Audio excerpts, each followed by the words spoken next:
Good morning, councillors. Good morning, executive.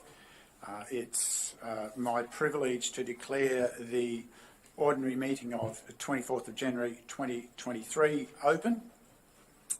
And in doing so, I would again pause and acknowledge the traditional owners of the lands on which we meet and across which our magnificent Scenic region is formed, and pay respects to their elders past, present and future, and again congratulate them on their continued nurture of their culture.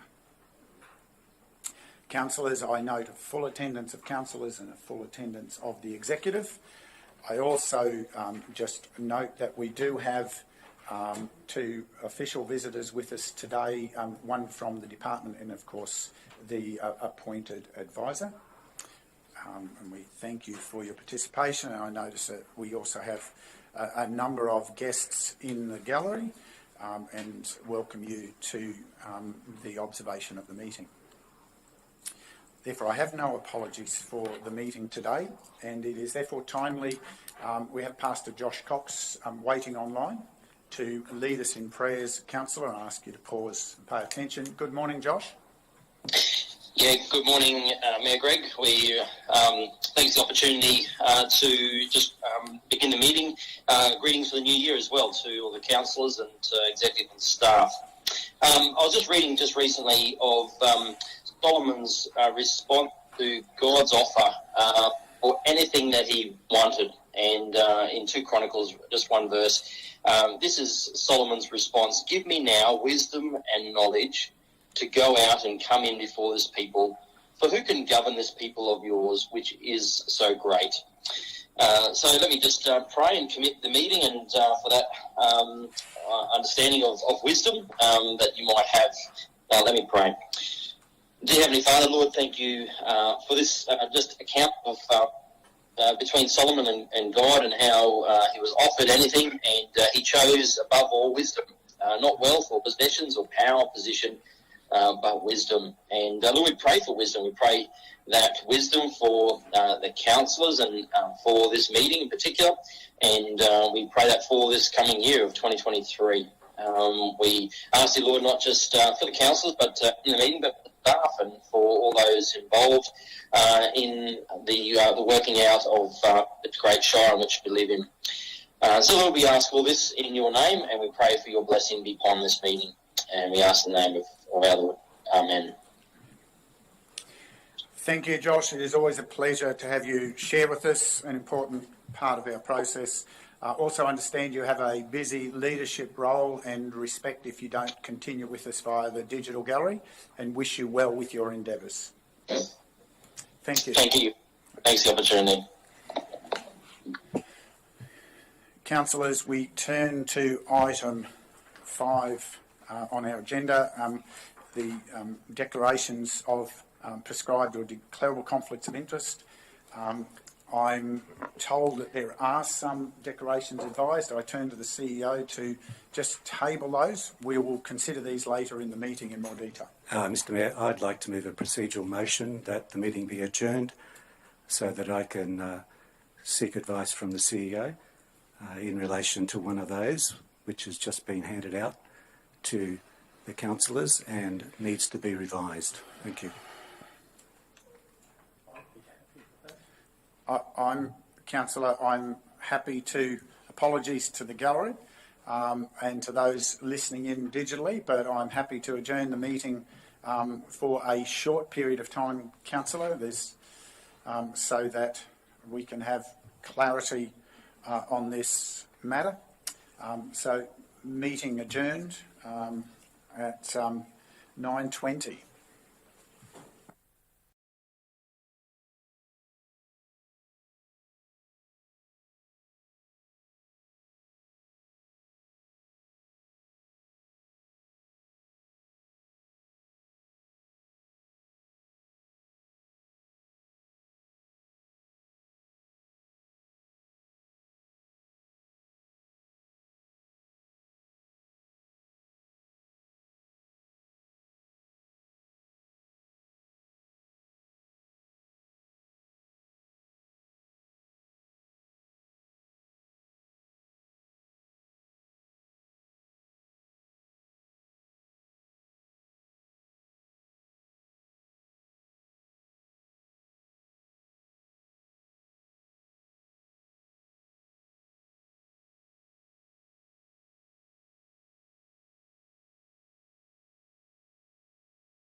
Welcome back to the gallery, digital and in person. Apologies for that delay.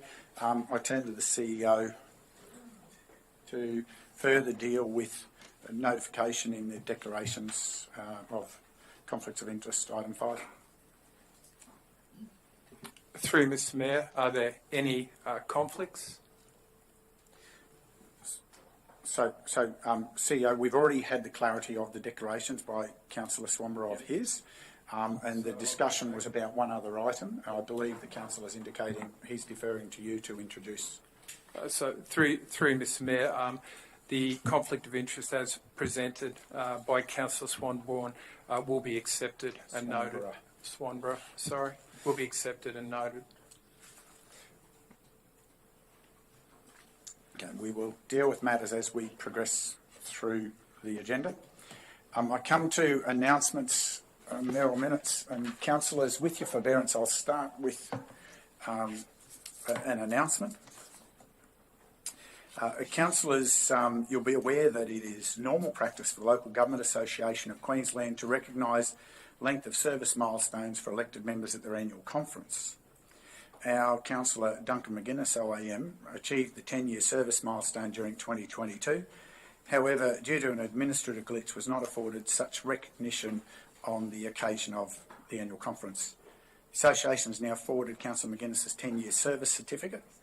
With your forbearance, councillors, I'll ask Councillor McGuinness to join me at the front of the room to present his certificate, and I'll then invite councillors, officers and those in the gallery to recognise his service with acclamation once the presentation is complete. Up the front, councillor.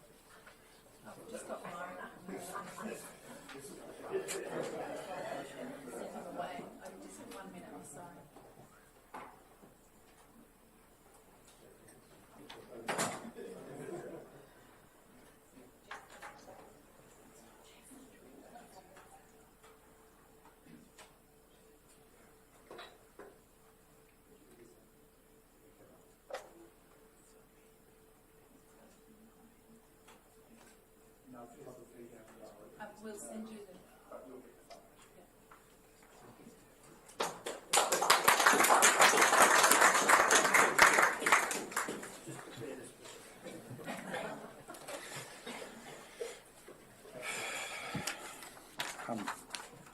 GM, you can ensure that the media will receive that photograph. Thank you.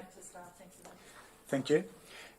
Councillors, also with your forbearance, I'll distribute to you,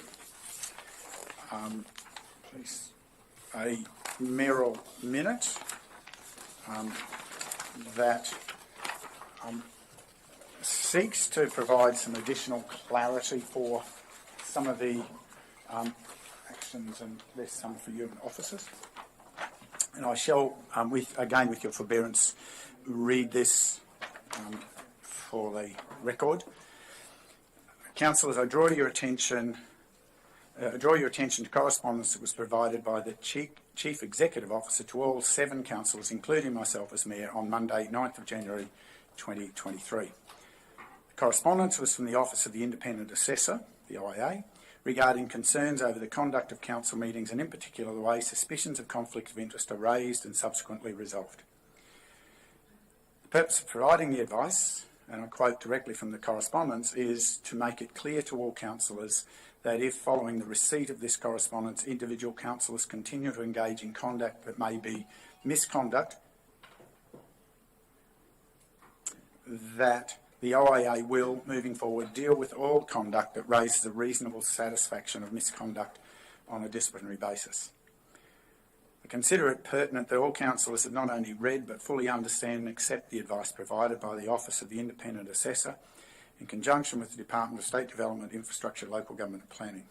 To facilitate councillors dealing with any suspicions, sorry, I'll just pause. Can I ask whoever that is, please, to control their device or remove the device from the chamber just out of respect, please.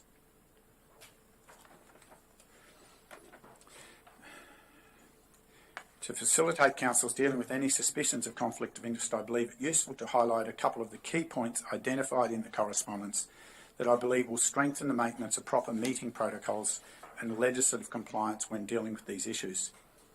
It is suggested that at least for inappropriate conduct matters, that conflicts of interest should be dealt with immediately before and as part of Council's consideration of the substantive matter. As such, you'll notice a slight change in the sequencing of the raising of conflicts of interest today, in that potential conflict of interest will be noted but will not be dealt with until the relevant agenda item is tabled.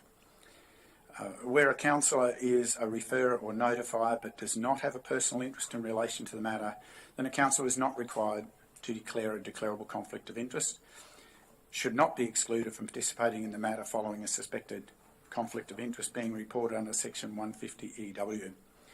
It's a matter for council to determine, but it is recommended both a subject councillor in an inappropriate conduct matter and a notifier or referrer that also has a personal interest in relation to the matter should leave the room and not be present for the discussion or decision in relation to the matter, including dealing with conflicts of interest in relation to the matter. Additionally, it is referenced in the correspondence that it is accepted by the SRRC that a subject councillor in an inappropriate conduct matter has a clear declarable conflict of interest in relation to the consideration of that matter, which is consistent with Council's standing orders and meeting procedures. In closing, it's my expectation that all councillors would accept the advice and adhere to the underlying legislative obligation bestowed upon us all.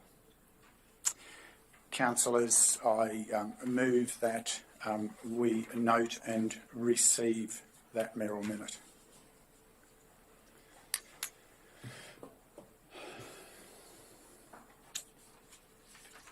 Any particular comments, conversation, councillors? Otherwise, I'll put that procedural motion. Those in favour? That's carried unanimously. Thank you, councillors. We now move on to the next item, item 7. There are no deputations arranged for today's meeting, nor are there presentations of petitions. Therefore, we move to item 8, confirmation of the minutes of the previous meeting, and we have a recommendation before us that the minutes of the ordinary meeting held on the 6th of December 2022 be adopted. Councillors, you've all had access to that. I seek a mover. Councillor Enright, are there any questions to the minutes, councillors? If not, I seek a seconder. Councillor West, thank you. You wish to speak? Councillor Enright. Thank you, Mayor. I would just like to take the opportunity to thank our officers, particularly Sharon, for her efforts in recording these complex matters that were discussed. And these minutes highlight the expertise that we have in our council officers to record the meetings. So thank you, Sharon, and your support team. Thank you. Anyone wishing to speak against? Anyone seeking leave to speak additionally? Put the motion. Those in favour? That is carried unanimously. Council, we come to business arising from the previous minutes. I do have 2 items. You'll recall that Councillor McConnell requested that I table some correspondences that I referenced in trying to provide clarity to some matters at the last meeting. These were correspondences from the Office of the Independent Assessor. Whilst it isn't normal practice to table those, and they're very concerned about it, the materiality of those comments, I am now providing to the Chamber redacted copies that have been dealt with guidance from the OIA for councillors to pay attention to as follow through.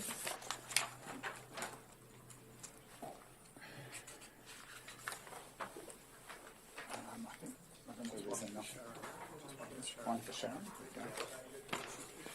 I think there were enough there. Councillors, I also have a second piece of correspondence that was also referenced at that time that I provide for you, which dealt with the outcome from a complaint made in relation, and these both relate to the activities and decisions of the 11th of October meeting about various aspects of conflicts of interest and particularly pertaining to comments relating to myself. Any other business arising, councillors? I note that those will now be added as part of the record of today's meeting. Mr Mayor, I'd like to ask a question. Councillor? The personal information in these documents, is that also going to be tabled? Sorry, councillor. One of these documents references my name, and I haven't given any approval whatsoever to use my personal information in these documents and have them tabled to council. Sorry, councillor, they were redacted with guidance from the OIA, so I'm happy if you are concerned about the matter there.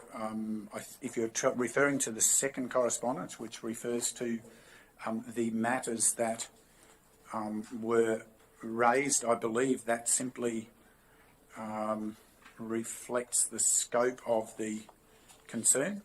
But councillor, again, I am happy that you discuss with governance, and I will be happy to leave the CEO to review if there are other aspects of those that should be redacted before inclusion. Mr Mayor, I'd like to move a motion, an amendment to the motion. So there was no motion. Well, I'd like to move a motion. Sorry, councillor, let me The hear. motion is that the personal information that is contained in this document be removed immediately prior to it being tabled to the council.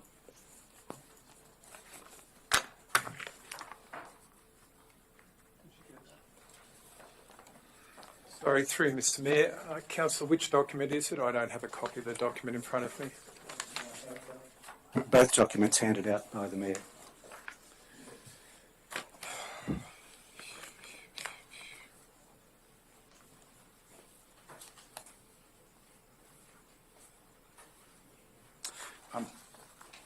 So there's a motion from councillor Swanborough. I think I've already clarified the procedure that I've left for the CEO to continue. However, there's procedural motion. If I may. Yes. Through Mr Mayor, I might just go to the General Manager to provide some feedback on whether this information is perhaps already public. Thank you. CEO, that's correct. This is just an extract straight from the meeting recording. So this information is directly contained as part of the meeting broadcast from that meeting. So, but similarly, happy to consult with governance and the OA further in prior to publishing of those documents to redact. But my motion still stands on the basis that this information has never been put in context that is in these letters, and so I am speaking basically in favour of the motion. My personal information has never been put in context to this these two letters that have been handed out.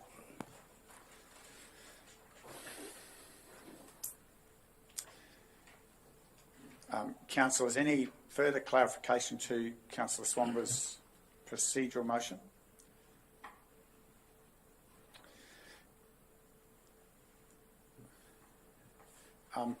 Councillor, could I be bold enough to propose an amendment to your motion?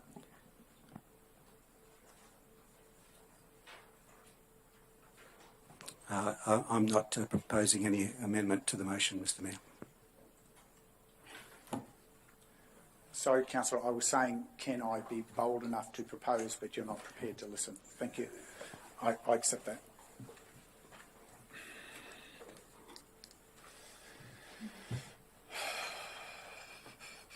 Okay, councillors, any other questions? Councillor Swanborough, you wish to speak to your motion? Mr Mayor, private correspondence between you and the OIA mentioning personal information, naming a councillor is not appropriate in these circumstances. No one's consulted me about the matter. I haven't had a chance to respond to any of these issues that have been put in here. It's against natural justice, procedural fairness, and I can't see that it's appropriate to do the way it's been done today. Thank you. Speaker against? I will speak against. Sorry, councillors, I will speak against. I didn't table these for any other reason that Councillor McConnell specifically requested that they be provided to the meeting.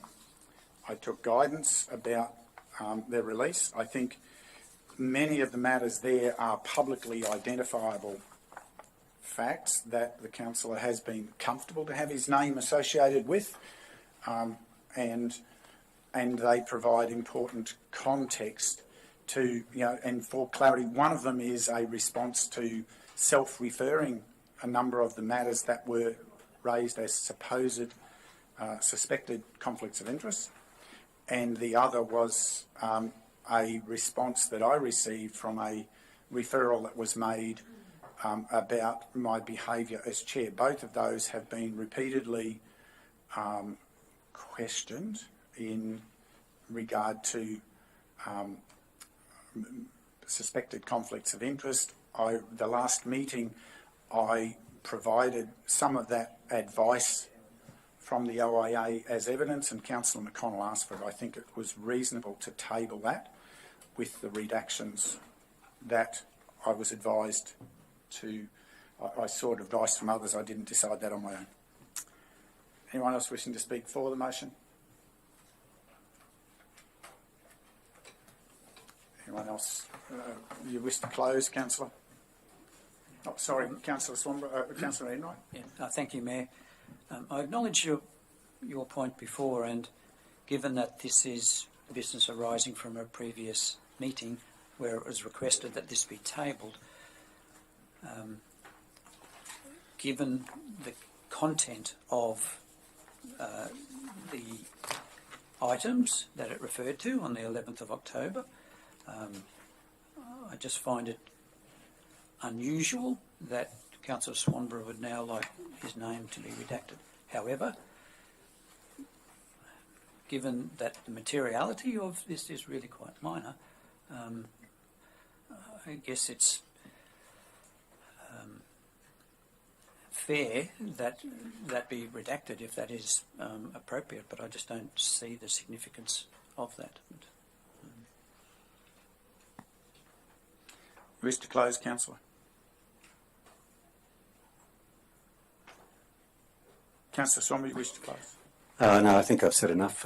It's pretty self-explanatory. Thank you. Thank you. Put the motion. Those in favour? Those against? The motion's carried. Division requested. Those in favour, divisions 1, 2, 3, 4, 5, 6. Against, Mayor.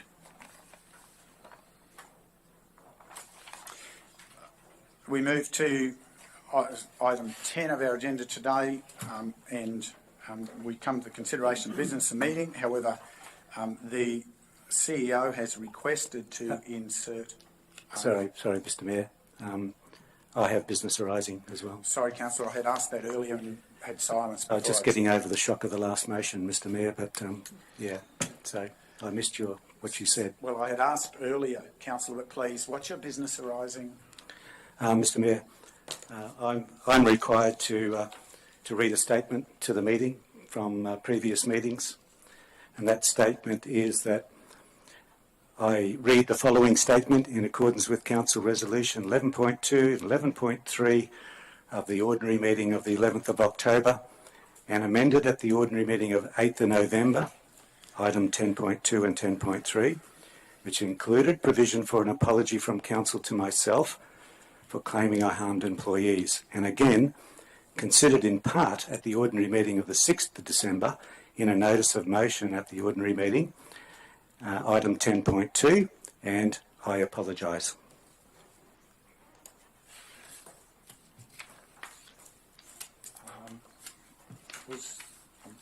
Councillor, sorry, if I had noticed, I would have been able to confirm what the specific wording requirement of the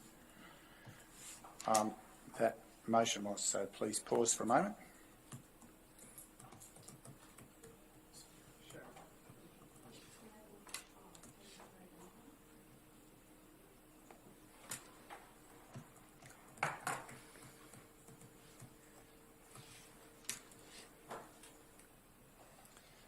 Just go down here.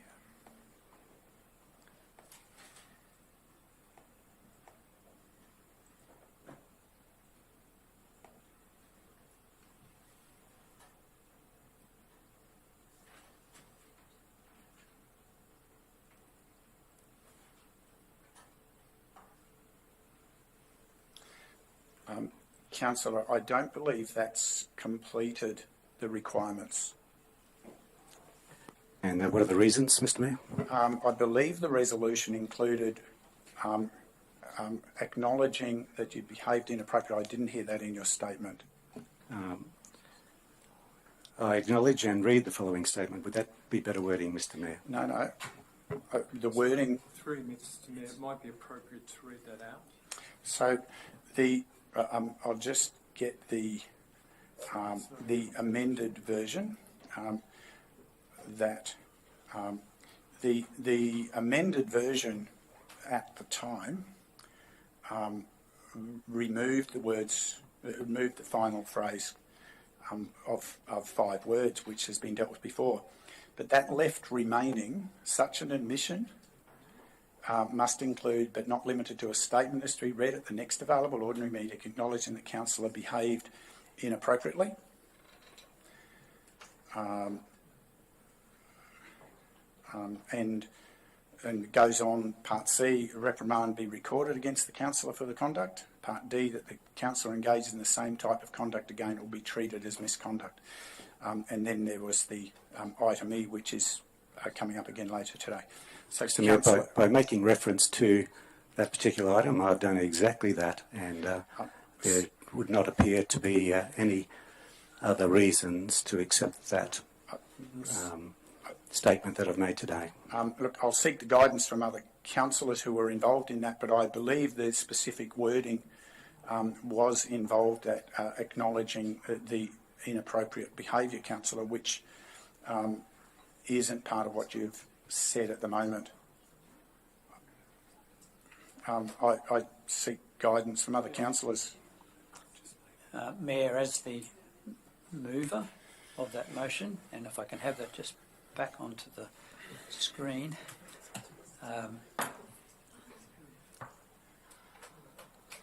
Thank you, Sharon. If we can just scroll up a tad.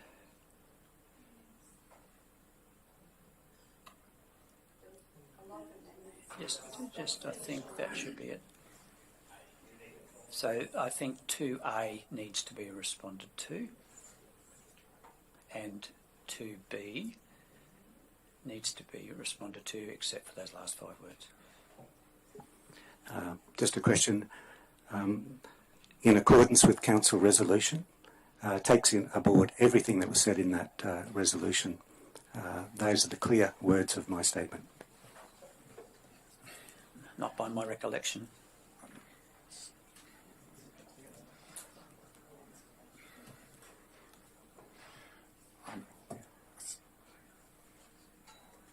So, councillors, I believe, what I'm trying to understand here, and I believe just the important is, following the councillors at the time were concerned to ensure there was a proper statement making that acknowledgement rather than just a referral to a document with silence around those specifics. Is that a reasonable interpretation, councillors? I seek your... I believe so. I believe so too. So, Mr Mayor, I think if there's any dispute about this, it can be resolved outside of this particular council. I believe the statement that I've made is in accordance with the requirements, and if anybody thinks otherwise, they can deal with it later on. Councillor, I will proceed today, but I am advising that I'm not sure that what you have said satisfies what the expectation was of that meeting, and I will move on, and I will ask for the CEO to. Mr Mayor, there was two matters that I was raising in relation to business arising. The other one was a notice of motion, a question on notice that was answered at the last meeting, and that was that information about the cost to date of the council's legal involvement in the pig and calf sale yard in Bow Desert. It was responded that that information was going to be provided at that last meeting. Could I ask that that information now be provided?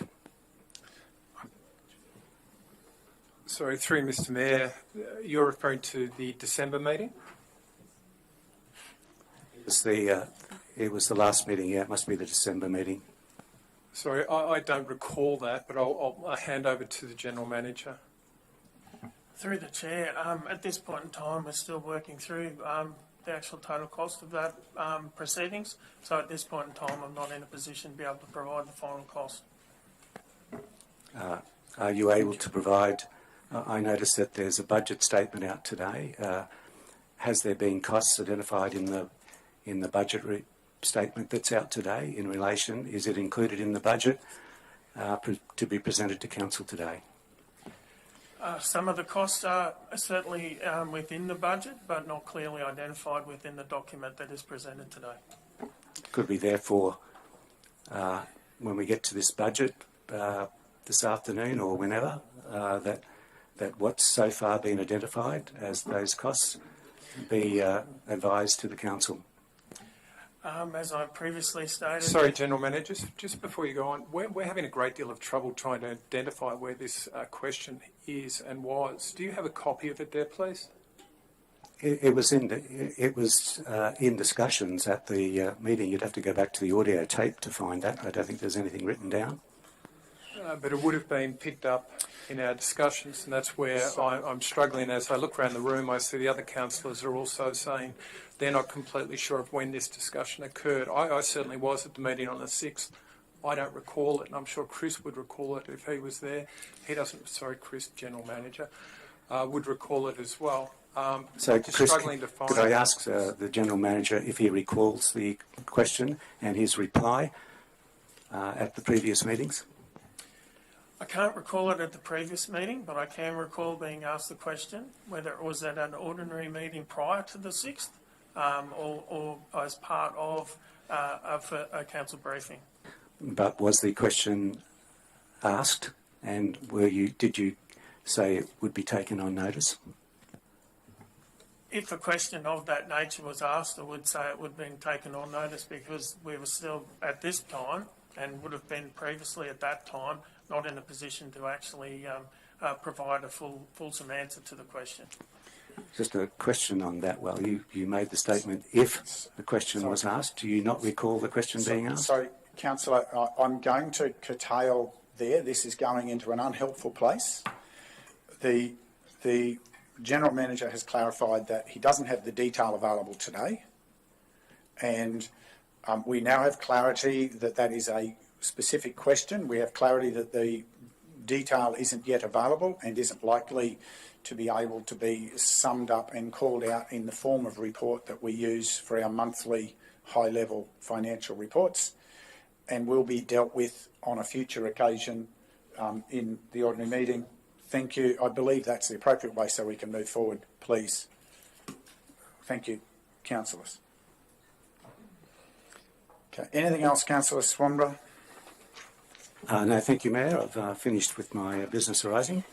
We move to item 10, and the CEO has asked... Sorry, Councillor McCollum. Sorry. The CEO has asked for the opportunity to introduce some information and a potential motion prior to progressing with the rest of the agenda.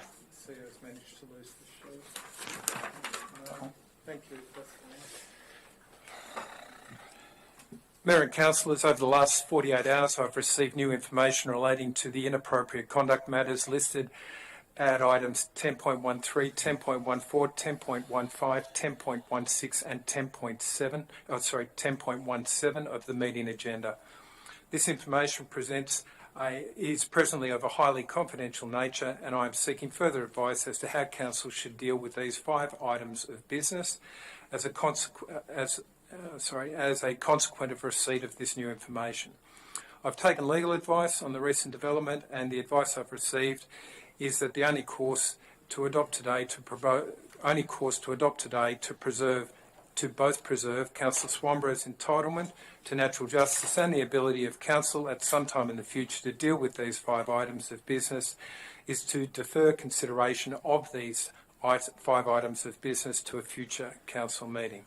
I accordingly recommend that a resolution be passed at the meeting pursuant to section 4.2 of the standing orders, that the order of business for this meeting be altered by withdrawing items 10.13, 10.14, 10.15, 10.16 and 10.17 from the meeting agenda. Councillors, I distributed that yesterday.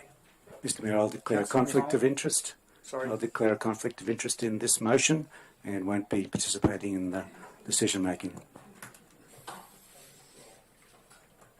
Is it prescribed? Is it prescribed? Conflict? You need to I believe it clarify, would be. Councillor, whether you're describing it as prescribed or declarable. We don't Either or. tell you that. No. Well, it's important. Councillor, this isn't a frivolous matter. It is an important clarification. Well, no. What level of conflict? I'm trying to understand. I can't decide that for you, Councillor.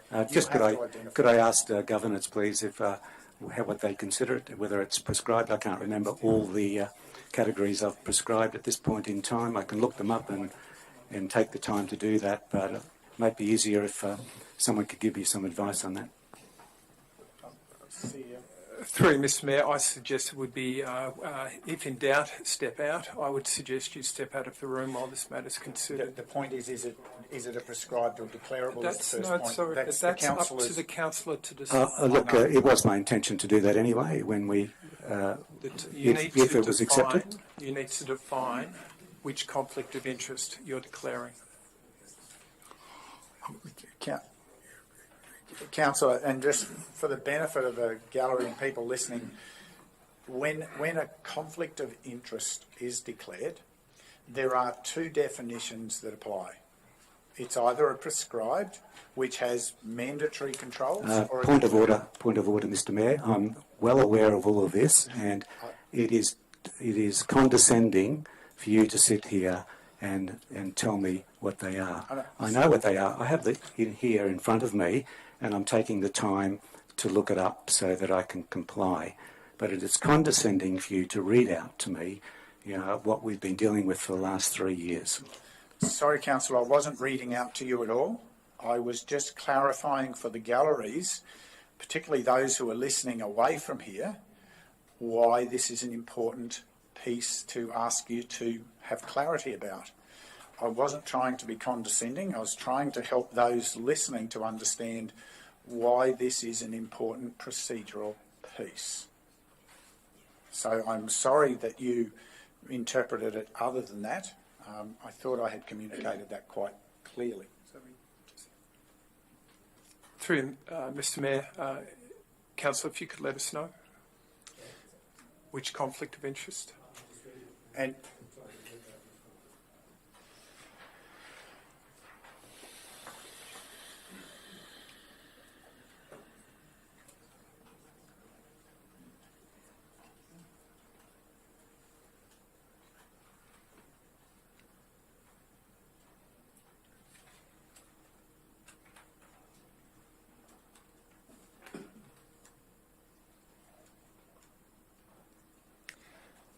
We'll just go through the process, Mr Mayor.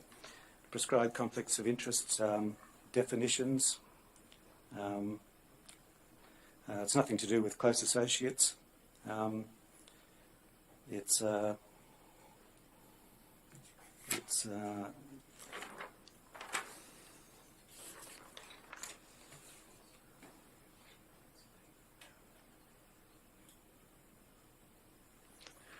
I'm just going through the situations.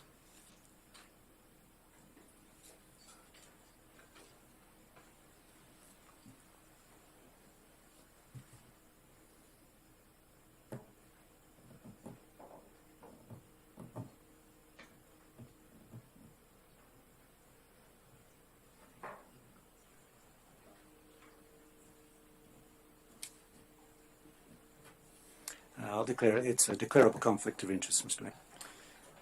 Sorry, through Mr Mayor, will you be remaining in the room? I won't remain in the room, no.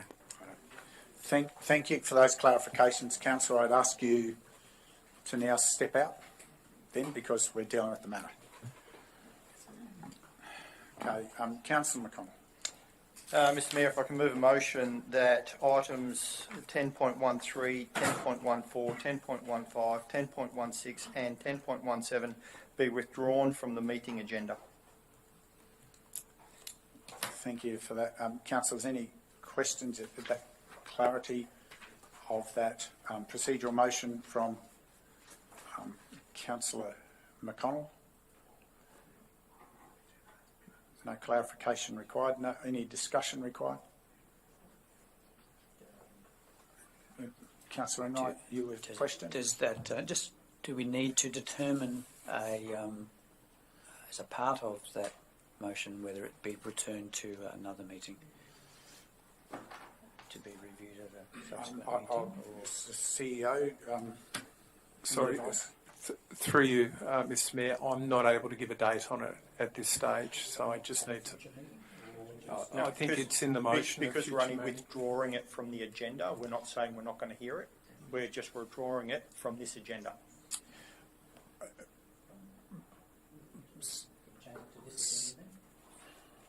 That's what I said, from the meeting agenda. Okay, change it from this meeting agenda. Any further clarifications, councillors? You're comfortable with that wording? Any wish to speak to it? No, it's, just thank the CEO for bringing this up. Thank you. Anyone wishing to speak against? Anyone seeking leave to speak additionally? Put the motion. Those in favour? That's carried unanimously. Thank you, councillors. No, it's a procedural. You please return the councillor. Councillors, we just await Councillor Swanborough's return.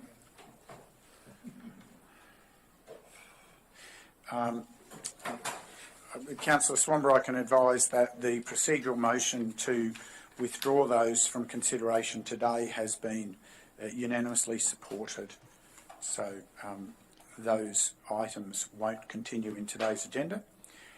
We move to item 10.1 and I turn again to the CEO.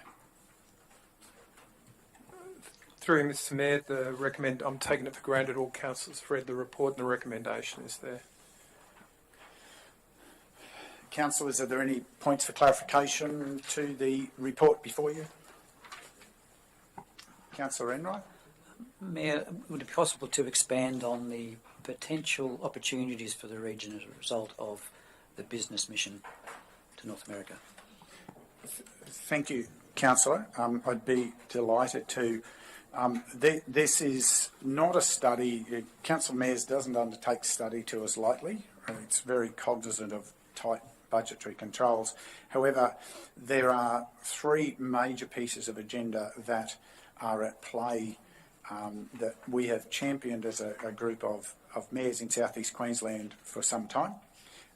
One of those is about the Whisk Aero opportunity, which is a small-scale, high-efficiency drone-based public transport opportunity, which has real attractiveness in my mind for a region like ours if it's able to be brought to South East Queensland over the next 8 to 10 years. It's a long process of getting through regulations because it offers the opportunity to give access for many of our micro communities that isn't available today.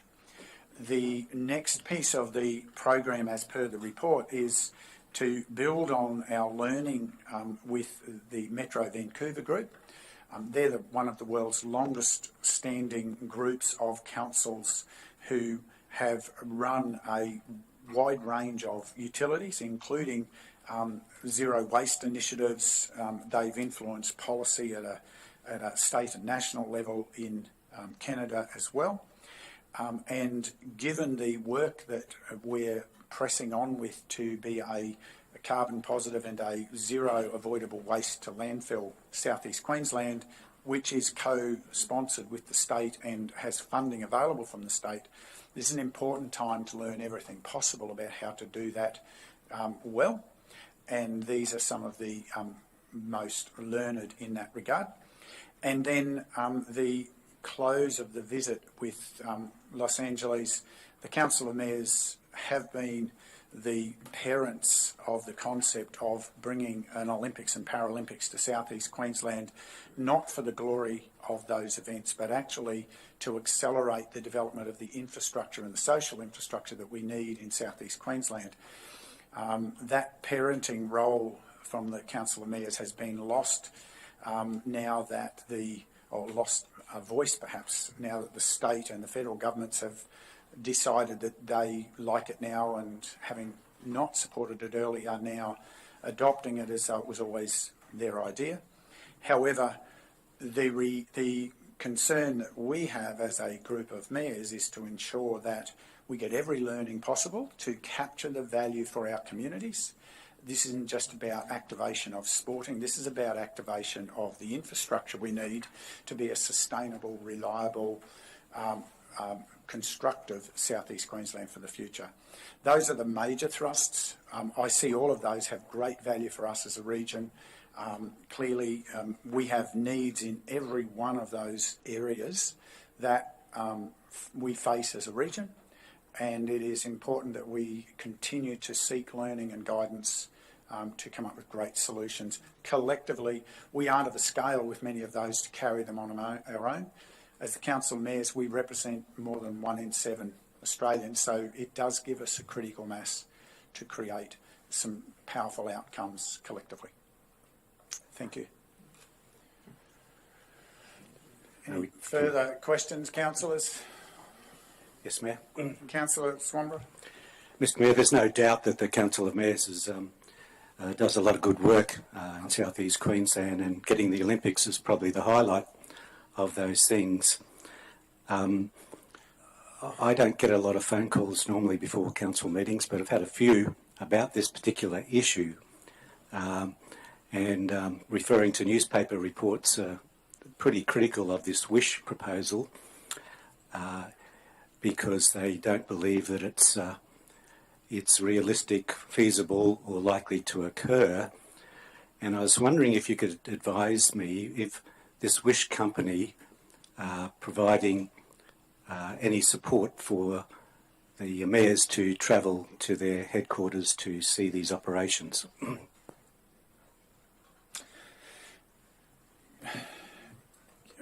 Councillor, the short answer is no, and you've opened up a number of things that I take the liberty to respond to. It's WISC, not wish, for clarity. It's WISC, so just to be clear.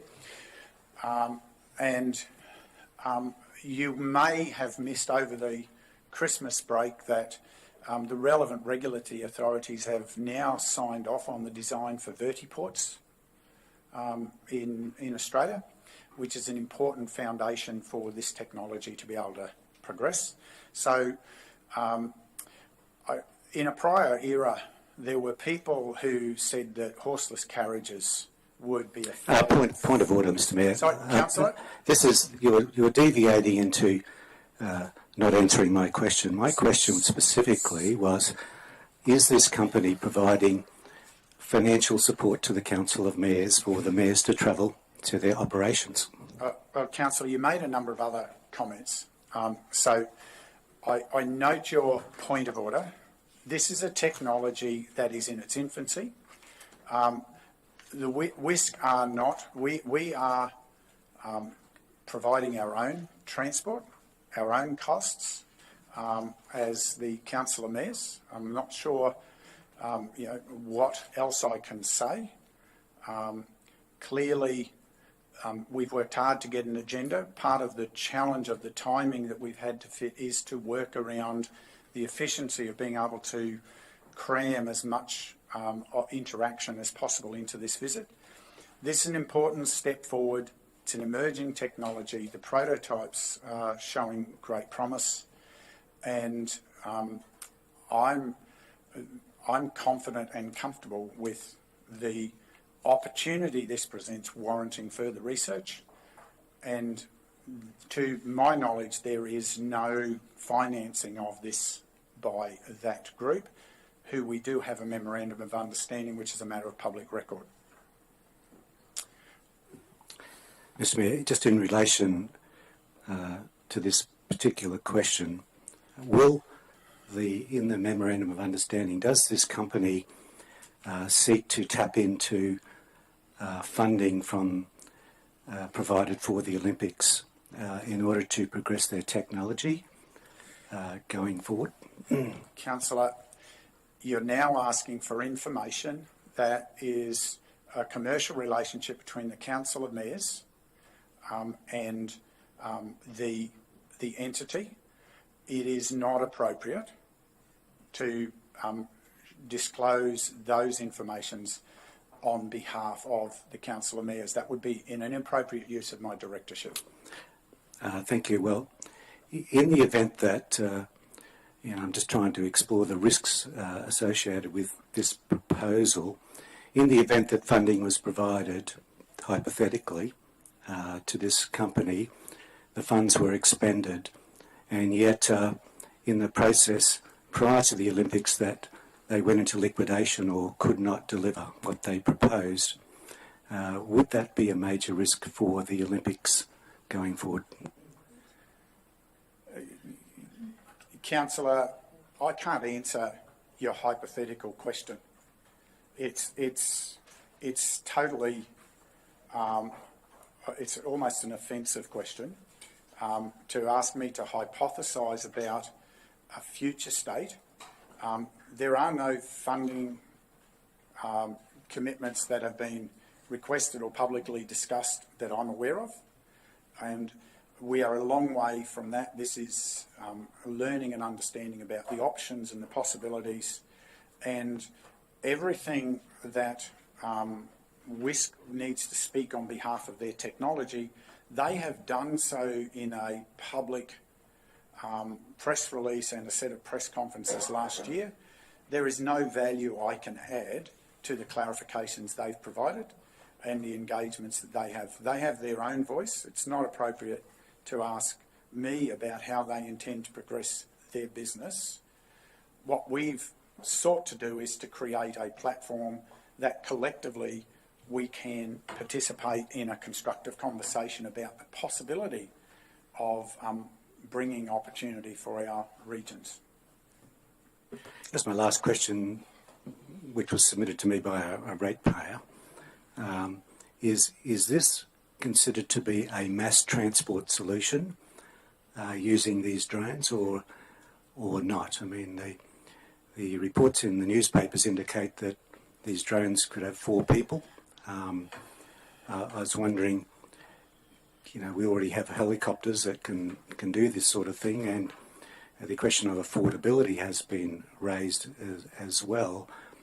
Do you consider it to be a mass transport solution for the use of these drones, or is it not a mass transport solution?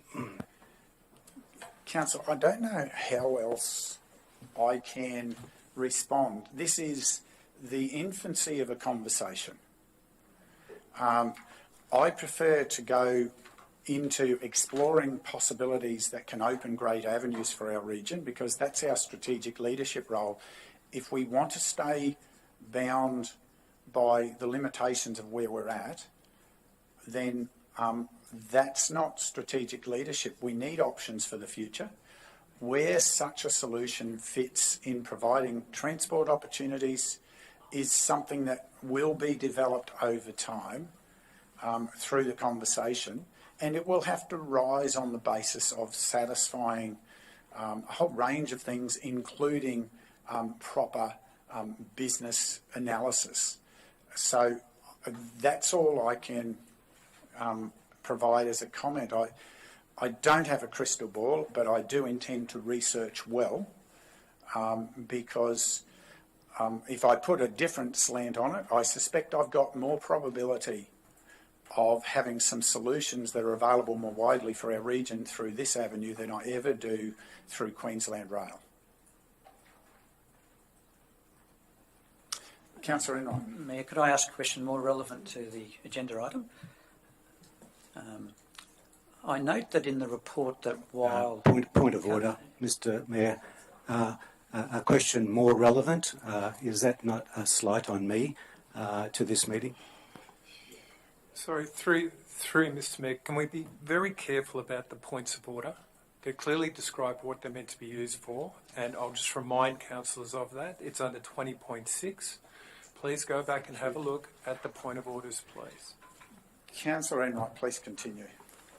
Thank you, Mayor. I note in the report that while councillor policy for councillor expenses and reimbursement would support an upgrade to business class for long-haul flights, I note that you're not seeking that support and funding the upgrade cost yourself. Why is it that you are taking this approach? Thank you, councillor. It's certainly not because I'm flush with money. Like everyone, I have budget constraints, and I do have a very gracious and understanding wife, mostly. The reality is this was an unbudgeted expense. We didn't have visibility of this trip when we set the budget. Whilst policy allows for seeking that upgrade to travel those distances, I personally felt a concern because it was an unbudgeted expense to preserve the council resources, ratepayers' funds, and to ensure that those resources weren't put to this use on this occasion. And for that reason, I've chosen to bypass those policy provisions on this occasion and to fund that myself with the interest of preserving council resources, given the challenges and the headwinds that we know we face on a number of fronts. Thank you, Councillor. Any further questions, councillors? If not, we have a recommendation before us in 4 parts. As CEO, I'll just ask you to formally introduce those. Through Mr Mayor, the recommendation that 1, Council note the participation of the Mayor, Greg Christensen, in the Council of Mayors North America mission scheduled for 2 to 11 February 2023. Council note that including return travel, Councillor Christensen will be absent from the region from Thursday 2 February 2023 to Monday 13 February 2023 inclusive. 3, Council grant Councillor Christensen leave of absence from the ordinary meeting scheduled for Tuesday 7 February 2023 should telecommunications connectivity not prove reliable enough to allow him to participate remotely in that meeting. And 4, Council grant Councillor Christensen a leave of absence from the Councillor and Executive Workshop scheduled for Wednesday 8 February 2023. Seeker mover, Councillor West, thank you. Any additional questions, councillors? Seeker seconder, Councillor McConnell, thank you. Any further discussion? Wish to speak, Councillor West? Thank you, Mayor.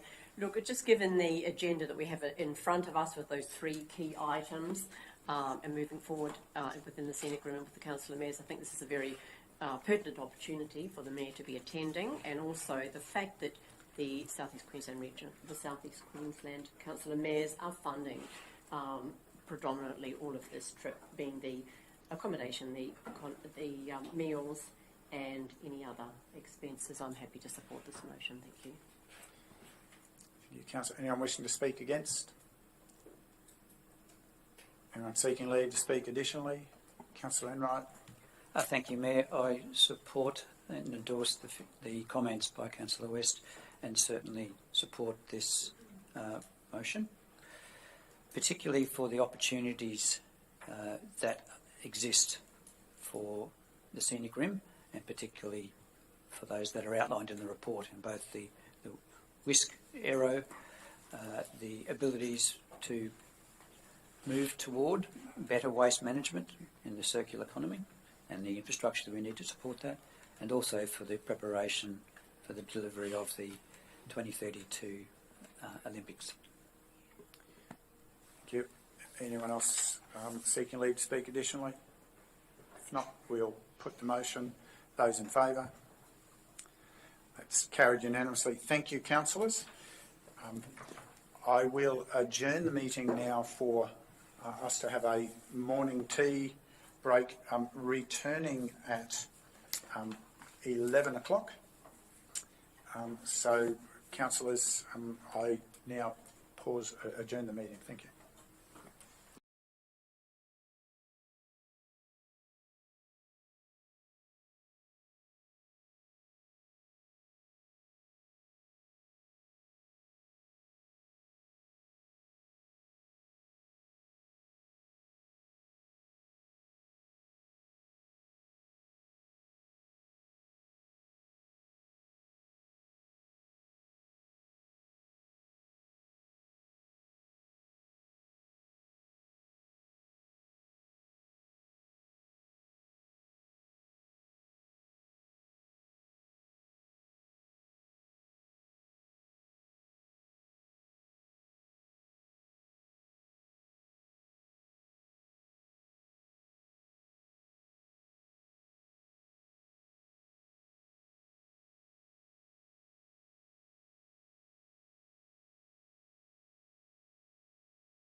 Thank you.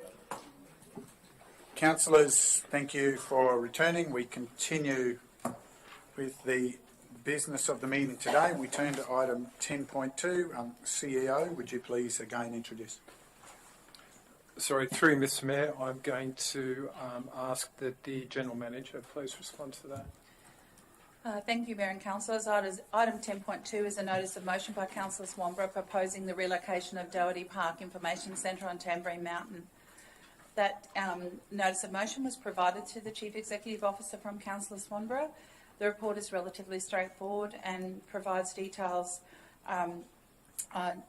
in the background of the full notice of motion. And the only other point I would draw your attention to is at the ordinary meeting on the 10th of May in 2022, Council did resolve to purchase land situated at 122 to 128 Long Street, Tamborine Mountain. Council has since settled that purchase and is working with that property, and my learned colleague, General Manager of Assets, Environmental Sustainability, may have some comments perhaps through the discussion in relation to that purchase and how that land is allocated at the moment. Thank you. Points for clarification, councillors?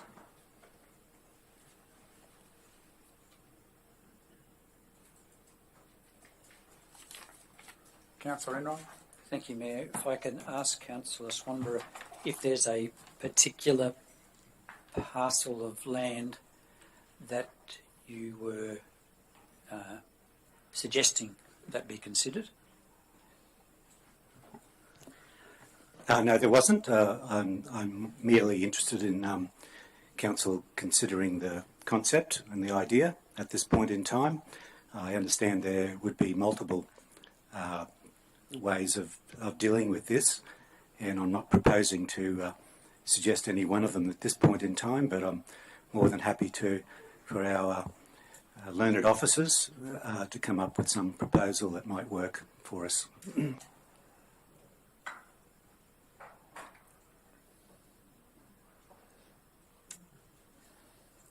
Councillor Enright? Just further, just in the wording of the notice of motion, the intention of your motion is really just for Council to consider the opportunities, I think is the wording that you have there. So that the intention is that all things would be considered, be it capital, infrastructure budgets. That is my intention. We also said in the resolution that as a matter of priority, obviously I've said that in the resolution because we have purchased this land and we are proposing to deal with this land in a timely manner, and one block is proposed to be sold off. And before that happens, I think we should look at the economic benefits of such a move. We have a tourism strategy. We are very big on economic development. I consider that upgrading this information centre at this point in time is a low-hanging fruit, and I think it's got an amazing boost to gross regional product for our region, and the benefits that would be generated would be very long-term for the whole of the Scenic Rim. Any other clarifications, councillors? Councillor West? For the General Manager, is that right? Yes. Thank you, Mayor. Just to the General Manager, I'm just wondering, are we kind of at a stage now to be looking at this, or is it a little bit premature? And it's not to say I disagree with the motion, but just wondering at what stage we're at. I'm assuming you're referring to the stage at which we are at with the, after now that we've purchased the land. Yes. We're currently going through the process of realigning the boundaries to assist with the sale of the front portion of the lot that was identified previously as not being required for council's purposes of what was the original purchase reasoning, and that was for making land available for parking purposes. So we're not at a point where we're not at a point that we can't undo that or make an alternative decision on that as council. Okay. Thank you.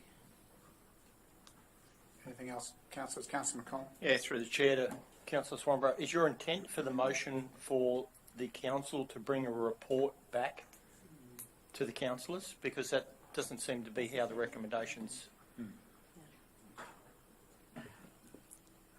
Look, it's for council to consider. So the intent is that we approve this in principle today.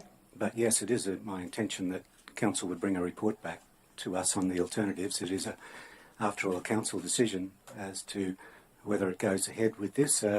Other considerations need to be taken into account, including cost and design and, you know, all those sorts of things. And it's not my intention to subvert the process, but to work with council in order to achieve an outcome for the region and gross domestic and increase our gross regional product and be able to realise the potential in our economic development strategies that we have in place.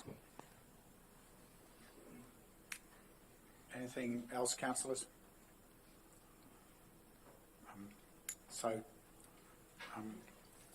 Councillors, I guess I'm in your hands. Councillor Swanborough, do you want to introduce your proposed motion? Thank you, Mayor. My proposed motion is that in view of the Council's recent purchase of land with considerable road frontage to Gallery Walk, that as a matter of priority, Council consider the opportunities to relocate the Doherty Park Information Centre on Tambury Mountain into one of the purchased buildings, or alternatively set aside land for the future construction of a purpose-built facility in view of the considerable economic benefits to the Scenic Rim regional economy identified in Council's consultant reports. I move that motion. Councillors, any further questions? Can we ask for an amendment? Or would you consider an amendment? So just wait a second. We can't yet. Any further questions? Mayor, my question is that the correct terminology, Doherty Park Information Centre, as opposed to Visitor Information Centre, if we want to be more specific? Is that... Can I seek guidance from the relevant GM? My understanding it's called Tambury Mountain Visitor Information Centre, to be technically correct, and it's located in Doherty Park. Is that a proposed amendment to Sorry. Councillor Enright? Sorry, Paul, I think the question was we can't propose an amendment at the moment. However, Councillor, it is your motion. If you wish to correct the language of your motion, I'm happy to give you liberty to do that in response to that question. Before we get to the point of I'll go with the General Manager's description for this resolution. General Manager, you might just make sure you assist. Bring a report back to council instead of consider.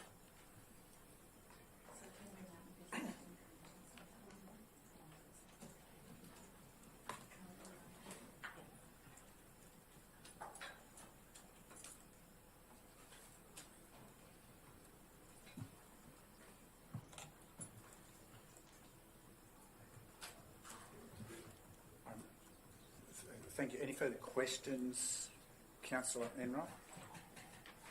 We might have a few two microphones on. Okay, right. While we're fine-tuning your amendment, Councillor Swanborough, I wonder whether consideration would be for the words a report to bring back to a future council meeting. So, Councillor, I think that's an amendment. That's an amendment. So we'll wait until we have a seconder and then we can talk to amendments. I tried that one. Okay, so I think you and Councillor McConnell might wish to have further, but if there are no further questions for Councillor Swan? Look, I hear the voices, so I think I will identify that report does need to be brought back to Council, and in a reasonable time frame to prior to the Council's decision on as the design of the Gallery Walk parking solution.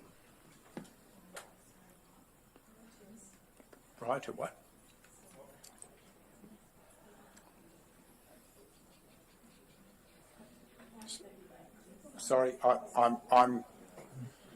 I'm a little confused, but I need help. I think everyone needs help, Councillor Swanborough. We haven't been able to hear fully what you've said. Yeah, Councillor Swanborough, if I can just... So where you've got councillor consider the opportunities, council bring back a report outlining the opportunities. Yeah, if we could... Or just bring a report on the opportunities. Look, I'd agree to that with the comma and a proviso that the report be brought back in a manner that would allow council to consider. Sorry, Councillor, you need to pause. I'm going to ask you to go back to the start.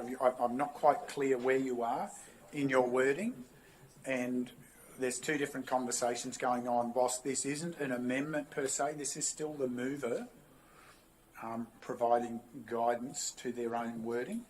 So please, Councillor Swanborough, if you can help with that clarity, it would be greatly appreciated. It would help me if I can ask the General Manager a question, and how long have we got before we need to settle the design for the Gallery Walk parking solution? Through the chair, but basically we've got a plan for several years' time to build the actual car park facility. So the reality of it is, until it actually appears as a confirmed budget item, there is no time frame at this point in time fixed in stone for the design. So we have an overall layout for discussion purposes, and have received feedback from the community on that layout, which we've taken into account, and we've certainly looked at the sizing and the appropriate numbers that the car park should provide. So in answer to your question, we aren't pushed up against the timeline with regard to finalising the overall the full construction design of the car park facility.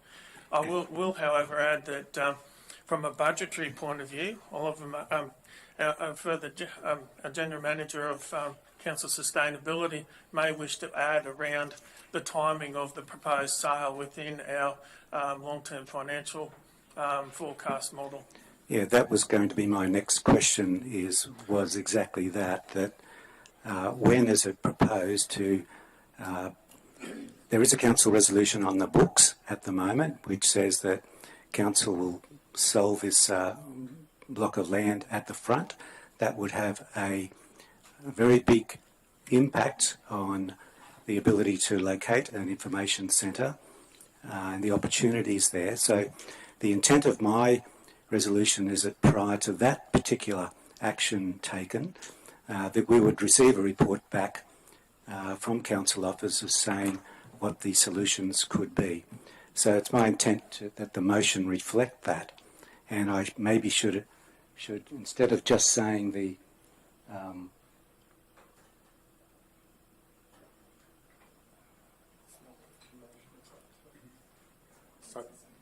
Sorry, Councillor. well, it probably implies that anyway, I think. Yeah.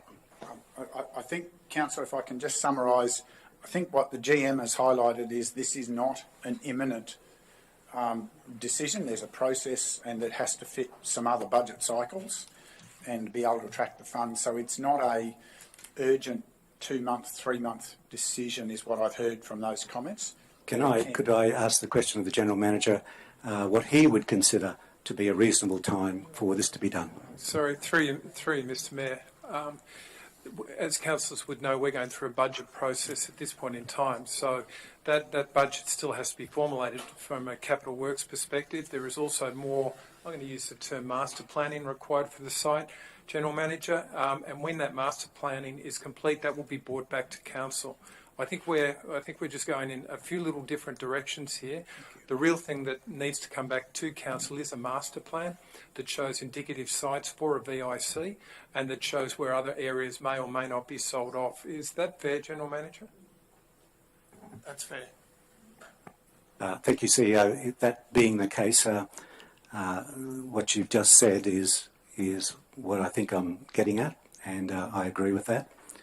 So, the resolution probably implies a few things, including what you've just said, but I'm happy to proceed on that basis. Okay.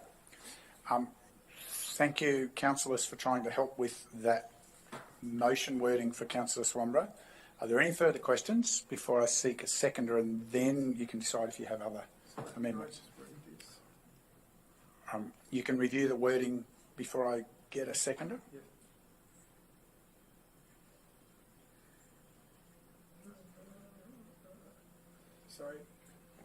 Sorry, through you, Mr. Mayor, and I'll look to the General Manager as well, but it is, until the master plan's done, the recommendation, it says into one of the purchased buildings or alternatively set aside land for future construction of a purpose-built facility. I think we need to, it would be better, Councillor, if you used the word master plan somewhere in there, subject to a master plan being brought back to Council for consideration, because that in turn will pick up the different options that are put forward. And any master plan would then go out to community consultation in a draft format. General Manager.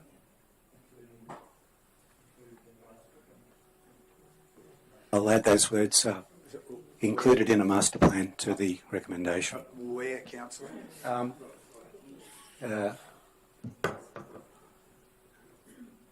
Currently located, it says, after it says alternatively set aside land for the future construction of a purpose-built facility,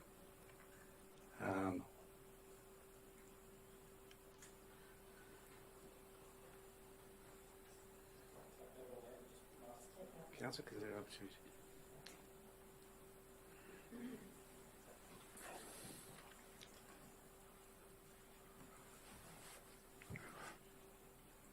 After that, yeah, where the cursor is flashing at the moment, to include those words, or incorporated into a master plan. Or proposal for the future construction of a purpose-built facility to be included in a future master plan. Come on. That's always been my problem.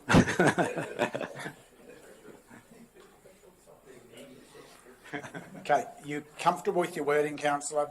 Any further questions for the councillor before I seek a seconder? All right, Councillor Enright, thank you. Now, any further questions, councillors, to this? Is there any appetite for further amendments as per prior conversation? Silence means no.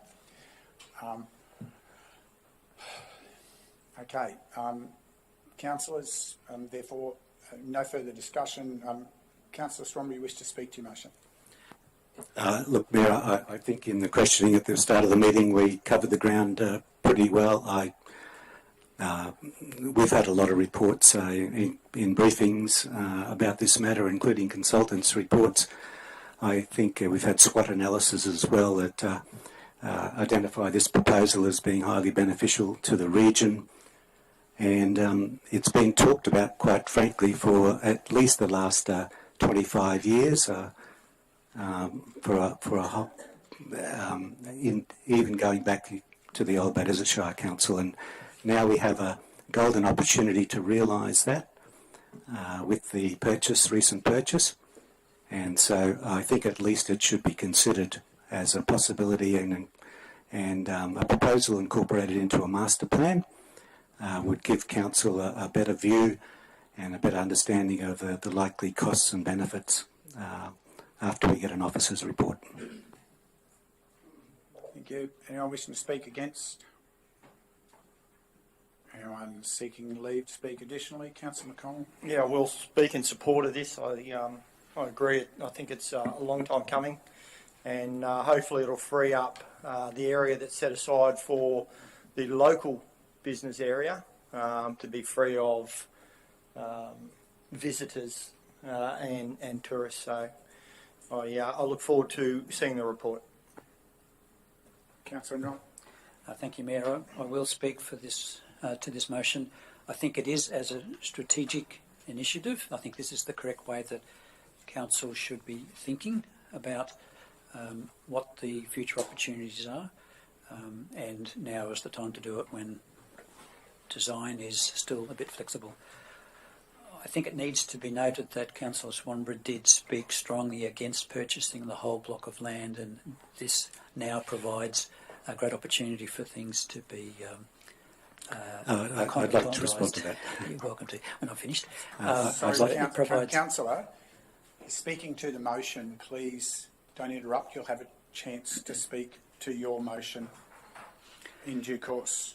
So I think this goes toward the strength of this decision of this council to purchase the whole block of land, which allowed us to then look at opportunities that may arise.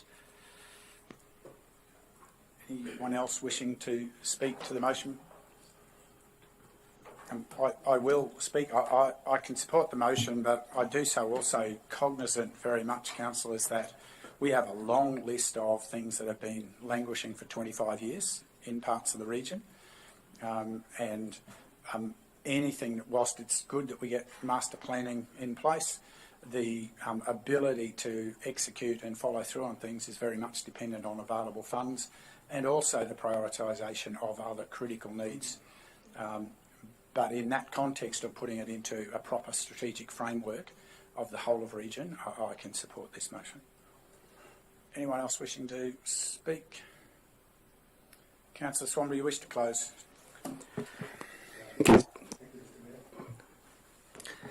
Yes, just in response to Councillor Enright's comment that I was against the motion to purchase the land. That's not correct. My concern at the time was the manner of the purchase. It was I wanted it resumed by compulsory acquisition to mitigate the risks of buying land at the top of the market and losing value as the market goes down. So it's always been my view. Even when I was a mayoral candidate in 2012, I'd released a policy that said, about this, and it's always been my view, council's decision to go ahead and purchase additional land for Gallery Walk Park has provided an unforeseen opportunity to council, and I think this resolution just takes advantage of that opportunity that's now been presented. Thank you. Put the motion. Councillors, those in favour? That's carried unanimously. Thank you, councillors. We move to item 10.3 again, CEO. Through you, Mr Mayor, I'll hand over to the General Manager, please. Thank you, CEO. Thank you, Mr Mayor and councillors. I guess this is fairly self-explanatory in the notice of motion that's been put forward. I'll just take it if there's any queries arising or any further. Councillor Enright, your points for clarification? Yes. Thank you, Mayor. Thank you, General Manager. Are there any legislative requirements to provide an online disclosure log? Through you, Mr Mayor, and I'm happy to be corrected by the General Manager. The answer is no for a local government authority, although there are many local government authorities that have disclosure logs. The importance of the disclosure log is actually making sure it's maintained and that the information on there is relevant to the queries that have been asked. So it will add more work to the governance area as well. You're answering the next lot of questions that I had. So what are the benefits to the community of the disclosure log? What is the cost to the organisation?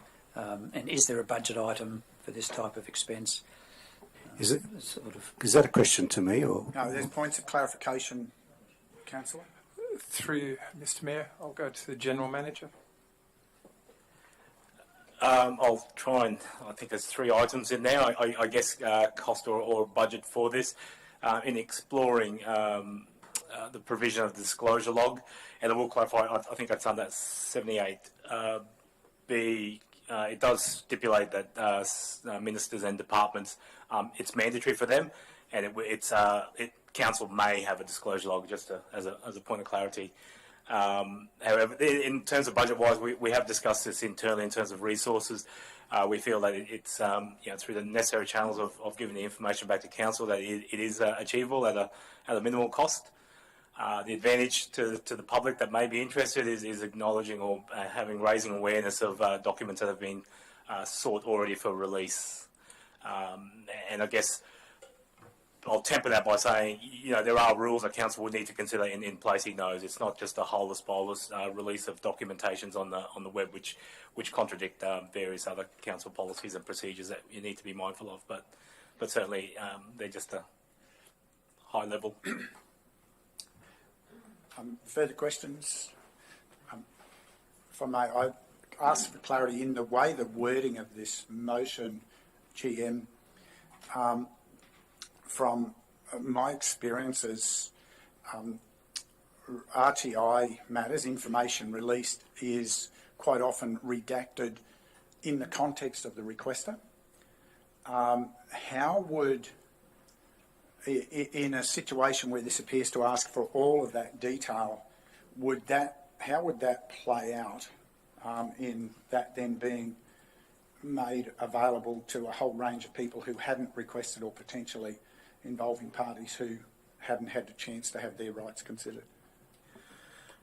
And thank you, Mr. Mayor. And I guess without going into great detail, there's an opportunity to provide that to council in terms of an updated workshop, so that the necessary rules and governing guidelines can be afforded. But from I guess what's out there already, there are evidence of where councils have a disclosure log, and certain items have been released. However, they're not readily available to. There is a submit to request access to those, while some other documents are freely available. So there is that consideration by council in terms of which ones are readily available and which ones may require some sort of consideration for release. And that's so a number of councils who have undertaken that approach. So, as I said before, it's not a holus bolus release of all necessary documentations. Thank you. Further clarifications, councillors?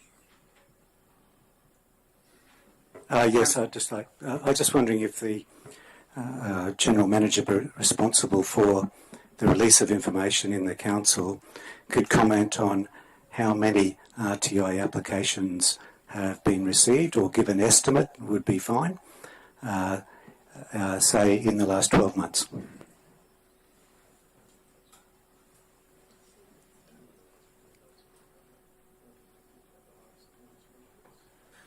There's about 2 or 3 in the last couple of months, but about 40 to 50 in the last 2 years is the numbers that we've got at the moment.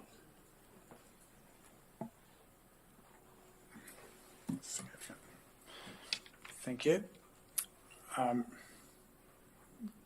Councillors, any further points of clarification? Otherwise, I'll invite Councillor Swanborough to...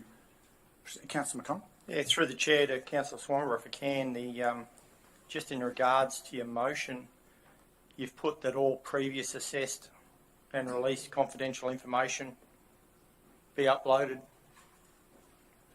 Is there a time frame, or only those that are logged under 78A of the 2009 legislation?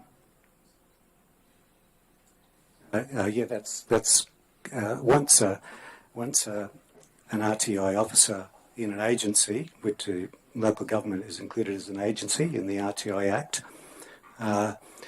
then quite often the only way that anybody can understand what information has been released, if they independently by council, having considered all the factors that favour non-disclosure and all the factors that favour disclosure, then the RTI officer makes a decision on behalf of the agency that says whether the factors that favour disclosure outweigh the factors that don't favour disclosure, and therefore releases or doesn't release the information excuse me, doesn't release the information in the public interest.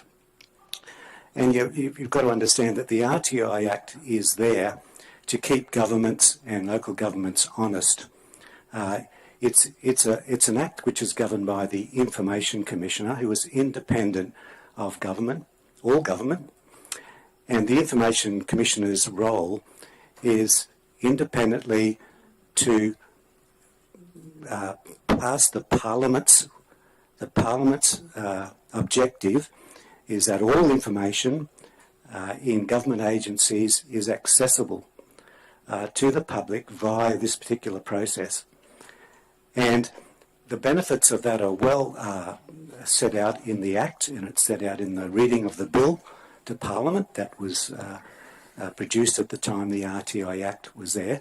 And so there's nothing to be feared as a result of this, because it promotes honesty and efficiency, good decision making, and it means that everything councils do and say and write at some stage is accessible to the public via this particular process. And so the disclosure log merely is there to say that the public will be able to identify, even in council, of past decisions that have been released by the RTI officer, and therefore be able to download that information themselves. Otherwise, it's difficult for the public or the media to scrutinise the councils in the interest of open and transparent government. And I think it's in the interest of all ratepayers, it's in the interest of everyone, that if the council has the resources to do this, and yes, it is not compulsory, everybody knows that, but it's best practice. And I think an organisation this size probably can't take the view that they don't have enough resources to do this, or it's going to be a great burden. With a council that's, I think, the 19th or the 17th largest council in Queensland, with an operating budget over $100 million, I think it's a bit unrealistic to think that we don't have the capability of doing this particular exercise. And so I make this recommendation and this notice of motion in the public interest and in the interests of all people in the Scenic Rim, that they understand the operations of council, and they understand that there is a process of obtaining information that's been deemed confidential to the local government. So that's why I have made this resolution. You've wandered way beyond what was asked, and I've given you great latitude. But you're actually speaking to the motion before we've put the motion. So can you please just pause? Councillor McConnell might actually want to ask another question, perhaps be a bit more Happy to reply to another question. I'll go back to my question. Your motion actually says that all previously assessed and released. How far back is all? Going back to this council's term of office is what I'm proposing. Well, that may need to be clarified in your motion. Sorry, CEO, you were seeking to Just enlighten. through Mr Mayor, I would encourage councillors, and council staff have already done some work on this, I would encourage councillors to have a look at other local government authorities' disclosure logs. The biggest challenge with the disclosure logs is actually when they're updated. And so when you go and have a look at the disclosure logs for other local government authorities, the timeframes are way back. Now that either means nothing's been added, or they're not maintaining them over that period of time. So I'm just, once you're into one of these, it needs to be updated on a regular basis. Otherwise, it does not meet any of the outcomes that have just been discussed a moment ago. I just need to pass to the General Manager for a moment. Thank you, CEO. I guess one thing, just to provide further clarity, what Councillor Swanborough outlined, it's certainly contained within 78A of the RTI Act 2009, but just again to provide clarity about what I said before about the holders boulders, we would need to consider taking into account the rules governing the release of documents, and as contained in section 78B of the Act, which provides restrictions around the content that can be published in a disclosure log. It's incumbent upon council to redact any following information from any document prior to publishing under a disclosure log, information that is prevented by law, information that may be defamatory, information that would unreasonably invade an individual's privacy, information of a confidential nature that was communicated in confidence by a person other than the council, or that is protected from a disclosure under contract, and also that would cause substantial harm to an entity. The Office of the Information Commission advises records kept should be kept of decisions made, not to publish any of those contents. So that's putting a little bit of elements into the light, but also just to act that the current notice of motion probably needs to take into account in accordance with the relevant sections. Councillor McInnes? Sorry, Councillor McInnes, you have a question first? Or? Yeah, and it follows on in that same vein, and at the outset, I'm all for transparency, and I like the idea of what Councillor Swanborough is suggesting here, but I've just wonder whether he would consider that there are consider looking at the words as a matter of urgency, that we get a report actually back to council on this, the pros and cons of, just as the general manager has outlined there, that we, there are a lot of good things about it, but the things that you have to be very careful about, and I just wonder whether, rather than as a matter of urgency, that we look at a report coming back to council to implement this. Just in reply to that, it is true. I'm perfectly aware of those private information that's got to be taken out of these documents. But having said that, all those things that were read out by the General Manager apply to every time we publish anything on our internet and our site. So it's not something new or difficult. We understand these processes, and we have a responsibility not to allow any of that information to go out at any time from the council. This is just routine. That the amount of information that's released in a lot of RTI applications is not exhaustive information or burden. I believe, and I put this motion up because it's to me something that's very easy to understand. I don't believe that there's any onerous responsibility on a council of this particular size, and I sort of believe that this decision can be made today in the public interest and in the interest of transparency. So I'm not inclined to want to ask for a report to be brought back. I hope that gives a better explanation of my thinking around that. Thank you. Councillor, I think you've responded to Councillor McGuinness that you're not inclined towards a report, I believe, from that comment. Councillor McConnell?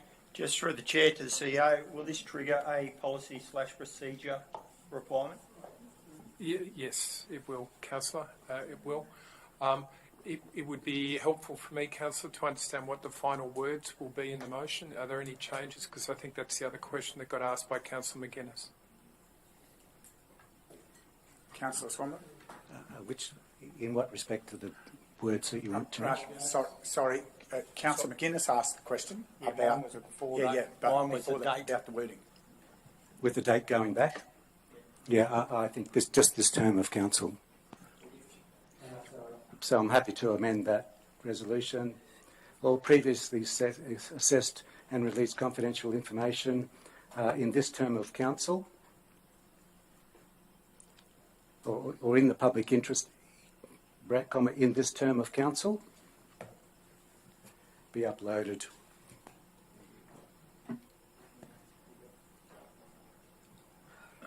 I think he's told Duncan, he's already said he's not prepared. He didn't agree with my that decision. Sorry, through you, Mr. Mayor, is there a reason why there's a separation between public and the media?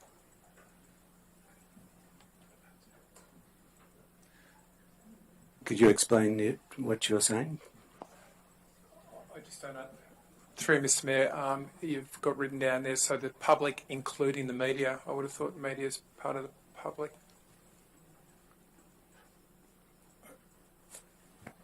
I think it just expands the categories for the interest of the public to have those two words in there. Sorry, not to labour on this point. So, is there something different we need to do to the media? You've got the media listed there as being separate from the public. As doing the motion, is there something different we're meant to be doing for the media? Is that what the motion is implying? No, I'm just saying that the public need to get this information, and the media are also able to get this information and use these disclosure logs quite a lot. And so what I'm saying is that in the interest of transparency and reporting on council's operations, etc., that I'm identifying the media as an avenue which is so responsible in our society, in our system of government, to keeping governments and councils honest. And so I've included those words into so that the general reader of this motion will understand who is going to benefit and who needs to get this information in general terms.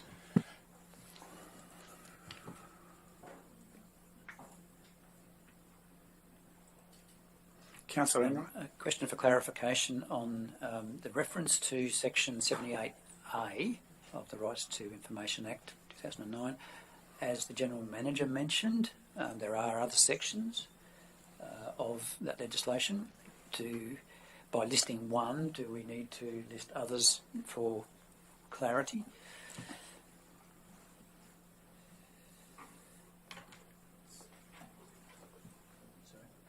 Sorry, that was the CEO or General Manager. Sorry, to the General Manager. It would be in the best interest in terms of a complete just reference as per the RTI guideline, what it's legislatively included in terms of the RTI guidelines or the RTI Act 2009. Could the General Manager just read out Section 78A, please?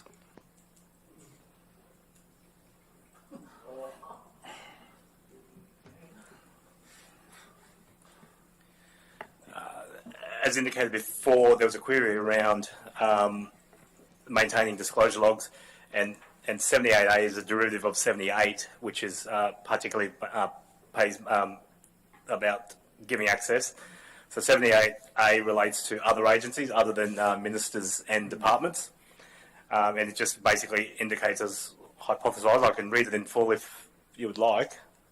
No, I'm just I'm wanting to provide for the listening public and the gallery the fact that 78A is all inclusive of a local government providing a disclosure log under the Act. So, that's correct. And then I'll scan down to 78B, which makes reference to requirements about disclosure logs, which also should be. I guess that was a query about isolating just in isolation 78A as opposed to considering the whole aspects. Look, I think we're being a bit nitpicking here, and I think the intent of saying Section 78A is quite inclusive. I could change it to Queensland legislation. That would be encompassing as well, but I don't think it would be very informative. So, Councillor Swanborough's made it clear that he's comfortable with this form of words. Are there any other points for clarification, councillors? Councillor, please introduce your motion. Mr Mayor, we've heard a lot about transparency. We've had a lot of correspondence from the Department of Local Government about... Councillor, can you read your motion, please? Okay, sorry. The motion is that in accordance with Council's Customer Charter adopted in 2020, that reads inter alia, we'll be open and honest always. We won't hide facts from you or keep you in the dark. We will always tell you the truth. That as a matter of urgency, Council implement an online disclosure log under Section 78A of the Right to Information Act 2009, and that all previous assessed and released confidential information in the public interest in this term of Council be uploaded to the disclosure log so that the public, including the media, are aware of the information and can immediately and readily access it. Thank you, Councillor. I move the motion. Moved by Councillor Swanborough. Councillor, are there any further questions for the councillor? For officers? Then I seek a seconder. Councillor McConnell. Okay. Any further discussion, councillors? If not, I'll ask Councillor Swanborough if he wishes now to speak to his motion. Thank you, Mr. Mayor. Look, I believe that this council is trying to do the right thing in being transparent and open. Certainly, we've had a lot of encouragement from the Department of Local Government to be open and transparent. It's a principle of the local government, Section 12, I think it is, that we should be open and honest and transparent. It is the will of the Queensland Parliament that we be open and transparent, and the benefits of that are well known and well documented, and I'm not going to go into them all today. But for our residents, this sends a strong signal to them that we're serious about about information. They can be assured that we've got nothing to hide, and that they can access information that is in the public interest from our council, and the media then have a right to also use that information and publish it in the public interest. So, I'd assure councillors that with only 40 of these in the last 2 years, I think the General Manager said, that is not an onerous task. We've already uploaded something like 130 OIA requests to the internet so far. Recently, in the last 3 years, this doesn't go anywhere near that particular process. And so we have the capacity of an organisation size to lead the way and show that we are open and transparent, and we want to show that we care about transparency and we don't want to hide information. Thank you. Anyone wishing to speak against the motion? Councillor West. Thank you, Mayor. Look, while I don't disagree with the sentiment of the motion, I just feel like the matter needs to really come before us to a workshop with a lot more, because there's obviously a lot more information that we need to take on board, and that we need to make sure that we do this properly. So I just can't support this motion with the wording it has today. Thank you. Another speaker for? Councillor McConnell. Yeah, I will support the motion as it is at the moment. It's already something done by other councils, so it's not something new. It is good that no one's hiding anything. It's just that this can then be put out so that anyone can access it without then having to do their own RTI when it's already out in the public. So, given the CEO's comment about needing a policy and procedure, it may take a little while, but we'll get there in the end. Anyone to speak against? Councillor Enright. Mayor, can I propose an amendment, please? Awkward this far through the conversation, Councillor. It's awkward to accept it whilst we're now in the debating for and against. That opportunity, in my mind, has passed. So we'll need to deal with this, and if this fails, then there'll be opportunity for something else. Please, do you wish to speak against, or you just stay silent, please? Councillor McInnes, were you wishing to speak against? And I was going to go along similar lines, I think, to Councillor Enright, and I just wonder whether it's appropriate for Councillor Enright to foreshadow the motion that he might have as an alternate to this. It's should be probably able to I'm happy to consider it respectfully, but be mindful that we are in the process of debating an existing motion. I'm not comfortable accepting amendments this far through that debate, but I'm happy to hear if there's an alternative approach as a discretion for transparency. Thank you, Mayor. As foreshadowing a motion or echoing perhaps a way to improve the direction, I would be proposing, if given the opportunity, that the words "as a matter of urgency" be deleted and replaced with a report to come back to Council to fully consider this matter. Thank you for that visibility. Do you wish to speak against the motion in its current form? I come back to, I guess there's the question. Yes, okay. I'm happy to, having said that, happy to speak against the motion. While, like Councillor West, I see that there are great benefits in having a disclosure log. Like a lot of things, there's great benefits in having all the bells and whistles that we require, but unfortunately all the bells and whistles do take resources, and as with the previous motions, we need to prioritise these on the understanding of what resources it requires. So in its present form, I can't support it. However, I believe there's great intention that can be done through improving the outcome for a more considered way to progress. Anyone else wishing to speak for the motion? Anyone seeking leave to speak additionally to the motion? I will speak to the motion and I'll speak against the motion in its current form.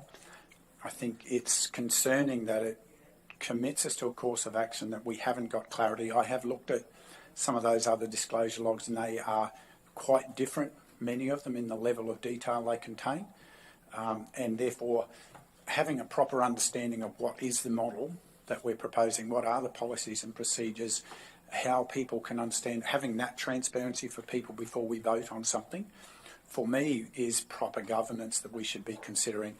In its current form, this is, whilst I'm totally supportive of proper transparency, I'm concerned that this doesn't apply good governance to get to that outcome. I can't support the motion. Anyone else seeking leave to speak? Before I hand back to the mover to close. Mr. Mayor, I think it's quite a simple motion. I don't think it's complex. I don't think it's beyond the resources of the council. I think the public would be pleased if council took this view and implemented something which is going to assist the accountability of this council and also better decision making. I think that's what it's all about. Put the motion. Those in favour? Those against? The motion is defeated. Is there further motion on this division requested by Councillor Swanborough? Those in favour, Division 1 and 2. Against Divisions 3, 4, 5, 6 and Mayor. Councillor Enright, you indicated you wish to propose an alternative way to manage this issue. Thank you, Mayor. If I may change or suggest alternate wording, commencing with council implement. No, let me just. That council bring back a report to consider the implementation of an online disclosure log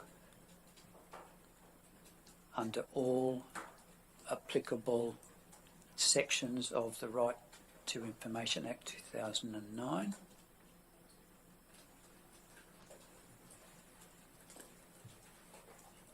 And that all previous accessed and released confidential information in the public interests, in inverted commas, in the current, or the term of this current council,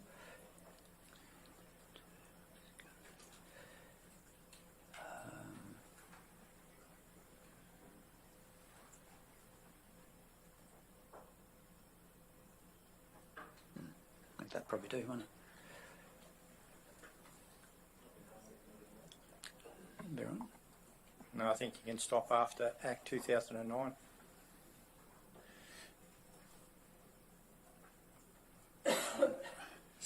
Sorry, Councillor. Councillor McConnell, I believe Councillor Enright's trying to pick up the point you raised about the period of time, which is suggesting to retain it to this term of council. But that would come back to the report, or we're asking for his report. So for clarity, Councillor Enright, Councillor McConnell saying let that be dealt with through the report as a recommendation of scope. Yeah, though in adding those words gives a bit of a bracket to the time frame for the officers to go ahead and prepare that. That was the intention of that time frame. So, Councillor, everyone's trying to be generous and assist you with wording, as they have through other events today. The CEO might also offer some guidance. Through Mr Mayor, can you consider changing the word council that officers bring back a report? I will be enthusiastic if council intends to bring back a report. I'll be quite excited. But I'm suggesting it might be a good idea if the officers bring back a report. I'm happy with that. Thank you.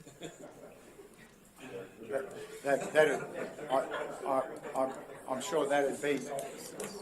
I'm sure that'll ensure a higher quality as well.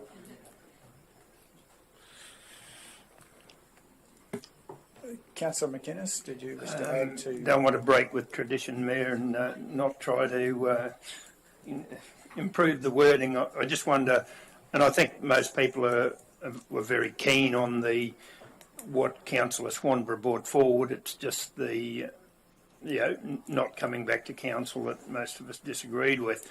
I just wonder whether Councillor Enright would consider as a matter of urgency that officers bring back council. We don't want this to be in 6 months' time. Yeah, I think it's something that we would like to see implemented and like to come back to council as soon as possible.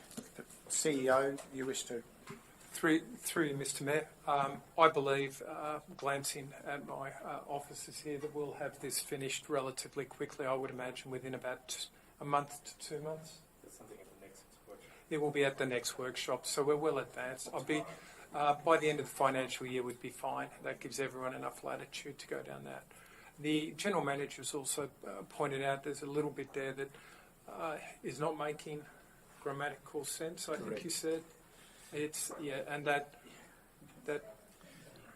Yes, it's just missing after Right to Information Act, the release that made. Yes, previously released. Happy to. So I believe what's being guided for those managing the keyboard is that after 2009, it's not. It's a comma after 2009 and removal of and. Is that yes, the clarity that was being sought?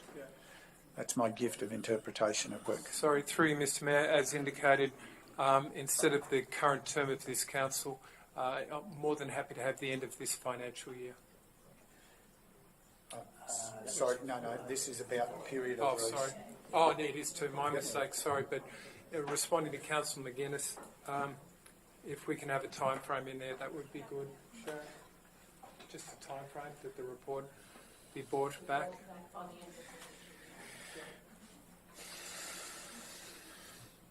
Okay. Just asking that. That's 6 months away. We talked about a couple of months, and now we've blown out to 6 months. Is it not something that can be brought back, say, to the February or March meeting of council? Within a timely manner. Yeah, I think that's. It's a bit grey, but it'll do. Yeah, there's certainly up to council. There is a council exec workshop item we've already progressed this through ET. There's a council exec workshop item, not for tomorrow, but for the next meeting, and it's certainly up to council to decide. And I think this is still Councillor Enright's proposed motion, and I believe I heard him say in a timely manner. That's correct, Sharon. If you're happy to change that, bring a report back in a timely manner. Which is your ownership of the wording. So, thank you for that, councillor. Any further questions for clarification to that, councillors? If not, councillor Enright, you're moving this motion. I'll seek a seconder. Councillor McInnes. Any further questions? Discussion, councillors? Mr Mayor, I'd like to move an amendment to the amendment. Well, let's hear the amendment, councillor. The amendment is after the words "in a timely manner," comma, on or before the March 2023 council meeting. So there's two meetings. 23. There's I'm happy to go with the latter one if it gives more time, whatever that date is. The end of March, yeah. Yes, before the end of March, I think, is the intent. Councillor Swanborough, would you be comfortable that that simply says before the end of March? I would, if the mover of the amendment or the motion would be agreeable to that. I'll withdraw.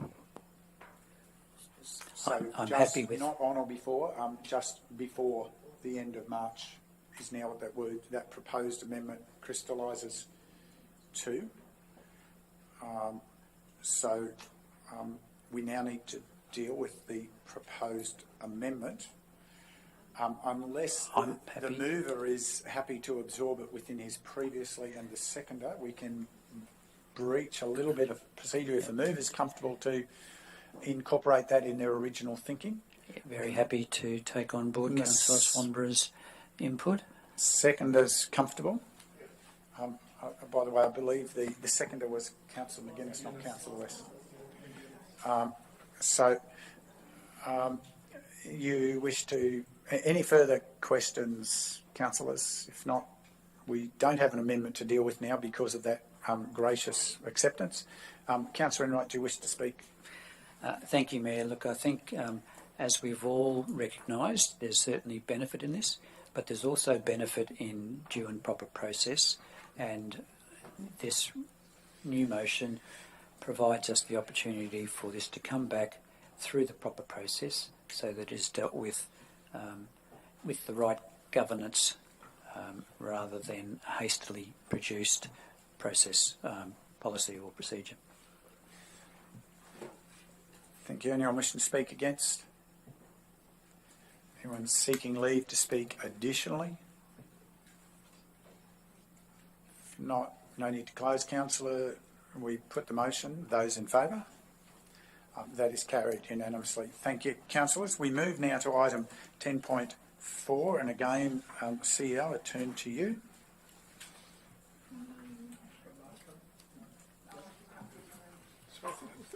Through you, Mr Mayor, I'll hand over to the General Manager.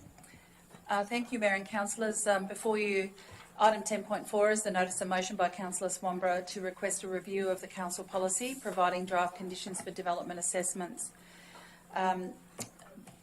The report has no previous considerations, and the notice of motion is there for you in the background of the report. What I can say in presenting this report for your consideration is that this particular policy referred to in this notice of motion is currently under review and is as part of the governance policy review process that's being undertaken across the organisation. It's currently with governance, and it's in fact due for a briefing back to council in the next round of meetings. Thank you, GM. Any points for clarification, councillors?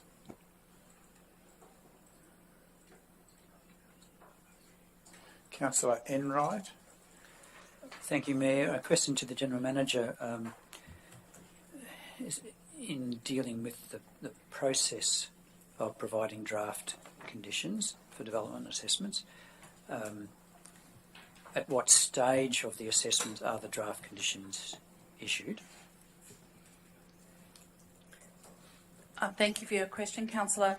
Draft conditions are typically issued once the assessment report is near finalisation, so that officers have considered all aspects of the development application. And for a general term or question, what are the benefits and the risks to council in removing this policy relating to draft conditions? Councillor, I'm not sure. I'm going to ask you to reconsider whether it's the right timing for that question today. Yep. My understanding is that it is coming forward to us for review. The determination about what's included in the final policy will be part of that process. So I think your question, I'm asking you to withdraw your question because it opens up an area that's not properly prepared for discussion today. Thank you, Mayor. I'll withdraw that one, hold that till when the review comes through. Thank you for your forbearance with that. Any other questions, councillors? Councillor Swanborough, you want to put your motion? Yes, Mr Mayor. I'm pleased to hear that it's coming back for a review as this motion suggests, and therefore just I assume that the motion... Councillor, can you read your motion, please, rather than speaking to I misunderstood you. Okay. The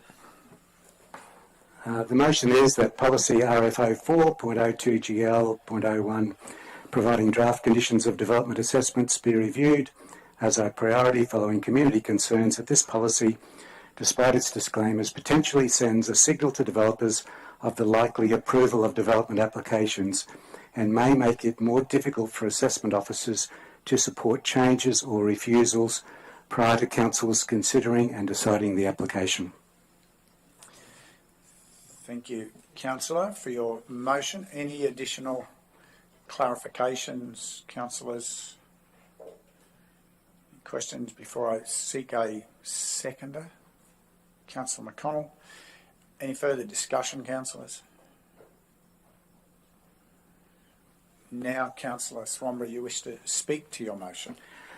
Thank you, Mr Mayor. Look, it's reasonably straightforward. These are concerns that have been presented in my community to me, and I'm reflecting those concerns today. And I think it's timely that and appropriate that the General Manager has suggested that this will be a report back to Council in a review in a timely basis. Thank you. Anyone wishing to speak against the motion? Anyone seeking leave to speak additionally to the motion? Councillor McInnes? Just a bit slow. I'm just, and it's maybe should have been done in the previous section, Mayor. I'm just wondering why Councillor Swanborough says likely approval of the development application. Surely officers would at times say would find it hard to agree to this application too. You're just as easy they would if they had major concerns about it, they would send the signal back to the developers that we have problems with this, and it's not just one way they'd view it. So Councillor, I'm going to ask your forbearance as well to hold that question for when we're actually reviewing the policy. We're getting into the detail. I understand the wording there, which is the context for the question. However, the intent of this is for a review. It doesn't say a removal, it says a review, and that process is going to undertake. I believe that's the appropriate place for that question. Could I ask you to hold it for that occasion? Will do, Mayor. Thank you. Anyone, so where am I speaking? Where was that speaking against, I think? Seeking leave to speak additionally. Yes. Thank you. Just off track there for a moment. Look, I will just speak additionally. I'm supportive of the motion, but I do so on the notion that we do a proper review, and we recognise that there are many voices interested in the management of development assessments, and that the people who are dealing with developments are also ratepayers and are also members of our communities, and they deserve fair and proper consideration. And so as we consider this policy in due course, I'm sure we will be focused on providing proper balanced governance in those outcomes, and I'm supportive of this motion in that regard. Anyone else seeking leave to speak? Otherwise, Councillor Swanborough, you wish to close? No, Mr Mayor, I think it's straightforward, and it does leave it open for all the questions to be answered and considered later on when we're reviewing this policy. Thank you. Put the motion. Those in favour? That's carried unanimously. Thank you, councillors. We move to item 10.5, and that is on page 16 of our agendas, councillors. And again, GM Council Sustainability, I believe this is your matter. Thank you, Mr Mayor. Yes, 10.5 relates to the Ordinary Risk Committee meeting held on 17th of November 2022, and as per section 221 of the Local Government Regulation 2012, we're required to bring a report back to Council of the items that were discussed at that Ordinary Risk Committee meeting. It's a comprehensive report that's attached in the agenda item, and I take it that it's being read, and we'll just, through the CEO, seek any questions should there be. We'd also have the our principal specialist internal auditor and risk today to field any particular questions should they arise. Thank you. Any points for clarification to the report and the report of the committee, councillors?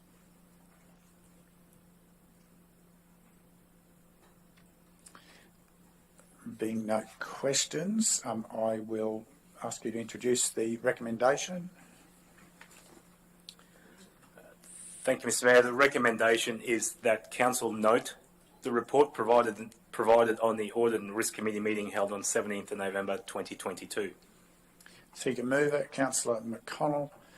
Any further questions, councillors? If not, I seek a seconder, Councillor West. Any discussion, councillors? If not, Councillor McConnell, you wish to speak to your motion? Yes, thank you, Mr Mayor. I'd just like to thank the council officer for the report. It's actually comprehensive, easy to read, as a couple of residents have said, and it details a lot in there, although it's not much, although that's a bit of an oxymoron on that one, but there's a lot in there that you can take that we are looking seriously at the strategic level and the risks involved at that strategic level. So I again thank the council officer for the comprehensive report and fully endorse it. Thank you, councillor. Anyone wishing to speak against? Anyone seeking leave to speak additionally? We'll put the motion. Those in favour? Carried unanimously. Thank you, councillors. We move to item 10.6 on page 29 of your agendas, and I turn to the GM Customer and Regional Prosperity to introduce. Thank you, Mayor and councillors. Item 10.6 is in relation to the Scenic Rim Tourism Strategy 2017 to 2021. As you know, we are regularly reporting to Council on the implementation of the various strategies that we're responsible for. Today, it gives me great pleasure to say that we're presenting to you the final report for a strategy that we have been implementing now for a number of years. I have a number of officers in the room with me, and I'll hand over to Brenda Walker, the Manager of Regional Prosperity and Communications, to provide some highlights in relation to this report. Thank you, Deborah. Good morning, Councillors, Executive, those in the gallery and those listening at home online. As Deborah said, we are officially closing out the Scenic Rim Tourism Strategy 2017 to 2021. And recognising the value of tourism as an economic driver, the Council developed this strategy back in 2016. It's provided a framework to guide the region's tourism development and destination management during that 5-year period. Council adopted the strategy back on the 27th of January in 2017, and that strategy incorporated feedback from community, visitors, tourism operators, council and key stakeholders, and information was gathered via a range of consultation methods. The strategy had a 5-year vision to grow the value of tourism to $300 million by 2021, starting from an estimated $150 million in 2016, and a mission to develop vibrant and sustainable tourism and genuine visitor experiences that celebrate the region's unique and world-class natural assets, rural and small-town character, and community values. By December 2019, the region was on track to reach that target, with visitor expenditure up to $215 million recorded for that year. However, as we all know, due to travel restrictions, border closures in Queensland and Australia, and the COVID-19 pandemic, visitor expenditure in 2020 and 21 was reduced, and that hindered the reaching of the target by 2021. I would say that Scenic Rim, compared to many other destinations across Queensland and Australia, fared relatively well through the pandemic, and the decline that we saw was significantly less than many other regions. However, it did distract us from that trajectory. The strategy has been an effective catalyst for a range of catalyst projects, I guess we should say, and there are some pleasing outcomes in terms of exceeding some of the targets we had in relation to visitor spend, and particularly on overnight stays, which is a key component of driving yield from tourism. Attached to the report is a summary of the outcomes from the action plan. There were 30 separate actions within that strategy. 14 have been fully delivered, 10 partly delivered or in an amended form due to changed circumstances, and 6 have not been delivered, largely due to the changing environment as a result of the COVID-19 pandemic. I might leave the greater detail, which is fully contained in your report there, but if there are any questions, happy to take them. Thank you. Councillors, questions for clarification to this report?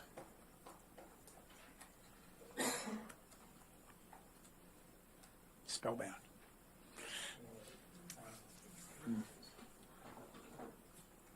Councillor Enright? With the risk of starting with a statement, but I'll try and make it a question. But given what we have been through, the challenges of COVID, but going back before that, because of the work by our tourism officers, the officers in the Customer and Regional Prosperity, where we've seen the amalgam of the 3 entities across the region into a one united destination, Scenic Rim. Do you think that we have weathered the storm of COVID due to the strategy and the ability to work as a more united tourism industry, so that we could deal with the challenges that came to us in that period? Thank you for your question, Councillor. Slash statement. What I would say is not only the challenges of COVID, but the challenges of the Black Summer bushfires that hit us in 2019-2020 were instrumental in this organisation being able to work so closely with the tourism industry to access several $1 million worth of grants that have built on the strategies contained within this particular tourism strategy, and enable us to work hand in hand with industry to implement a very broad range of projects that set us on a new trajectory. And we could not have done that without the partnership with industry, firstly through the tourism advisory group that we had, that some councillors here have served on that group, working in partnership with industry representatives. But critical to that was the formation of the unified Destination Scenic Rim as our local tourism organisation that's aided us and worked closely with us and industry operators, along with Brisbane Economic Development Agency and Tourism and Events Queensland and the Department of Tourism, to deliver a very broad range of strategies that, as Brenda alluded to before, have somewhat future-proofed this region. And so the shocks of COVID and the bushfires was nowhere near as detrimental as we first anticipated they would be. Thank you for that clarification. Any further questions for clarification to the report? If not, we'll move forward with the recommendation. Thank you, Mayor and Councillors. Before you, for your consideration today, is a recommendation that 1, Council note the conclusion of the Scenic Room Tourism Strategy 2017 to 2021 and acknowledge the initiatives undertaken and outcomes delivered to benefit the Scenic Room region. And 2, that Council acknowledge, in lieu of producing a new broad-based tourism strategy, key tourism actions are contained within the Scenic Room Regional Prosperity Strategy 2020 to 2025, with a focus on developing relevant sub-strategies such as the Scenic Room Agri-Tourism and Agribusiness 10-Year Roadmap 2022 to 2032 and the Scenic Room Nature-Based Tourism Strategy scheduled for adoption in early in 2023. I seek a mover. Councillor Enright, thank you. Any further questions to the report, councillors? I seek a seconder. Councillor West. Any further discussion? Councillor Swanborough. Thank you, Mr. Mayor. Look, one of my constituents takes an active interest in reading the agenda prior to the meeting. Brought up the fact to me that there's a comment in this report that congestion leads to community resentment of tourism, and said that it's probably never a truer word. And it just highlighted something that's often understood but never said. But this report did recognise that, and that is one of the threats that we have on Tamborine Mountain of the congestion from tourism can lead to resentment of tourism, and we don't want that to happen.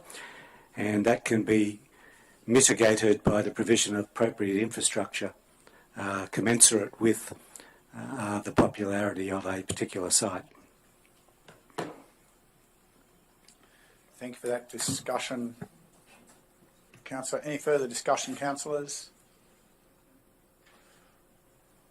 Not. We have a motion before us. Councillor Wright, you wish to speak to your motion? Thank you, Mayor. I would. This is a really important finalisation of a strategy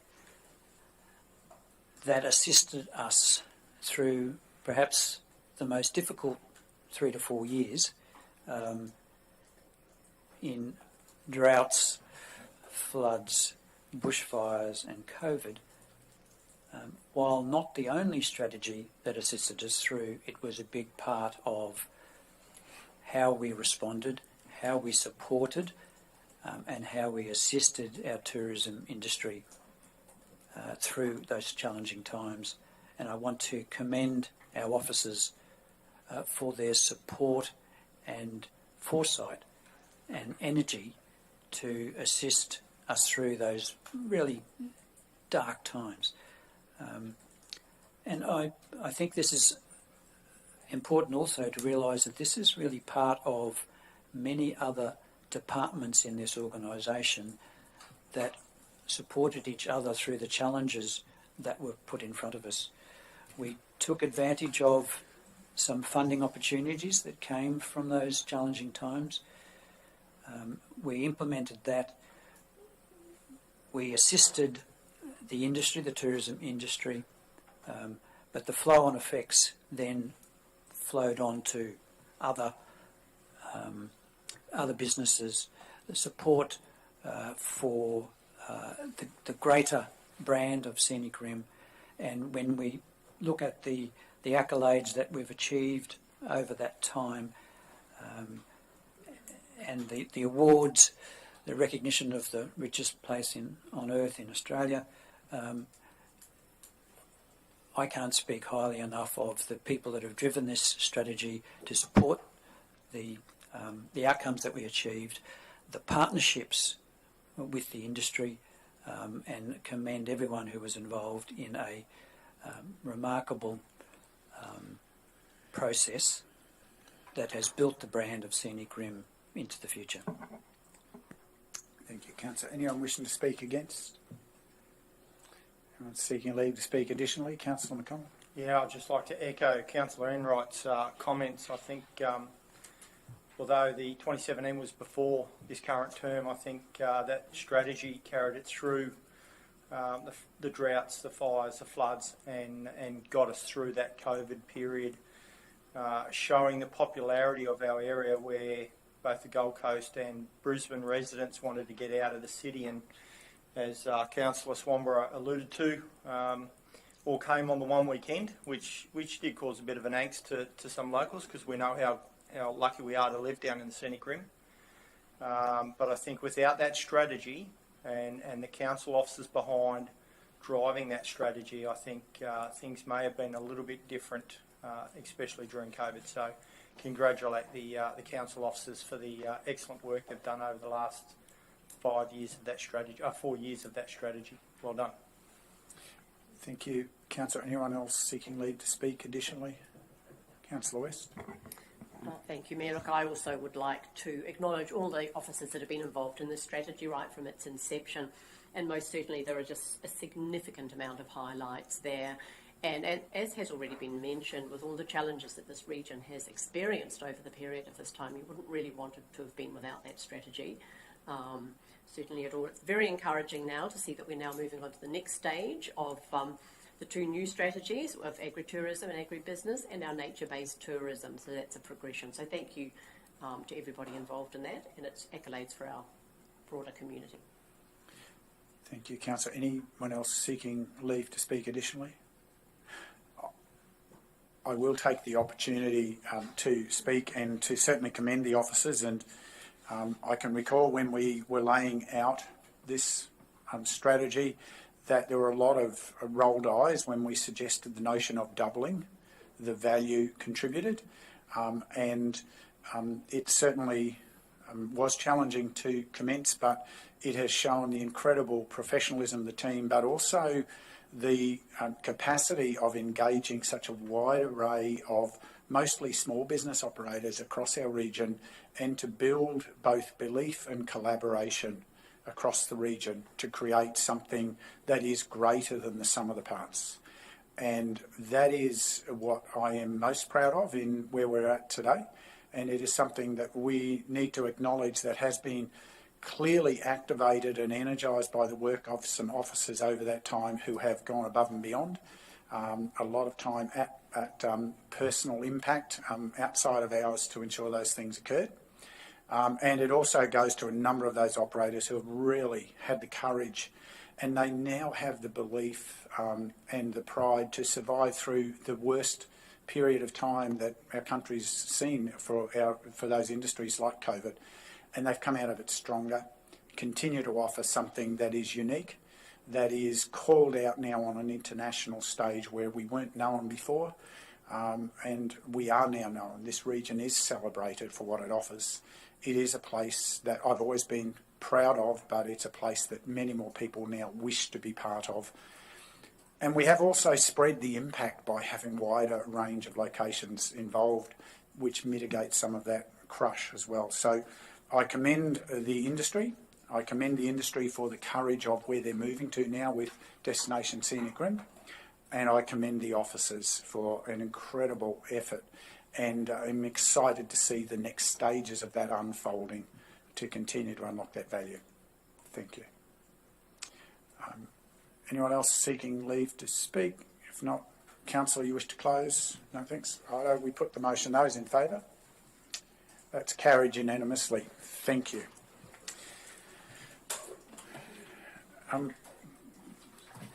Councillors, we do have a number of other matters, but I do see that it's 30 seconds off 12:30, so I am going to adjourn the meeting and for us for a 40-minute break to return at 1:10 on my clock, and that allow us to have a break, refresh and recharge before we continue on with the rest of the agenda items for today. Thank you for gallery listening in, and to those here physically. We're now adjourned.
we bring the gallery back, please?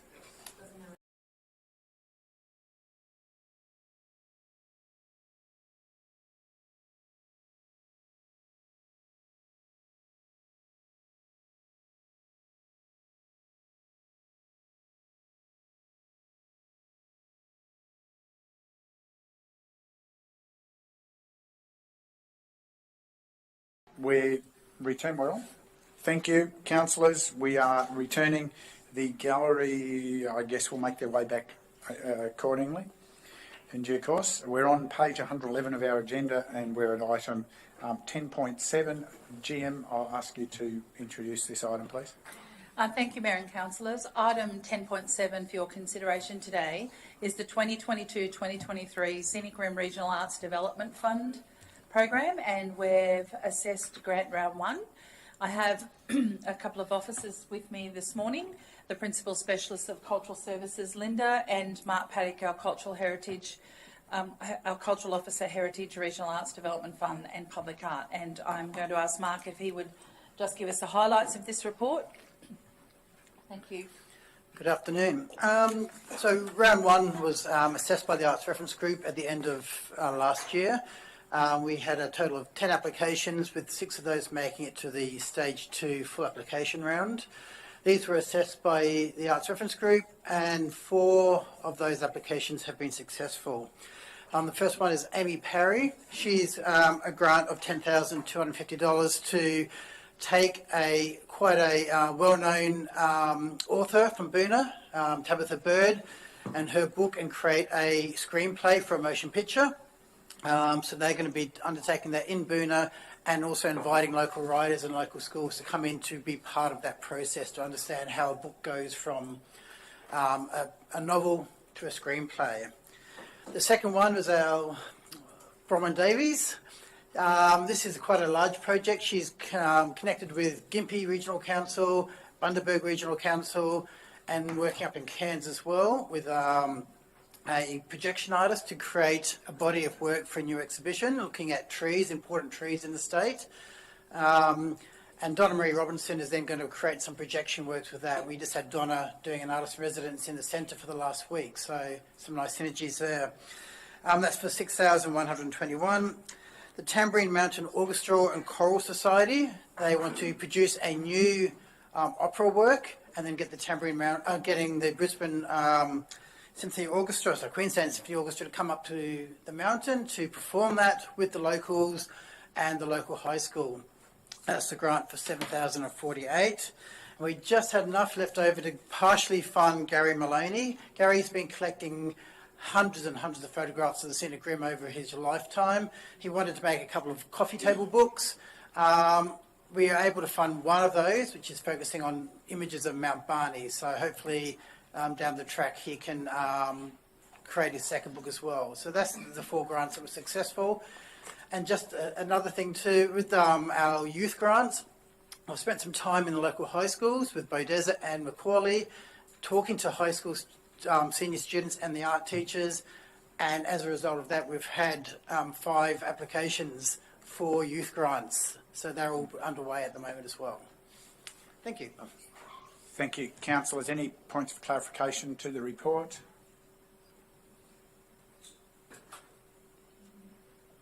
Not, there's a fair bit in there. I asked GM, would you introduce the recommendation? Thank you. In doing so, Mayor, I'd just also like to acknowledge Councillor Enright, who is the chair of the Scenic Rim Regional Arts Reference Group as well. So, but councillors, before you is a recommendation that council approve the allocation under the 2022-2023 Scenic Rim Regional Arts Development Fund Program Grant Round 1, as recommended by the Scenic Rim Arts Reference Group, for a total of $25,000 in grant funding towards full projects totalling $303,823, as outlined in the table below. Are you wishing that I read the table below, Mayor? I think we've got clarity of just clarify that the table includes the 4. The 4, so Amy Parry, Bronwyn Davies, Tambourine Mountain Orchestral and Choral Society, and Gary Maloney, for the amounts that Mark outlined in his introduction. Okay, councillors, does that provide clarity of the recommendation? I seek a mover.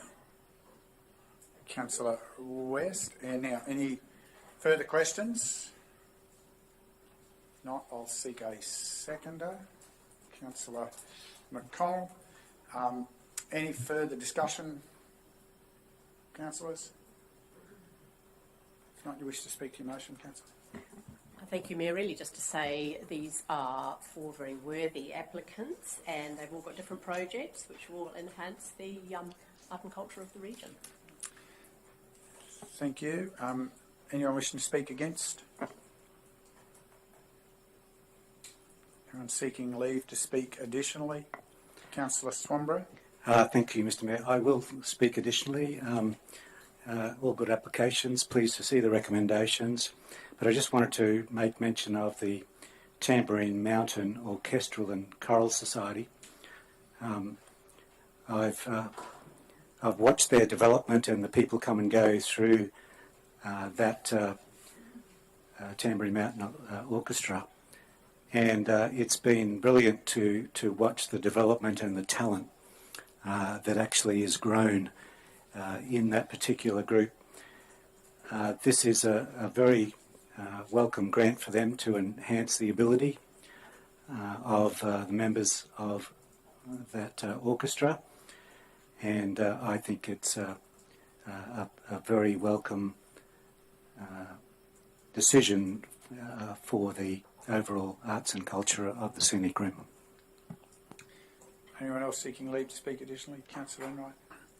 Thank you, Mayor, and I'd certainly endorse those comments previously.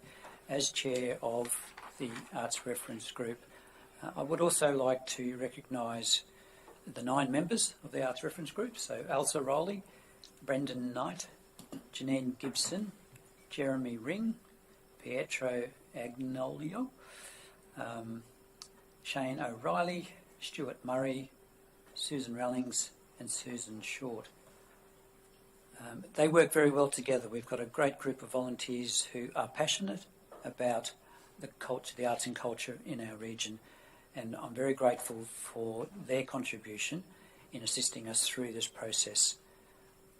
I think also I'd like to recognise our officers, Mark Paddock and Linda Phillips, for their assistance to encourage our artists to enable them to develop their skills.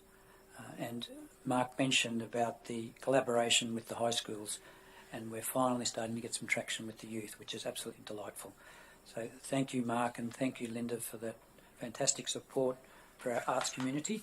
And again, I'd like to recognise our arts members, but also the artists who contribute to. We've got a very great mix of genres in film, visual arts, music and photography. So a nice spread across the region of a wider range of genres. So happy to endorse, support the motion. Thank you. Councillor, any further seeking leave to speak additionally? If not, wish to speak further, Councillor? No, thank you. Then we put the motion. Those in favour? It's carried unanimously. Thank you, councillors. We move to item, thank you, officers, thank you for that. And we move to item 10.8 on today's agenda on page 116. And GM, we're back in your hands.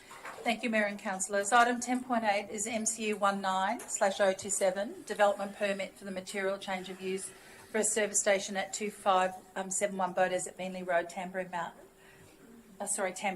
not Mountain. And with me today, I have our Manager of Planning and Regional Development, Health and Biodiversity, and also our Principal Specialist, Joseph, who's going to present this report. Thanks, Deborah, and good afternoon, Council. This application has been retabled for consideration following the previously tabled report at the ordinary meeting held on the 12th of April 2022. As Council will recall, the original recommendation was for refusal and a procedural motion was carried to allow the applicant to provide additional information as requested by the applicant. Since the meeting held in April, Council officers have met with the applicant on a couple of occasions to further discuss the concerns with the proposed development and highlight the conflicts with the planning scheme. On the 21st of November 2022, The applicant lodged a changed application in response to the report tabled with the intention of responding to council's concerns. The primary change to the application involves the removal of the convenience restaurant, and the overall changed application can be summarised as the applicant now incorporating electric vehicle charging for the site, removal of the takeaway drive-through, removal of the playground, increasing development setbacks for the development, and increasing landscaped areas and reducing hard stand areas. As part of the changed application, the applicant has also submitted further material on the economic impact assessment in response to the findings of the peer review commissioned by council. The applicant's change is considered minor and as such did not require further public notification. Council provided notification to SARA as a concurrence referral to the changed application on the 23rd of December 2022, and they provided their revised change referral agency response on the 6th of January of this year. Upon reviewing all the material submitted to date, council officers maintain a recommendation for refusal as the fundamental issues and conflicts with the planning scheme have not been overcome by the information submitted. In reaching this recommendation, council officers have also considered any other relevant matters raised by the applicant, specifically whether a sufficient planning need has been demonstrated. The applicant contends through their submitted material of a planning need, there is a planning need for the development which overcomes the non-compliances with the planning scheme. This need being the focus towards heavy vehicle refuelling, which has a perceived unsatisfied demand not adequately met within the area. Officers have considered the relevant matter of planning need and whether it warrants approval for the proposed development. In reviewing the material, council officers are not satisfied that a sufficient planning need has been demonstrated by the applicant beyond that of convenience and choice. The gaps in the applicant's argument for the planning need include heavy vehicles by function can achieve significant travel distance before requiring refuel, and generally refuel at points of origin and or destination. No locational alternatives were explored by the applicant, and no evaluation of existing service stations has been provided in relation to their inability to cater to the perceived gap for car and truck refuelling. So this includes review of existing service stations around queuing, Bowser types, canopy height, and turning circles. It is maintained that the proposed development operates primarily on a point of convenience and with limited planning need demonstrated. The proposed development remains in conflict with the planning scheme's intent for the location and zone. This is further exacerbated by the site's flood impacts constraints. To allow the proposed development to occur in this location would result in unacceptable planning consequences for the reasons already outlined in the assessment report. Irrespective of the amendments to the proposal and removal of the convenience restaurant, the application material fails to meet the strategic intent of the planning scheme, nor has it demonstrated a sufficient planning need to warrant approval. As such, the recommendation for the development approval is not supported and it's recommended for refusal today. Thank you for that comprehensive introduction. Councillors, any questions for clarification? You've got a body of material there. Councillor Swanborough? Yeah, just the first question is, how many dedicated truck stops do we have in the Scenic Rim? That information hasn't been explored as part of this assessment. Well, it's not referenced within the material here. From my knowledge of the Scenic Rim, I believe there's one recently approved out at Tarantula, but I'm not aware of any others. Maybe other councillors could help me understand, are there any other dedicated truck stops in the Scenic Rim? There's 3 at Arachula. Arachula. Oh, there's 3 at Arachula, okay. There's a number of them across the region. So, I'll answer the question. There's one in Beaudesert that provides all 24-hour service for trucks. okay. Anyway, so, any other points for clarification for officers for the report? Yeah, look, just one point of clarification which sort of concerned me when I read the report. It doesn't seem to be consistent to me that sometimes we talk about need, other times we talk about, viability and things like that. I understood that the question of certainly viability, which is addressed in this report, the impact, on competitors, for instance. I understood that was not within our purvey to consider the impact on other competition. It's more of an anti-competitive practice if we were to consider that as a reason to object to a development. Thank you, Councillor. So that was one of the findings of the peer review commissioned by Council. But however, that's not where the main point of contention is. It's whether they've just demonstrated a sufficient planning need for that development, not so much its impact on surrounding competitors. Thank you for that clarification about the difference between those two components. Further, any questions, Councillor Enright? Thank you, Mayor. Joseph, for the benefit of perhaps people who may not have the document in front of them, but particularly with the flood levels, there is a graphic on page 121 that gives an outline of the level of water, and that is, I presume, at the 1% AEP. But happy for you to just understand or outline those details in that flood map. Thank you, Councillor. So the map presented on the screen currently is what is representative of Council's flood study for that location. So that is the 1% AEP flood depth.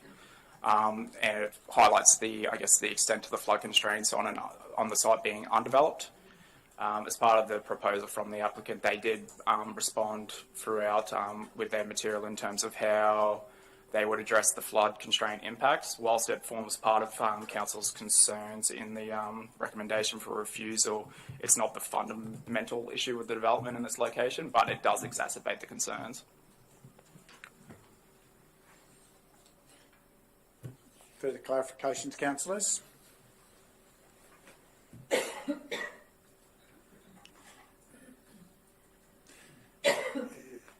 If not, then we come back to the recommendations, please.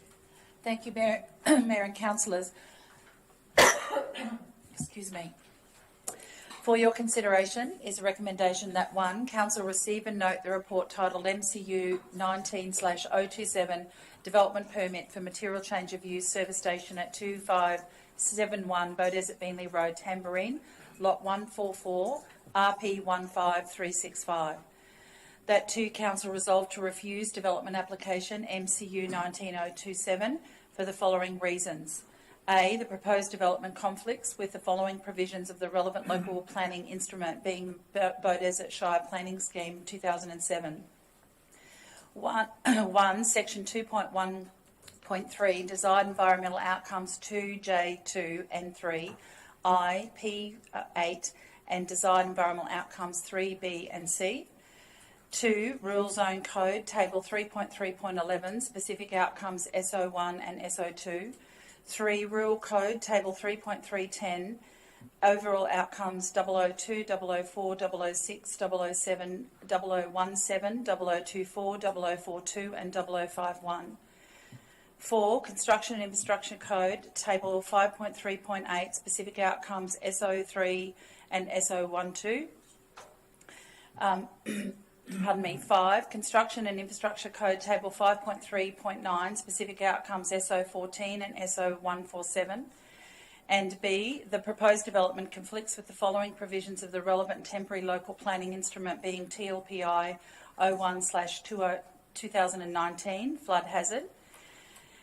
1, Item 3, Development Constraints Overlay, Specific Outcomes SO1, SO3 and SO4. C, the applicant has not demonstrated sufficient grounds to support the proposed development despite the above-mentioned conflicts. And D, the proposed development could not otherwise be conditioned to achieve compliance with the above-mentioned conflicts. If I can, Councillors, yes, Councillor ask McConnell. the GM just to clarify the RP number, please? Certainly, it's RP 151 to 365. Thank you. Thank you. There are just a couple of points there that wavered off script. So thank you. I seek a mover. Councillor McInnes. Any further questions, councillors? Seek a seconder. Councillor Chalk. Any further discussion? Councillor West. Thank you, Mayor. Look, if I may, I just want to acknowledge the applicants who are of this application, who are long-time successful business owners in Canungra.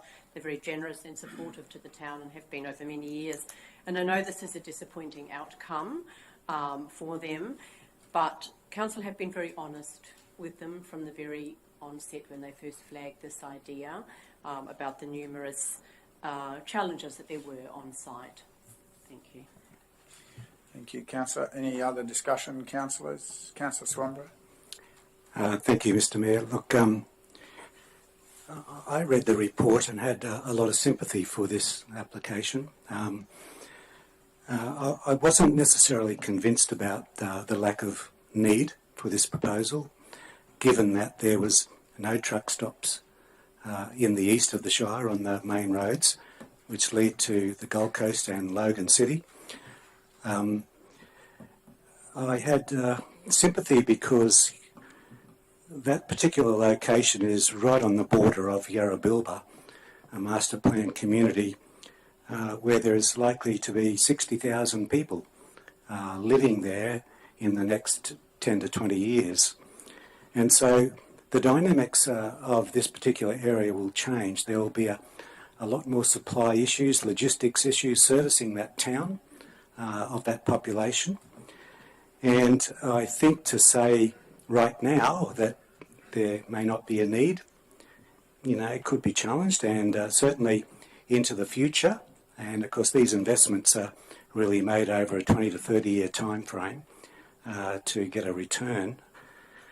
I wasn't convinced about the need not being there. And there certainly is a need for electric charging stations. We on the east of the Shire, where the more population exists, we don't have too many electric vehicle charging stations, and I thought providing that need would be a great boost to the infrastructure needed for that side of the Shire to as an economic development initiative going forward. And I know I see also the reasons for the decision, quoting strategic outcomes, etc. But I notice the main person or the main business most affected by this proposal, the Tambourine Winery, was not even a submitter against the application, and they would be right next door to this particular thing. And to me, I've driven past there, 10,000 times in the last 20 or 30 years, and to me it seems in the perfect location for a truck stop there. So my additional comments, I'll reserve any further comment when the motion is put. Thank you, councillor. Any further discussion, councillors? Sorry, was it you making a move there, Councillor McConnell? No, you've withdrawn. Then we'll move forward. Councillor McGuinness, do you want to speak to your motion? Yes, Mayor. These situations are always difficult, and I feel for the people that spent a lot of time putting this together, but the flooding comes to front of mind with myself here.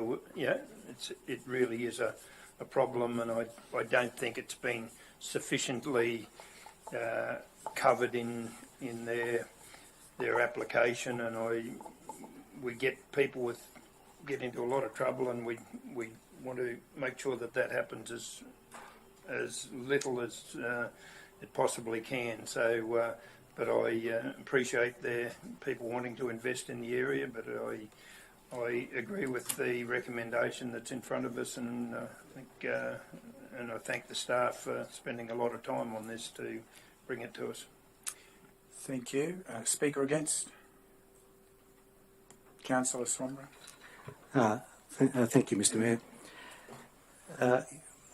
Yes, look, I think there's very low impact. I know it's in the wrong zone according to our planning scheme, but that hasn't stopped council approving commercial developments in residential type zones in the past, and it's always going to be challengeable if it goes to an appeal.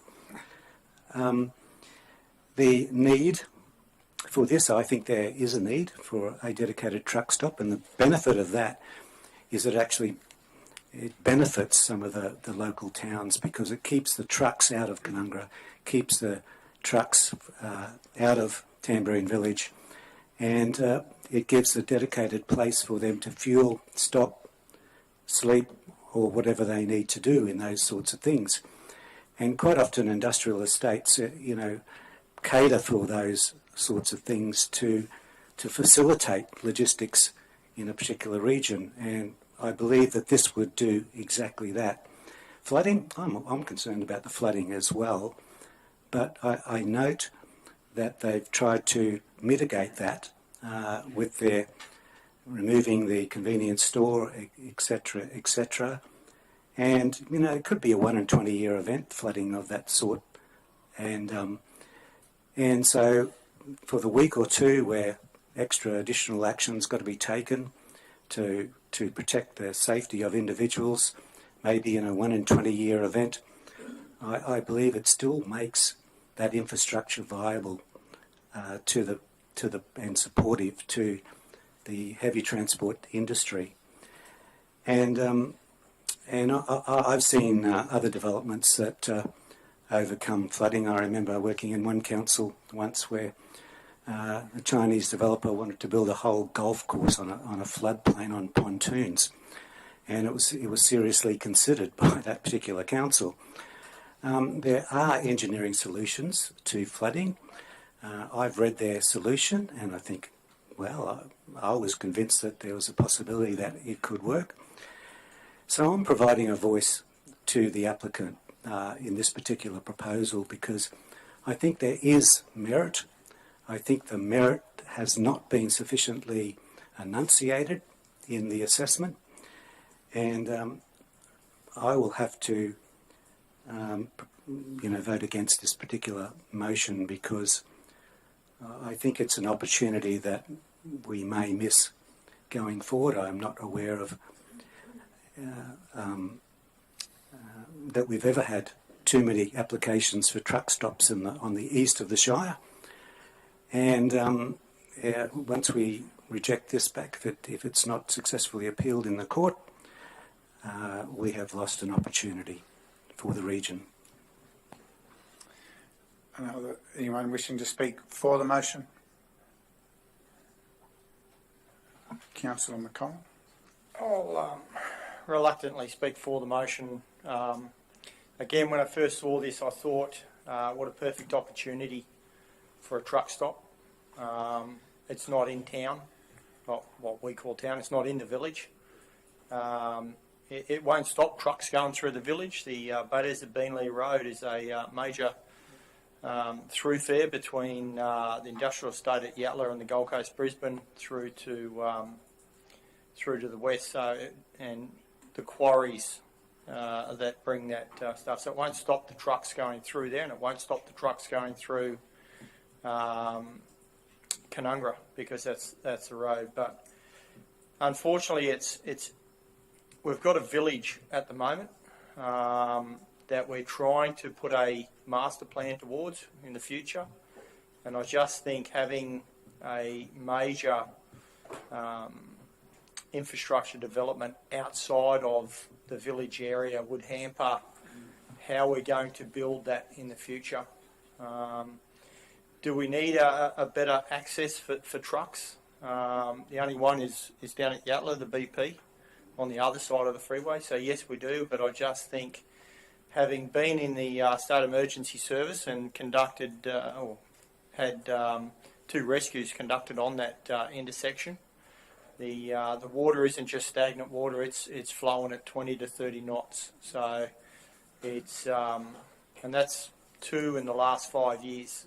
And as we've seen with the climate change alarmists, it'll probably get a little bit worse in the years to come, or it may get a little bit worse. So we don't want to be putting this sort of infrastructure, I think, purposely in that sort of environment, and that's my major consideration for voting with this, or voting for this proposal. As much as Councillor West iterated a great family from the area, and they've done a lot, but I just can't put it in that area. If there was another area within the village, or along the Bayders of Beenleigh Road, I may go for it, but I just can't put it in a flood-affected zone that has that speed of water. So, unfortunately, I will have to vote for the motion. Thank you, Councillor. Anyone else wishing to speak against? Seeking leave to speak additionally? Wish to close, Councillor McGuinness? No, I'm right. Thanks, Mayor. Then we put the motion. Those in favour? Those against? Motion's carried. Division requested. Those in favour, Divisions 2, 3, 4, 5, 6 and Mayor. Against Division 1. Councillors, we move to item 10.9. Thank you to the officers for what's been a long process and for the diligence in working that through in a lot of complex issues. Page 169, councillors, we come to our next item. Back to you, Jim. Thank you, Mayor and Councillors. Item 10.9 is the Adopted Infrastructure Charges Resolution version 14. As you know, we review this regularly and provide an update to Council. I'm going to ask Mark Lohman if he will speak to this report briefly. Thank you. Thank you, Deborah. Item 10.9, this report seeks Council's adoption of the proposed new version of the Adopted Infrastructure Charges Resolution, and it'll be version number 14. Infrastructure charges are applied to new developments to assist in the funding of the resulting upgrades required to trunk infrastructure, including roads, parks and stormwater drainage. Infrastructure charges in relation to water and sewage are done through urban utilities, separate to council. Each year the Queensland Government adjusts the maximum values that council can charge, and those changes are made in to reflect the changes to the producer price index, which is similar to CPI, but it's an index for construction. This ensures that the infrastructure charges remain consistent in real terms with the changes brought about by inflationary effects. The new charges have been included in the version 14, and it is proposed that the adopted infrastructure charge resolution would commence on the 1st of February this year. Thank you.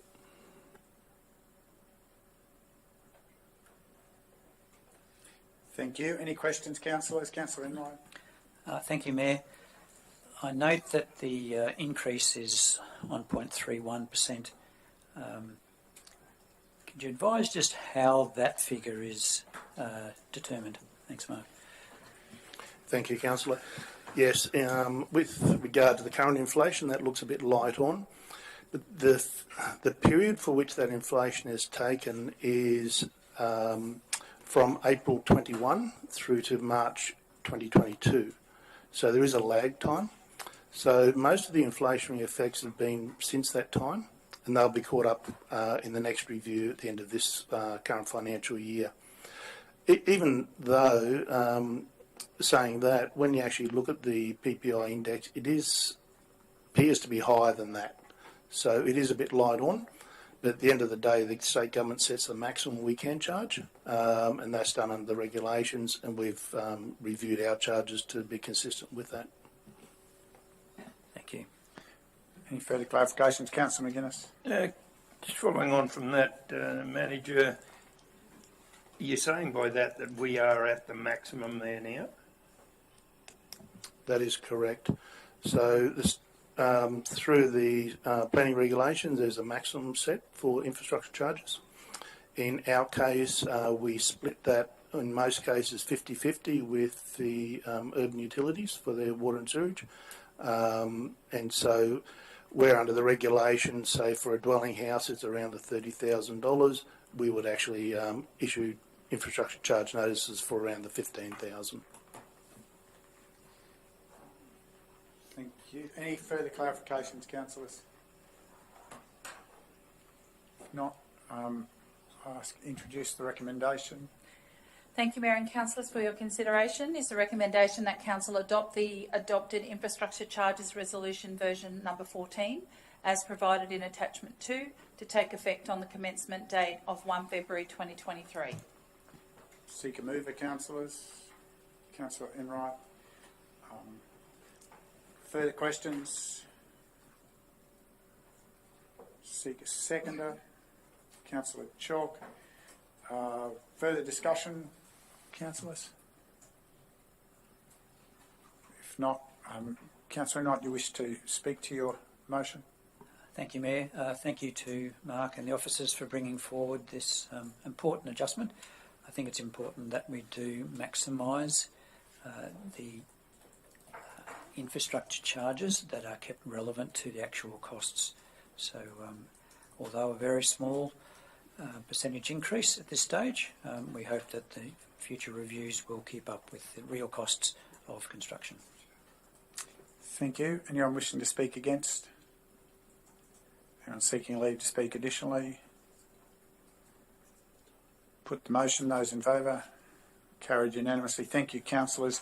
We move to page 238, item 1010, and the GM Asset Environment Sustainability. Would you please introduce? Thank you, Mayor and Councillors. Item 10.10 deals with the Bridge Renewal Program, more particularly the delivery of the Hinchcliffe Bridge and Kangaroo Bridge Replacement Program. This report is brought before you as a result of the increased cost to deliver construction projects similar to these two, mainly around the supply of materials and also the resources required has seen quite a increase over the last couple of years. It's worth drawing your attention to the fact that under the round 5 of the Bridge Renewal Program, that there was a cap of $2 million to the funding for each project, and also there was a 50-50 funding split between the Australian Government and the Council. The new program has a funding cap of $5 million and a 20-80 split, so 80% of up to an 80% Australian Government funding with 20% to Council. It's also worth noting that the cost to date, which would be the pre-construction, which is mainly made up of survey and design, is not able to be claimed if when we apply under if we were to go to apply under the current round of the Bridge Renewal Program. Happy to take any questions after that summary. Points of clarification, Councillor Swanborough. Yes, just in relation to those pre-construction costs that are not able to be claimed. Can you give us an idea of how much they would be? Yes, I can give you a rough idea. At this point in time, it's close to around $400,000 for Hinchcliffe Bridge and about $200,000 for Kangaroo. There are still some ongoing costs associated with Hinchcliffe Bridge. So at the end of this financial year, if we were to go down this path, there may be an increase on those dollars. Thank you. In relation to this, does this mean that we should be a little bit more aware of spending that sort of money prior to going into these contracts to do this work in the future? As it stands, with the original funding agreement, those costs were able to be attributed to the actual grant. I'm being quite open in the fact that it's only once the grant is realised that those costs can be recouped. Officers have certainly carried out the particular sums with regard to not only, more particularly in Hinchcliffe Bridge's case, we actually were at the maximum of the funding, which was $2 million.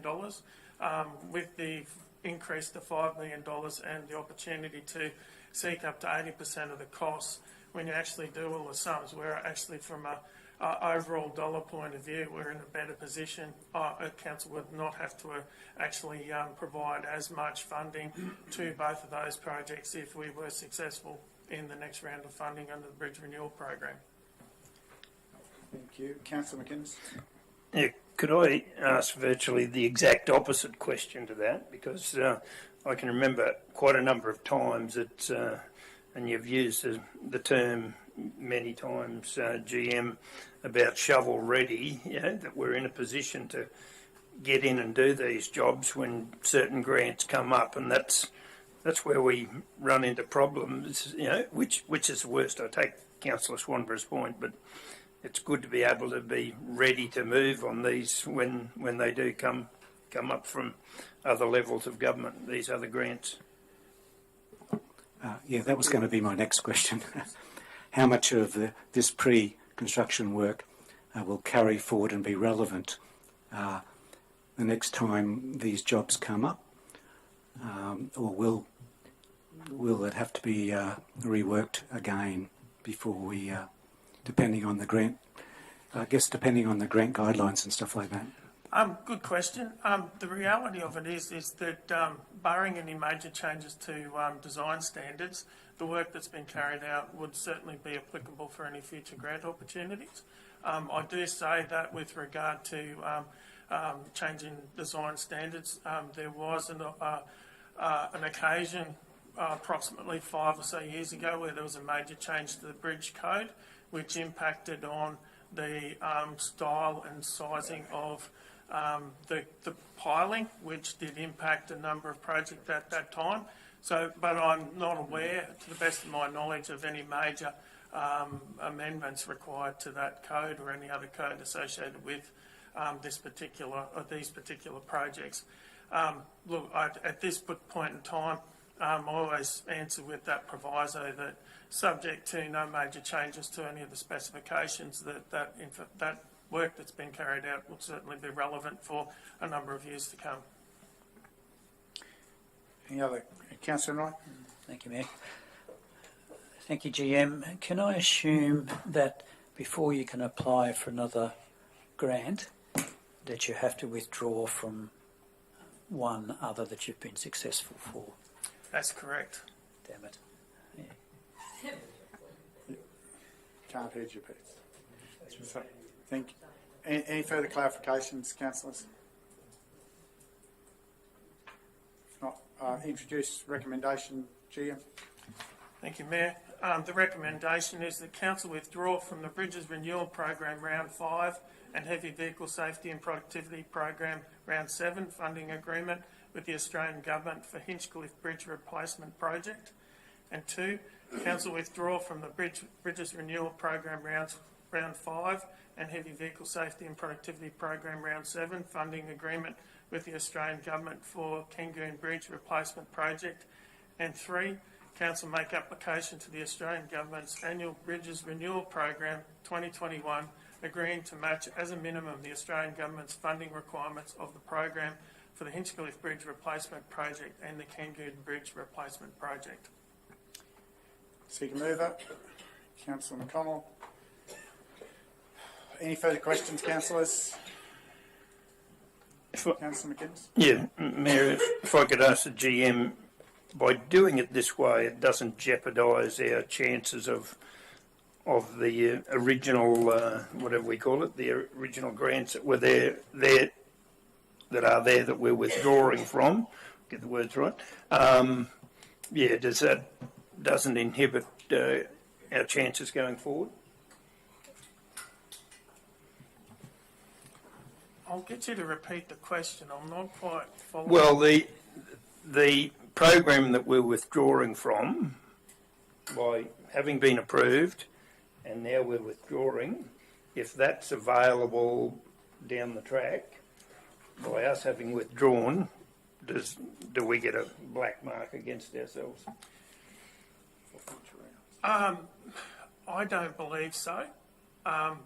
We've certainly spoken with the appropriate representatives of the program, and certainly that was one of the comments or questions or asked, and certainly wasn't the information that was provided to us that would be the case.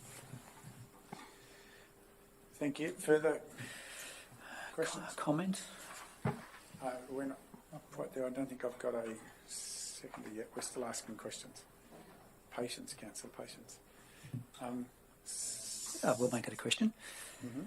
Mm-hmm. Do we have an understanding of the likelihood of success of the next rounds?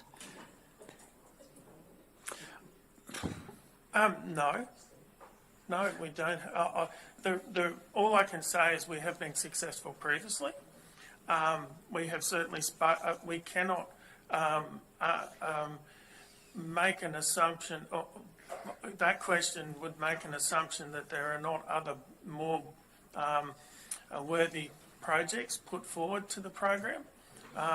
So the reality of it is I'm not in a position to say one way or the other. I'm reasonably confident, given the information and the data that we have available, that we would have a good chance, but I can't sit here and guarantee. There are no guarantees in this next round. GM, could I just ask that question slightly differently? Each round is a merit-based competitive process. Is that a correct understanding of how it works? Yes, and just because, and the way in which the 2021 program has been developed, it is reassessed every 3 to 4 months. So the next assessment is towards the end of February. The withdrawal process, we're going to cut it reasonably fine to be able to get the application in by the end of February, but that's the aim of officers involved. There will be another 3 opportunities this year to put the application in under that, as the current funding arrangements stand. Okay, thank you. Further clarification, Councillor Enright? Thank you. Speaking for the community of Coralban, the Hinchcliffe Bridge has been on the bridge renewal program for probably 7 years. It's been unsuccessful a number of times. There was much delight when it was finally approved, particularly for those who are stranded on the other side of Cannon Creek. I anticipate that there will be some concern in the community when the anticipated construction year of 2023, that's been out there for a number of years since it was successful. My question is, what is the plan to communicate this to the Coralban community so that they have an understanding of a little bit more pain, but hopefully a greater benefit? That's your job. Sorry, Councillor, aside from that, is there a change communication process? Certainly would need to update the community. Look, I think from this point on, if Council were to go with the recommendation as highlighted here, that we would certainly say that there is will be some delay, depending on how whether we're successful or not in the next rounds. Would then be we'd then have to manage that communication each time we either are successful or not. The flip side is, which is what is contained within the report, would be the council would have the opportunity to fund the project in its entirety, which would mean an increase of, or needing to find $4 million additional dollars. Thank you. Any other questions, councillors? Councillor Enright? Is there any benefit in separating the two bridge construction jobs, understanding that the difference for Hinchcliffe is significantly greater than Cangoon, or are they lumped into the same bucket? They are already separate. They are treated as separate projects, and when we go to tender, they were treated as separable portions for the tender purposes. And to be honest, when the tenders came back in, two separate contractors were at the time were actually being considered. If we had the funding available, but we did not have the funding available to move forward. Hence this report. Thank you. Any other questions, councillors? Otherwise, I'll seek a seconder. Councillor Swanborough. Any other discussion? We've had a little bit of that on the way, but yes, Councillor Enright. I guess making a statement is that we've done very well over apologies with the bridge renewal program. We have done well over, I don't know, is it 6 or 8 bridges over the last 10? But this highlights that the changes of support, as far as funding support, mixed with incredible increases in construction costs, is a real challenge for us as council.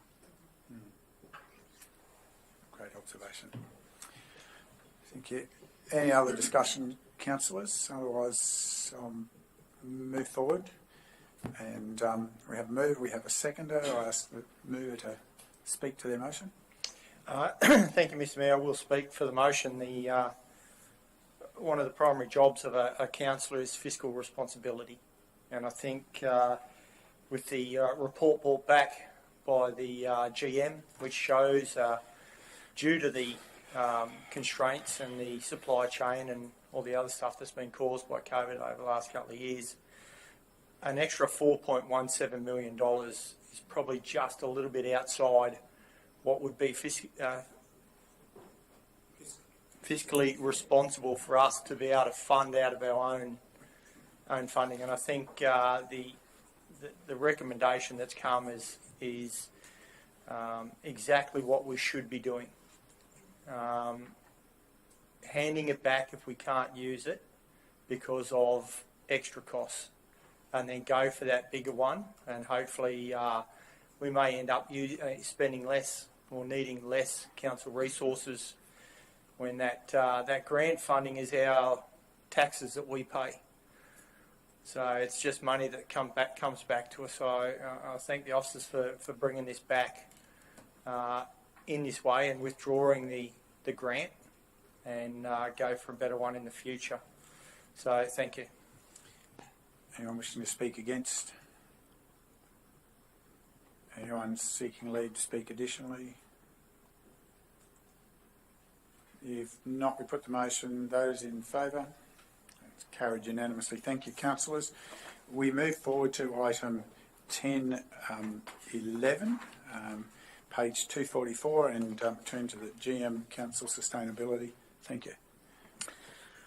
Thank you, Mr. Mayor, councillors, the public either listening in our digital broadcast and all those in attendance today. Given the timing and relevant logistics associated with the brief shutdown over the Christmas New Year period, we do have both the November and December monthly financial reports today being tabled. The first cab off the rank is the monthly report for November 2022, as presented in item 10.11 today's agenda.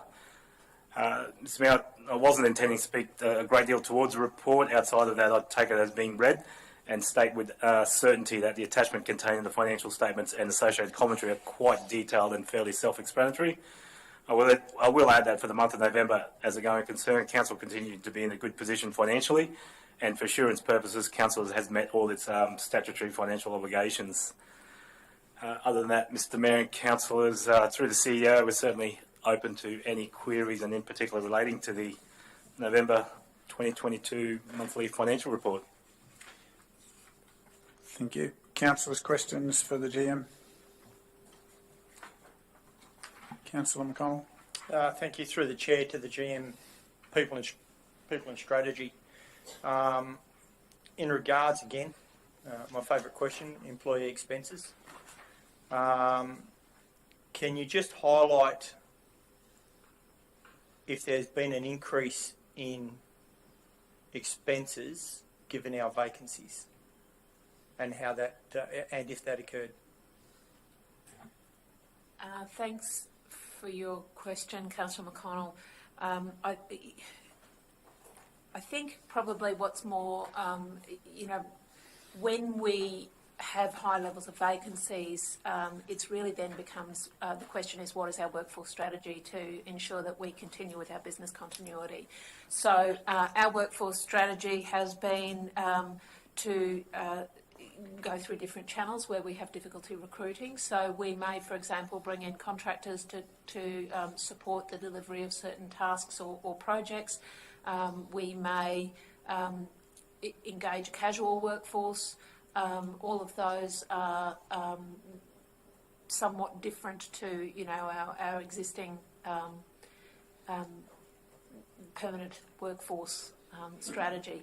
So we utilise our existing budget for employee expenses when we do that, and you'll see either where we have budgets transferred from employee expenses to materials and services. That's where we're paying an external party to complete projects for us, or where we are engaging in a labour hire type arrangement.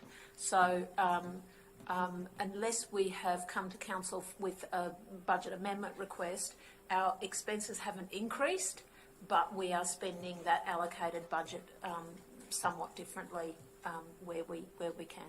Does that answer your question? Yes, and through the chair again.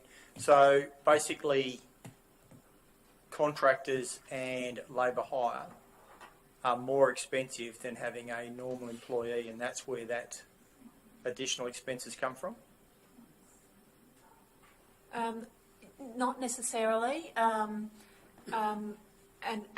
When you say additional expenses, we are not spending more than what is budgeted for under our employee expenses budget.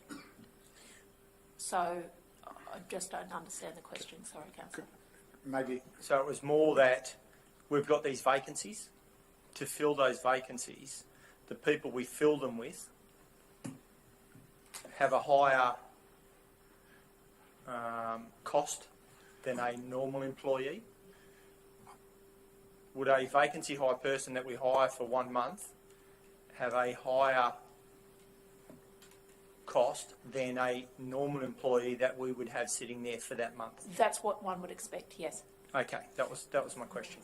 Yeah, not always the case, but not always, is what but you'd it expect. can. That's where some increases can come. So, in order to ensure that we don't overspend in that case, what we end up with, and what you'll see are workforce impacts on the existing workforce. You'll see higher than normal, potentially higher than normal overtime costs, potentially higher than normal accumulation of flex time, all of those things. So there are ways of understanding what that impact is. Thank you. GM, Council Sustainability, did you have something to add? Thank you, Chair. Just to add further clarity, obviously, just as a reminder through our budgeting process, the figures include that salary and wages, include the on-costed amounts, including any workers' comp, insurances, labour, everything. All your leave and stuff, and a payment for a contractor will be inclusive of those necessary things. So sometimes it's on level paring. It's just that labour budgeting figure is not necessarily all the dollars that get paid out. It includes all the on-cost to council. Thank you. Thanks for clarity. Any further points for clarification, councillors? GM will get you to introduce the recommendation. Thank you, Mr Mayor. Item 10.11, the recommendation is that council receive the unaudited financial statements for the period ended 30 November 2022 for the financial year 2022-2023. Seeker mover. Councillor West, thank you. Any further questions for the GM? Seek a seconder. Councillor Chalk. Any discussion, councillors? Councillor West, do you wish to speak? No, thank you, Mayor. Anyone seeking leave to speak? If not, we put the motion. Those in favour? Carried unanimously. Thank you, councillors. We move to item 10.12 on page 258. Thank you again, Mr Mayor. As per the previous item, item 10.12 today relates to the monthly reporting for December 2022. This represents the most recent period to date and more notably represents the milestone of being halfway through the 2022-2023 financial year. With that, I will spend a couple of minutes extra providing some commentary on this report. Similarly with the previous item, I take that the report has been read and councillors have had time to peruse through the detailed financial statements and associated commentary. I will mention that these monthly financial reports reflect the September budget review that was adopted by Council at the 6th of December 2022 ordinary meeting. Again, as previously indicated for the November period, as at the end of December 2022, Council continued to still be in a good financial position and similarly for assurance purposes, Council met all its statutory financial obligations. As mentioned before, Mr Mayor, if acceptable, I can provide some brief commentary as to some metrics that I thought should be highlighted. First is that whilst we've just recently processed the September budget review, we are continuing to see the direct positive inflows from external activities within the region and in particular around the development and building assessment areas. Now, whilst this is obviously a financial boon to council finances, it should be with caution and disclaimer that we are forecasting at moderate levels and the trends may or may not continue to be continued through the end of financial year. So there is just some caution about not over-capitalising on the current trend and setting the budgets too high for that continued growth. So it is, we're seeing now it is starting to plateau. So what we've included in our September budget review, whilst there is a slight increase, that may taper off. At least we've met those September budget review forecasts. Additionally, just a couple of other notes. It's quite pleasing to continue to highlight the upward trend of council expenditure in the region. And as of end of December 2022, out of the $50.4 million in contestable expenditure, $14.4 million was spent on Scenic Rim associated businesses. This represents about 28.57%. And this is up around 3 or 4% from the previous reporting around the first quarter of the 2022-2023 financial year. Outside of that, Mr. Mayor, again, I'll take it the report's been read and any queries relating to any clarity, certainly open to receive those now. Any questions, councillors?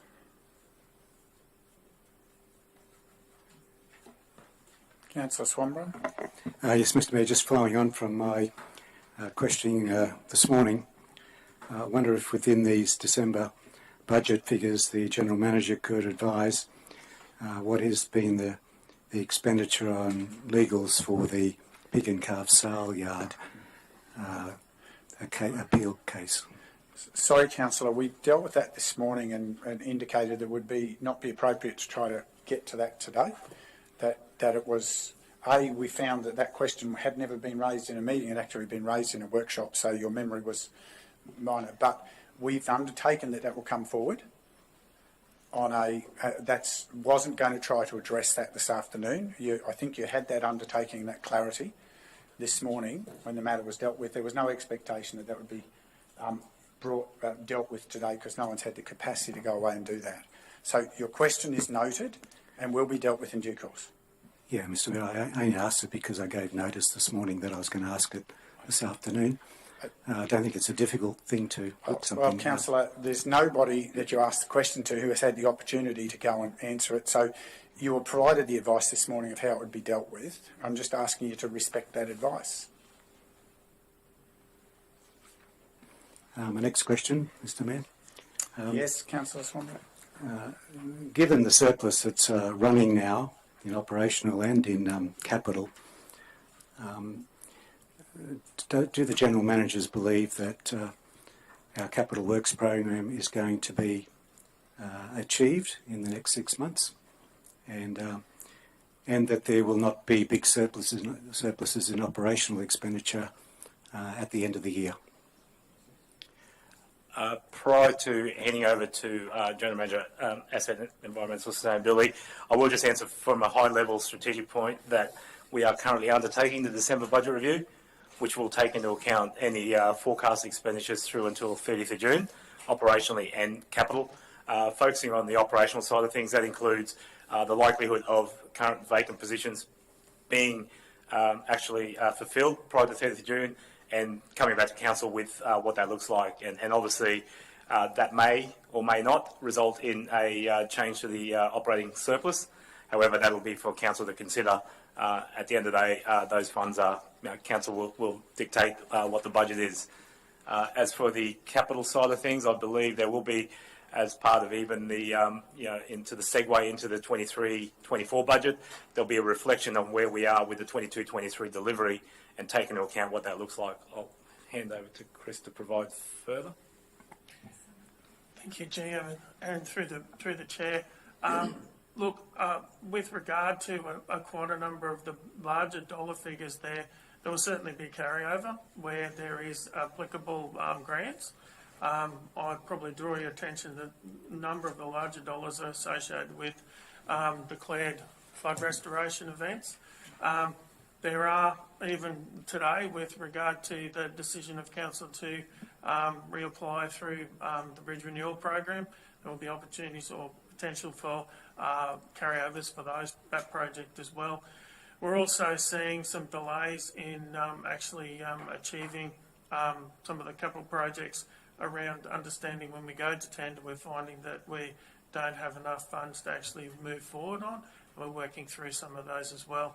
So look, overall, the aim is that anything that's purely council funded, we will attempt to move forward and have spent by the end of the financial year, as highlighted by the GM, council sustainability.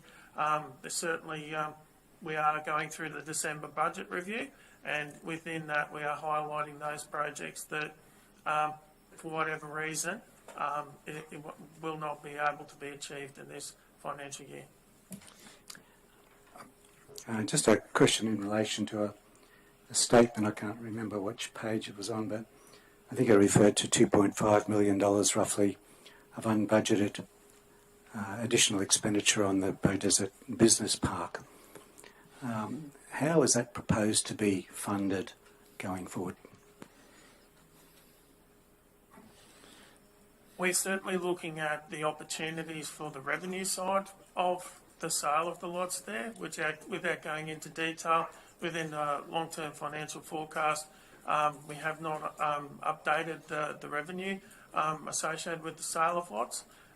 That work is still ongoing and is hopefully able to be incorporated in the December budget review, all things timed appropriately. Thanks, Chris. And I guess just further on some of those operational carryovers, there will be some level of carryover. I did forget to mention that, and GM CRP rightly pointed out, there are some grant funders that are delivered over multiple years, and the fact that for the accounting purposes we're able to recognise those, but in that financial year that they're received and programmed, and then delivered over a number of years. So there's always going to be that level of carryover. So, but that'll be as part of the process through the budget review and the incoming 23-24 budget process. They'll certainly be highlighted for council's awareness. Can I ask a question just with regard to the comment about operating surplus being high? Is it correct that some of that additional revenue, some of it's driven simply by the difference in timing between what was in the forecast phasing versus what's been achieved, and that in grants and subsidies that equates to more than 1.6 million of that due to timing? That's correct. There are some levels of prepayments associated with grants when they're executed. So the prepayment of those grants are received in council and cash flow and recognised accordingly, and the expenditure is not necessarily there. So that does mask some of that additional variances on our bottom line. Thank you. And if I could just, through you, Chair, add, there has also been grants that have since been approved and come into the organisation that were not envisaged when the budget was brought down. For example, the funding of the new Community Development Officer Recovery and Resilience as one example. So, thank you. Any other questions? I'll introduce the recommendation. GM. Thank you, Mr Mayor. The recommendation for item 10.12 today is that Council receive the unaudited financial statements for the period ended 31 December 2022 for the financial year 2022-2023. Speaker mover. Councillor Enright, thank you. Any further questions? Speaker seconder. Councillor Chalk. Any additional discussion? I think the additional observation, councillors, is we know, we've openly said for months now, that the movements in costs, the difficulty of resourcing is driving our costs around the place, which means some things that were planned for in this year's budget won't be delivered. We know that we're struggling, as with those bridges that we talked about today, that we're going to have to rethink how we execute some things. It is going to challenge the timing, and we all know that, so we should be making sure we're telling this story well so that we're properly conveying the message that we have to be responsible in our decision making under circumstances that we could not foresee at the time of budgeting, and that that will have impacts into the future, and that many of the things we do, an accounting quirk is they have to show this year, and they will normally carry over because they are multi-year activities, and that's nothing to be offended about. That's just the process of management that we live within, and we need to help that education process about good management process in our commentary as well. Now the discussion, if not, we'll proceed. Wish to speak to your motion, councillor? Thank you, Mayor. Thank you for the report, General Manager. Given that it is a halfway mark through the financial year, it's looking like quite a balanced report at this stage. As the General Manager mentioned, it's pleasing to see that the local spend has increased to just under 29% of our total spend, which is excellent. Also pleasing to see that interest rates are increasing and we're getting a bit of a return. Much better to see 4s and 3s rather than the 0 point somethings that we have in the last 12 months. So certainly endorse the recommendation. Do you, anyone wishing to speak against? Anyone seeking leave to speak additionally? Put the motion. Those in favour? It's carried unanimously. Thank you, councillors. As indicated earlier, items 10, 13, 14, 15, 16 and 17 being withdrawn from today's agenda. We come to item 10.18 on page 317. Mr Mayor, I thought this particular item was just an advice item, but I noticed that it mentions my name. So I'll declare a conflict of interest and leave the meeting for this particular item.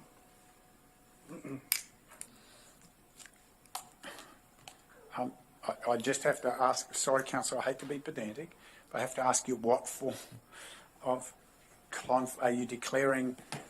Just a declarable conflict of interest? It's just trying to... It's a declarable conflict of interest. Thank you, councillor. I'm sorry I have to be pedantic. It's just... I, Councillor Swanborough, inform the meeting that I have declared a conflict of interest due to my name being mentioned in the report.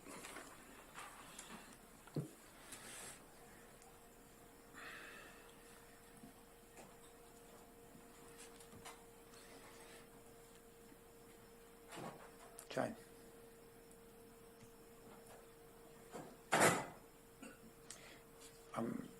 Continue with the... I believe this is a matter about receiving advice, so I don't believe there's anything further. Yeah, thank you, Mr Mayor. Just, I guess for clarity, the conflict of interest has been dealt with, but ordinarily it was just in relation to a previous matter, and this was advice, so there was no particulars. It could have been past judgments for other councillors to decide upon whether, but the councillor has decided to accordingly refrain and remove himself from the meeting.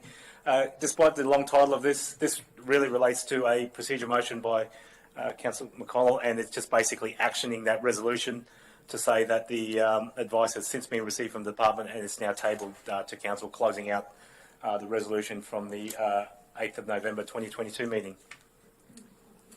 Thank you. And the advice is available. Any questions? The advice is available on and it's made publicly available on the agenda. Take it as being read, and should there be Questions for the GM? So we've received the advice. So for those listening at home and one person in the gallery, a conflict of interest, a suspected conflict of interest was raised against all councillors in regards to a notice of motion that I put up.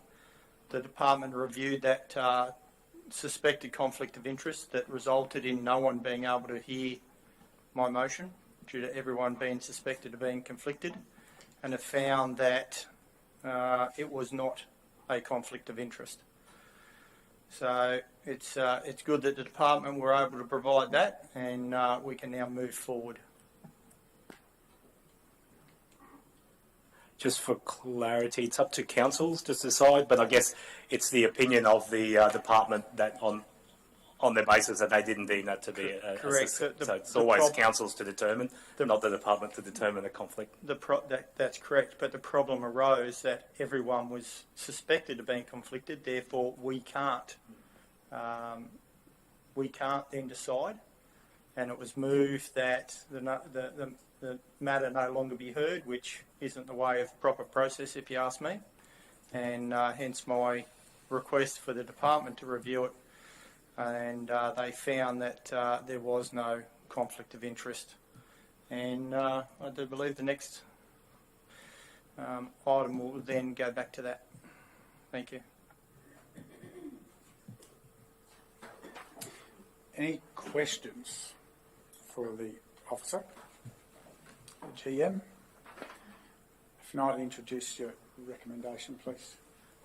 Thank you, Mr Mayor. The recommendation for item 10.18 is that council acknowledge the advice on the suspected declarable conflicts of interest dated 5 December 2022, provided by the Department of State Development, Infrastructure, Local Government and Planning. Seeker mover, Councillor McConnell. Further questions? Seconder, Councillor West. Any further discussion? Wish to speak, Councillor McConnell? Only to say, let's hope we can move on from this and not have this repeated in the future. Thank you. Anyone wishing to speak against?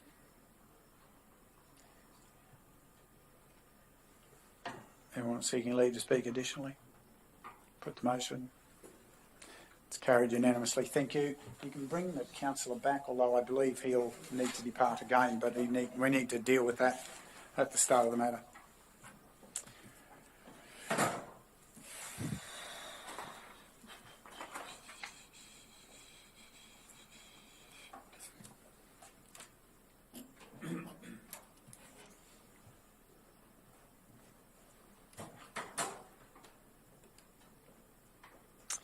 We're now progressing, councillors.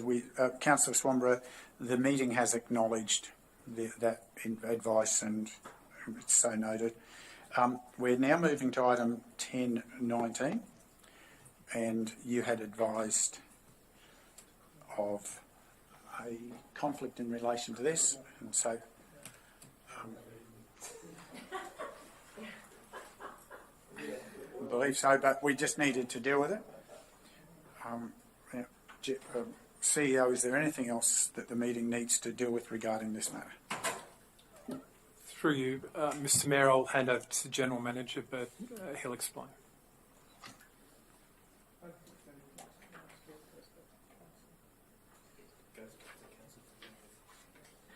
As the CEO was notified this morning of any additional information that may relate to this, Mr Mayor, and I guess following the discussions that the submitting council has had and has continued to provide that information, there is a requirement for councillors that are made aware that where of personal interest, then council must determine whether that is a conflict of interest, and then decide upon whether that person subject to that conflict stays or participates in the meeting.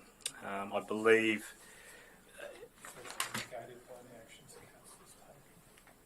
Oh, am I talking about the wrong one? Oh, sorry, I'm one step ahead.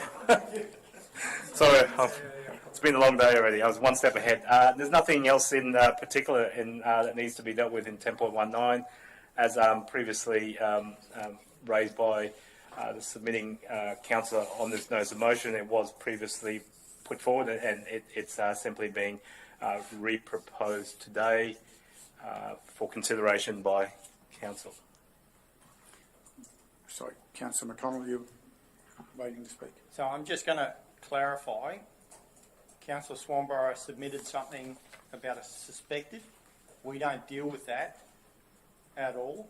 And if the person or the councillor he suspects had a conflict doesn't agree, we just let it go. Is that correct?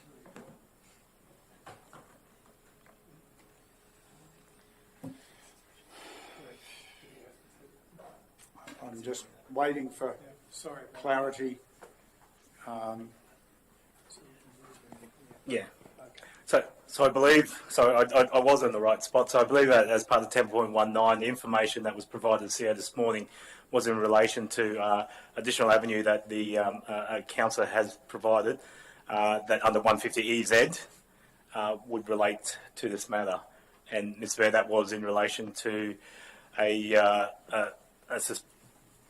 suspicion of conflict of interest that you may have in this matter. The way that's processed under the 150EZ, we're familiar with 150EN and 150EW. This is a first that we've experienced under this provision. However, accordingly, the conflict of interest there's a process to deal with, and the process will remain that the other councils would then need to assess the relevant information and make a determination whether a conflict exists. Okay, so therefore, Councillor McConnell, I have to hand the chair to you while I respond to this. Yeah. Okay. Sorry, I thought it was a little bit different. But okay, I'll take the chair. Sorry, I'll take the chair. well, we have to deal with it now because we're at the agenda item. Yeah. I'm in the vexed position where there's a whole raft of comments here that don't actually relate to me. All I can respectfully say today, councillors have seen the advice in the correspondence that I tabled this morning that relates to the allegations against me have been referenced previously in supposed reasonable suspicions. The OIA have confirmed that there was no basis to those on a prior occasion, even though they may have formed the basis for a determination that I was conflicted on an occasion where I repeatedly said, with the matter at hand, I have no conflict. I simply say again to councillors today, rather than go through in detail, there is no element of fact or truth or substance in the material that was provided to the CEO that raises a prospect of a conflict of interest, a personal interest or a conflict of interest for me with regard to the matter we're considering at this point in the meeting.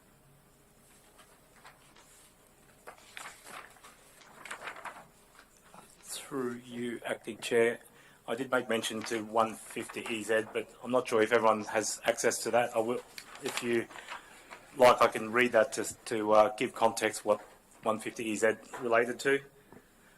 150EZ 4A, which is what the advice has, 154. 150EZ4 is which is what the information was provided under, states that a councillor does not contravene subsection 2 solely because the councillor gives the Chief Executive Officer the following information in compliance with this chapter. A, factual information about a matter be information that is required to be given to the local government about the matter, including in an application to enable local government to decide the matter.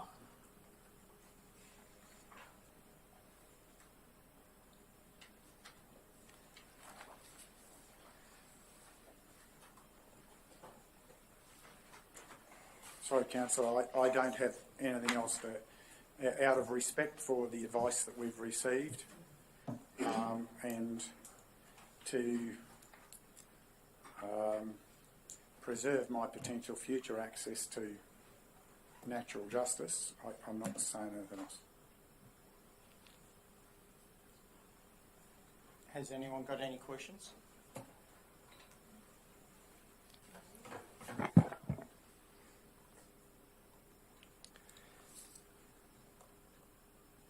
We need a motion to deal with this. Has anyone got a motion? I can put a motion forward. Thank you, Councillor Enright. That in relation to, now, just before I do, we only deal with 1019 now? No, conflict of interest. May I assist? You're dealing with the conflict of interest for 1019. So, we're only dealing with the Mayor. Suspicion? No. No, not the others. In relation to item 10.19, Council move that Councillor Greg Christensen does not have a declarable conflict of interest.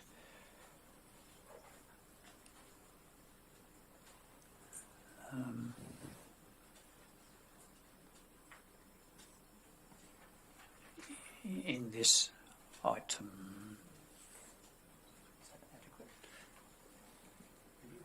Yeah, that's it. Can you just, we change it slightly just for the wording, could you just read out?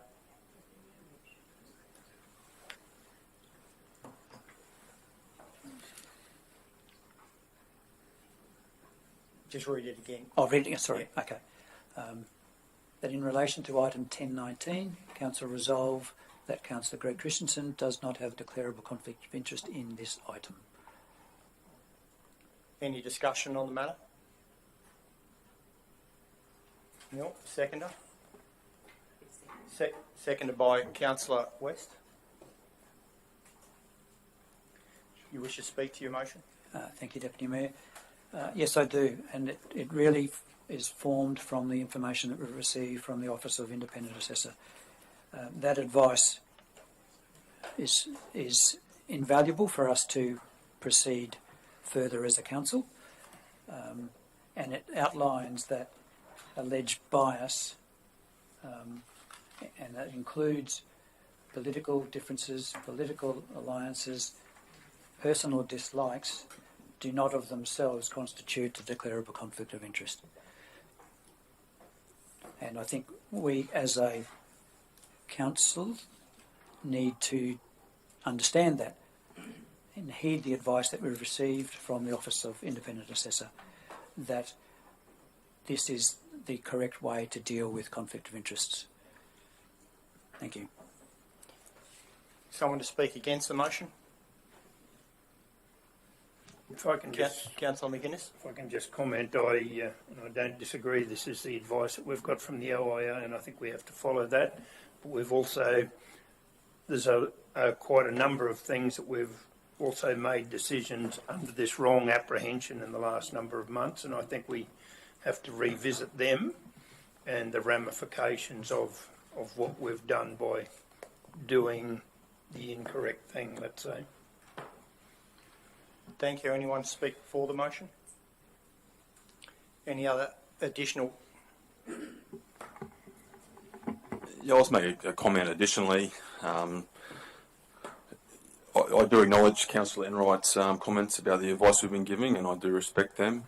The advice given, they didn't really touch any of the reasons for past decisions that I've made. It's assumed that, as outlined by Councillor Enright, that they form the basis of the decision making, which doesn't really represent what where I was coming from. So I just wanted to make that clear that the advice, yes, we've been given some advice around some potential reasons that could be used in these circumstances, but just from my personal point of view, they didn't form in any way the reasons I made my decisions in the past. Thank you. Thank you. Anyone else? Additional?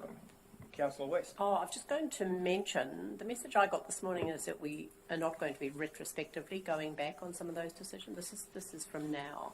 Is it just in response to Councillor McInnes's comment. Councillor Enright, you wish to Could I just comment on that, please? Because if that's the case, aren't we retrospectively going back on this? No. No, we're talking about the conflict of interest, not on 219 at this stage. We're only dealing about the conflict of interest that's been raised by Councillor Swanborough, suspecting the Mayor. So that's all we're dealing with at the moment. We're not dealing with 1019. Would you like to close, Councillor Enright? No, thank you, Deputy Mayor. Put the motion to a vote. All those in favour? All those against? Division called. Divisions 3, 4, 5 and 6 for. Division 2 against. Motion is carried. I'll now hand back to the Chair, the Mayor. Thank you, Councillor McConnell, and thank you, councillors. I believe that's dealt with all matters. We can now progress with the discussion of item 10.19, and I seek your assistance introduction, or do you wish to hand straight to the councillor? I can hand straight to the proposer of notice of motion. Thank you. Councillor McConnell? We've covered this ad nauseum in the last couple of meetings, so the motion as stands to repeal 2E that we applied against one of the orders, and that's all I've got to say. Questions to the report or to the councillor? Yes, Mayor. Councillor Enright? A question to Councillor McConnell. Is there any advice from the Department of State Development, Infrastructure, Local Government and Planning that item 2E of the resolution from item 10.1 from the 11th of October 2022 was not in line with the legislation? Not that I'm aware of, unless the CEO can enlighten us. Through Mr. Mayor, if I remember correctly, there are some options that are laid out that are preferred by the OIA in relation to what can be applied. So it's not really the state government through the department, it's the state government through the OIA that determines some of those. Could I perhaps assist Councillor Enright's question re-clarified? Yeah, thank you. This matter was forwarded for review, and we received advice. I believe the acting CEO might have this. We received advice to modify some wording that was not deemed to be proper. Thank you, Mr. Mayor. And I don't believe there was any other advice that parts of it were improper. Thank you, Mr. Mayor. As you're aware, I was acting CEO at that time. We received advice from the State Department that they had been listening in the digital gallery to that meeting. Following that item, we received advice from them relating to a different subset of item 11.2 from 11th of October. There was no issue raised by the department relating to the reimbursement to the local government of part or all of costs as per item 2E. if I can, Mr. Thank you. Yeah. Through the chair, that obviously doesn't mean that they endorse our orders. It's just saying that they didn't comment on it. Absolutely not. Thank yeah. you. What it does say is that they had no legal issue with that resolution. No,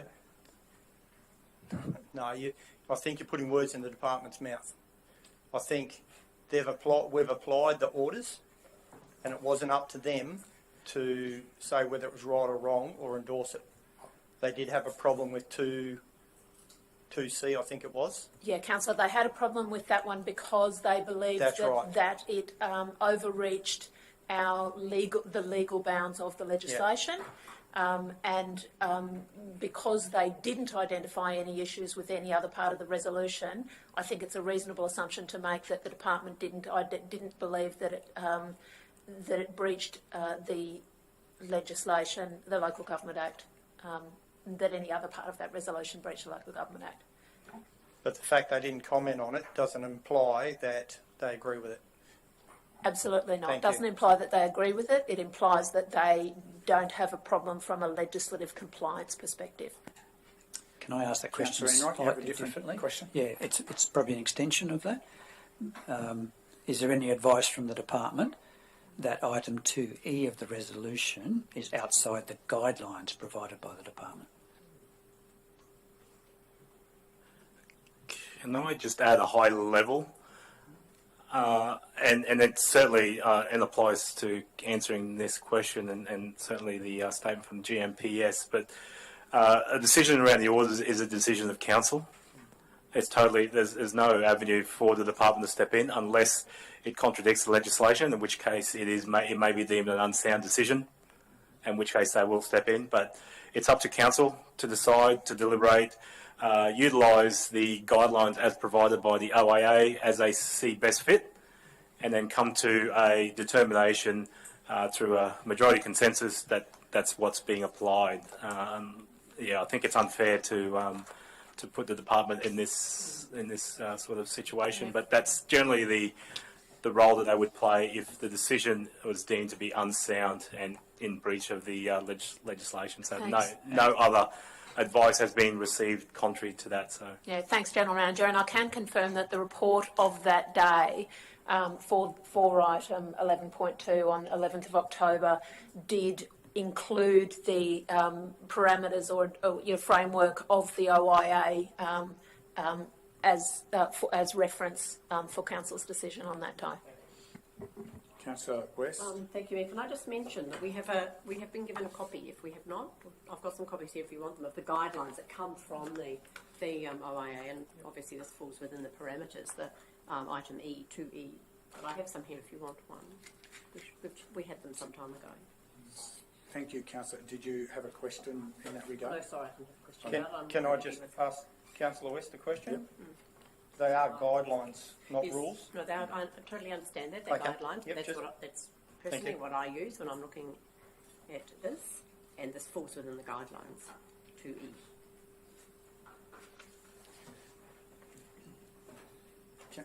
Did you have further questions, Councillor Enright, or not? I have one more. Yes, Thank you, Mayor. Councillor. And I'll ask Councillor McConnell, as the mover of the motion. Is there any other reason why this order should be repealed when it was carried by the majority of councillors, including yourself, 4 votes to 1, and would recover precious resources to council in the reimbursement of investigation costs? Can you just repeat the first part? Is there any other reason why this order should be repealed when it was carried by the majority of councillors, including yourself, and would recover precious resources to council in the reimbursement of investigation costs? Thank you for the question through the chair. Obviously, we have standing orders which allows us to repeal orders and go back and have a look at the orders or motions that we've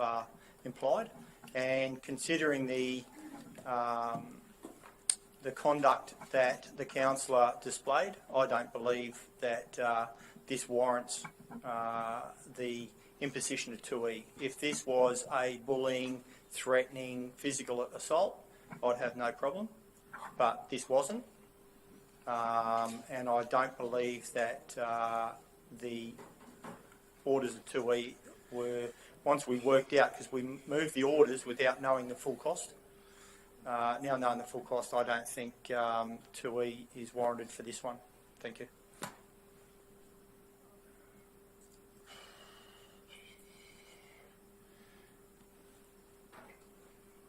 Other questions, councillors? Again, I would just ask the question for my clarification, because I was excluded from the original conversation of this item. My understanding was that there was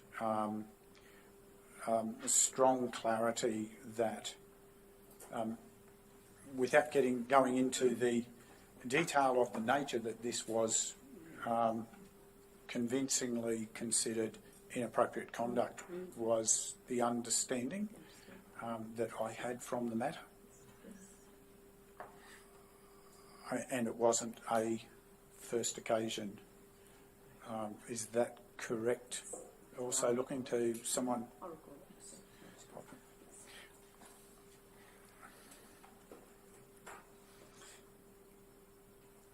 I have a question. I recollect that Councillor Enright, you may have been the mover of this motion originally, and obviously the quantum that we're talking about today. I guess, where did you arrive at how did you arrive at the rationale for the amount that was considered appropriate? The percentage that was considered appropriate?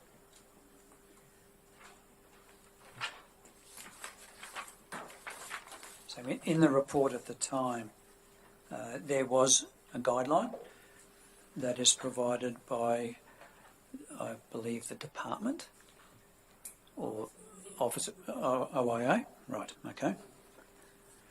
And it has a number of, it's a table that outlines the potential orders that could be applied once a councillor has been found to have operated, who have engaged in inappropriate conduct. The one that refers to reimbursement of local government costs for all or some arising from council's inappropriate conduct, there are 3 columns. There are first instance, engaged in inappropriate conduct. There's second instance, engaging in inappropriate conduct. And then there are the third instance, engaging in inappropriate conduct. In those 3 columns there are 2 amounts, and they are, in the first instance, it's 25 or 35%. In the second instance, it's 50% or 60%. And in the third instance, it's 100%. There is a small reference in both of those alternate figures, and that refers to the lower of the costs, so the 25% or the 35% or the 50% versus the 60%. Number 1 is where the conduct was accidental rather than deliberate or reckless. The councillor has demonstrated insight into their conduct. The councillor cooperated with the investigation. So that's the lesser of the 2 amounts. The second reference, number 2, where there has been previous inappropriate conduct by the councillor, or the conduct was reckless or deliberate, or the councillor has not demonstrated insight into their conduct, or the councillor has failed to cooperate with the investigation, or the councillor is an experienced councillor, or the councillor has had the benefit of relevant training but still engaged in the conduct, or the impact of the conduct, financial and reputational, on council or others is significant. So the reason that I originally proposed the 60% was because this is the second instance of engaging in appropriate conduct, and the councillor is experienced. There has been training but still engaged in the conduct, and the impact of the conduct was reputational to council and others. Thank you for that clarification, Councillor. May I ask a question? Sorry, GM, you wished to... Yeah, sorry, Mr Mayor. Just to clarify, in reviewing the minutes from that meeting, Councillor Enright did originally propose in his motion a 60%. Once that motion was seconded, Councillor McKenna's proposed an amendment to that motion that the reimbursement be reduced from 60% to 30%, just for clarity in response to your question, Mr Mayor. Additionally to that, Mr Mayor, you will recall that you obviously went there, but part of that report at the time it just indicated 30% of the costs, and the costs weren't outlined. So in terms of quantum, that wasn't available at that point in time when that decision was made. The quantum of the investigation amount was then delivered at the subsequent meeting. Sorry, there was verbal advice in that meeting given, which was the total cost of investigations. It was an estimate only. Yes. Yeah, I didn't think we could come up with any figure actually at the time. Yeah, I don't know whether it was a guesstimate or what figure, but it certainly wasn't a hard figure there by any means. Can I just ask one more question, Councillor McConnell? In terms of the consideration of rescinding the motion and the wording that you have there, moving from having a basis of reimbursing some of the costs to not reimbursing anything, can you help me understand why you believe that significant step is relevant for this matter? To repeal the costs? Yeah, repeal them altogether. What's the... You had originally seen them as supported. I'm wanting to understand why you see no costs at all. I wasn't, and I think I said at the time I wasn't comfortable with the 2E. I wasn't comfortable with imposing the costs. And I remember the day after speaking with the acting CEO, I felt uncomfortable with it. And then once the costs come out, I look at, as Councillor Enright highlighted, number one, where the contact was accidental rather than deliberate or reckless. It was accidental. He did not mean to, in his email, step over the line. Sometimes he does get caught up. Councillor, just be careful of what we're disclosing, getting into the detail of the matter, which has remained confidential. Yep. It's important to preserve confidentiality. So I don't believe his actions were deliberate or reckless. I think he had good intentions. I think sometimes he fails to realise that... Sorry. If I may, Mr Mayor, councillors, you've just got to be careful about not re-prosecuting the case or defending the case or anything like that. This really is a decision not about how we got to this spot. We are at that spot right now. My question was trying to understand why what's the significant changed information from the day. I agree, CEO. My question was trying to understand, and certainly I'll talk about it in a moment, about rescinding motions and so forth. Okay, any other questions?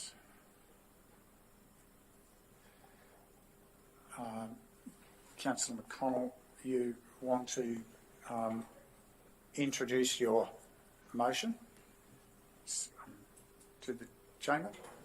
Thank you, Mr Mayor. I'd like to move the motion that the following order, itemised as 2E, of the resolution adopted under item 11.2 at the ordinary meeting held on 11 October 2022 be repealed. That Councillor Swanborough reimburse the local government for 30% of the costs of the investigation arising from this councillor's inappropriate conduct. Moved. Any further questions, councillors? Seek a seconder. Councillor Chalk. Further discussion?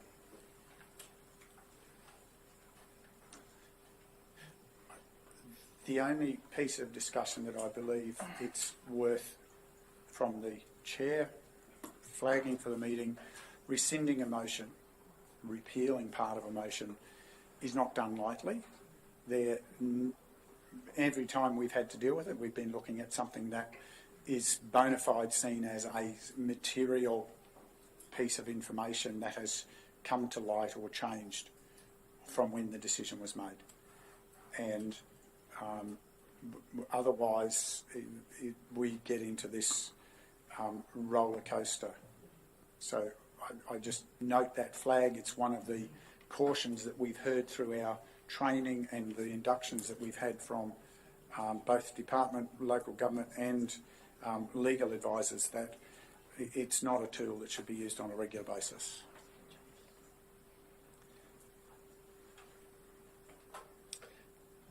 Any further discussion, Councillor? Just a discussion or a query, I suppose, just to make sure we've got everything right. If you were originally not able to vote on 11.2, are you still able to repeal that? I'm just making sure we've covered everything. Governance, but I believe this is a matter that's at the table under a different circumstance. Through Mr Mayor, this is at the table under a different circumstance with different advice coming into, and we've had that advice from the OIA sanctioned by the department at the same time as well. Yeah, thank you.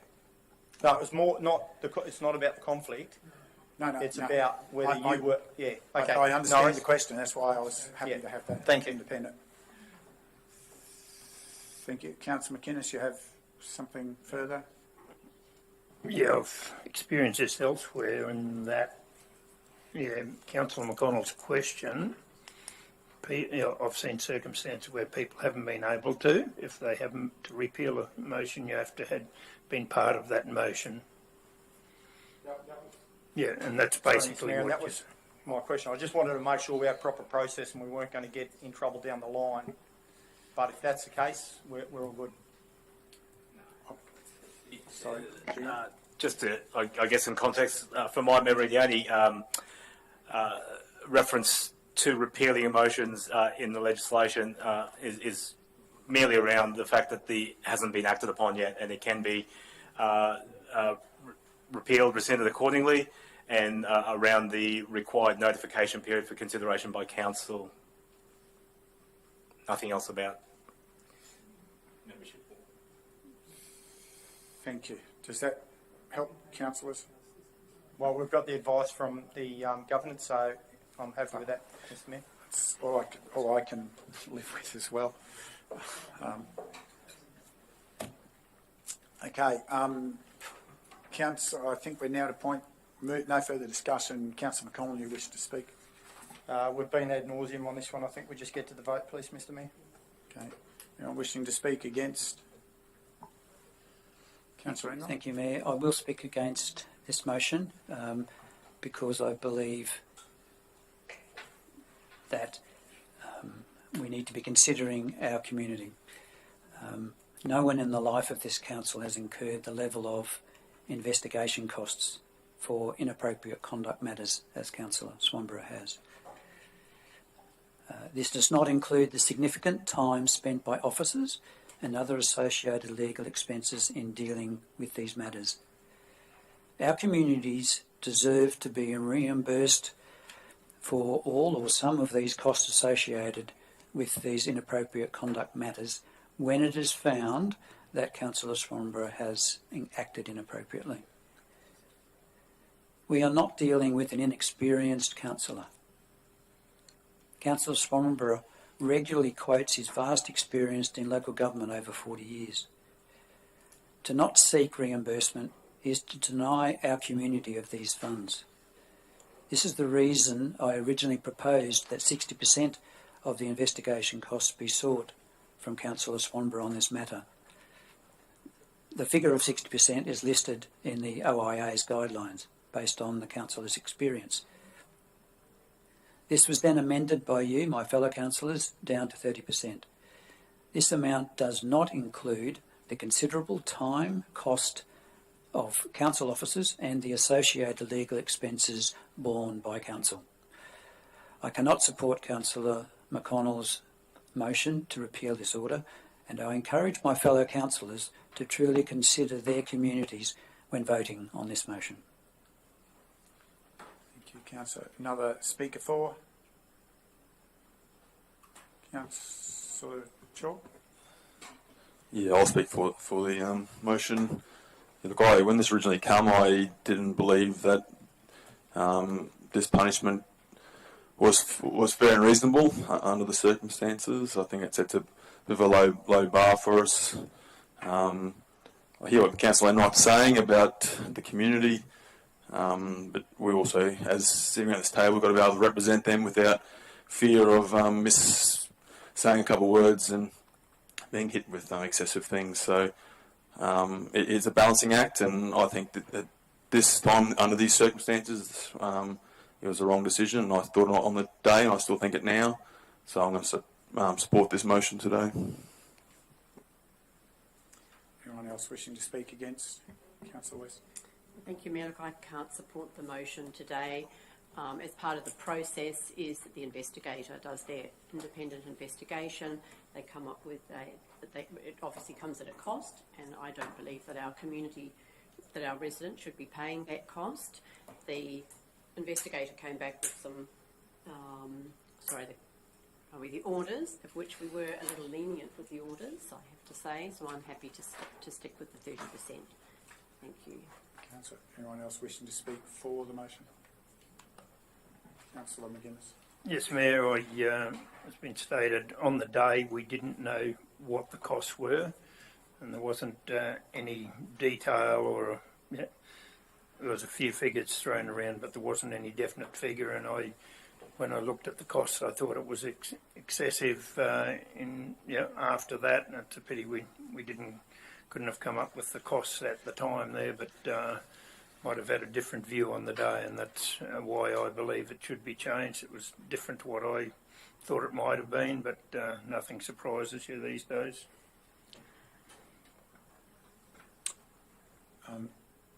I will speak against the motion. The quantum that's there is in the very lowest range, as though it was a first instance. And certainly there are a number of other factors that we can't discuss, but councillors should be aware of from the report that deal with some of the indicators that are in this guidance. And it is an important matter for us to work through and have that level of accountability for those resources on an ongoing basis. Councillor McConnell, you wish to close? No, thank you, Mr. Mayor. Can we put the vote? Those in favour? Those against? The motion is drawn, which throws it to the chair. I'm going to uphold the original decision and vote against the motion. Division, please, Mr. Mayor. The division, those in favour of the motion, divisions 2, 5 and 6. Those against were divisions 3, 4 and the Mayor. Casting vote against the motion.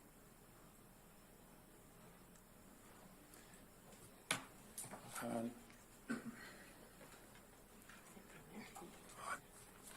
believe that closes that item. We find the councillor for item 1020.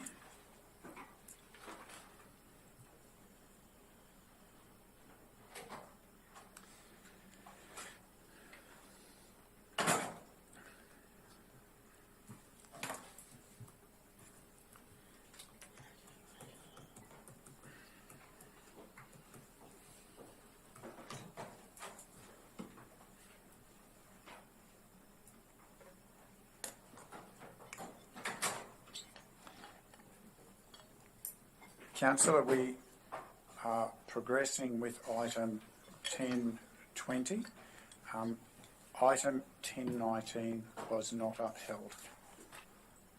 We now progress with the consideration of this on page 325. GM, to you, please. Thank you, Mr. Mayor. Item 10.2 today relates to a notice of motion. 10.20, getting very long Page today. 325. Page 325. Notice of motion by Councillor McConnell in relation to a previous matter. The report spells out the history of this matter, the fact that it was a motion and there's a matter arising. I hope the history and the relevant matter has been detailed appropriately in the report to give the context and background to everybody in relation to this. I'll take it that it has been read, and if required I can provide additional clarity, but hopefully the report covers off on the background and certainly put it back to Councillor McConnell. So certainly the background's there. Councillor, anything to add? Otherwise the context is all there. Any No, the context is all there. It's important, and I've spoken to the CEO and to the advisor, and I think it's important that moving forward as a team we extend this and get the consultation by the new CEO on how he sees the committee structure affecting or working with council, and especially the guidance from our advisor. And I think a couple of extra weeks or a month will not harm the process of what we're trying to achieve. So I look forward to it. Councillor, can I just ask a question, because I'm a little bit confused between the various. The way I read the proposed amendment, there are some of the dates that are still there for parts of it that are passed and haven't been met, and they should also be adjusted. Am I misreading that? That's correct, Mr. Mayor. I guess that was just this motion just in entirety suspends the whole aspects of this business, so that the dates at this moment are all lapsed, and the proposer of that is aware of that is not in action or anything else. And I think our chances of still meeting the June are still very good, but we're just making sure we don't hamper ourselves and keep going for 3-month extensions every. No, I'm okay with that. I just felt it's important to call that out, because anybody looking at this in the agenda would be confused by seeing some of those dates refer to dates that are past or are very short forward, and some of the matters have been predating that haven't been completed. Thank you. Any other discussion? Questions? If not, you want to move? Sorry, Councillor Swan. Thanks, Mr. Mayor. Mr. Mayor, this has been dragging on for an awful long time. The original decision of council was that we'd have it implemented by this meeting, so we're a long way behind in putting it together. I just wanted to make a note of that there was a notice of motion, and it's going back nearly 12 months now, that was approved by council, that we give serious consideration to minor change applications in the planning scheme being considered by council. And I just want to make the point that this is a very important part of these reforms, and it still is on the agenda, and it should be a consideration in putting together, the policies and procedures around the future town planning committee meeting. So I just draw that to the public's and the council's attention. Sorry, can I just ask clarification? Unless there's some correspondence, Councillor McConnell, that I've missed, we haven't reached that clarification about. I wouldn't like that expectation. I don't believe we've moved through that phase of identifying. I don't believe we're up there yet. We, as you know, I waited as the chair of that workshop to ensure that the new CEO had input into any effect that a committee structure would have on the council. So that was the reason for, I think it was the December amendment, and now with the advisor being appointed and the CEO taking his chair, I've taken his position. I think it's important that we do amend the date so that we can get this done and do it properly. Thank you. But I'm not sure where. Look, it's a matter of record. It can easily be looked up. I didn't have a chance to look it up today, but there is a notice of motion that I put up to the council in relation to minor change applications. I think if the planning manager was here, he'd be able to confirm that. So I understand that has occurred, but there hasn't been a decision, councillor, about what. There has not been, through the process, there hasn't been a finalisation of anything that you're naming title. So that would be, I didn't want you to create a perception that something's gone. We haven't reached those decisions yet. Oh, look, I wasn't saying that at all. I was just reminding the council. Well, you actually referenced the name of a committee, councillor. Oh, well, so, that's because of that's in this particular report today, the planning committee. So it says it's part of the previous. Can I just be really clear that at no point did council endorse terms of reference for any proposed committees, so understanding the scope of those committees has never been determined. Thank you for that clarity. That's all I was trying to clarify, so there's not a confused message in the community.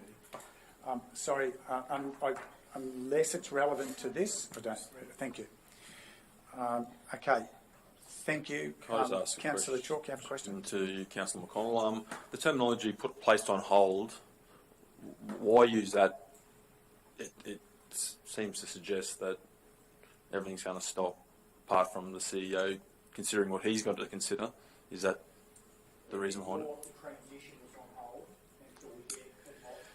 Sorry? Through the chair. The transition is on hold until we get some updated report from the CEO.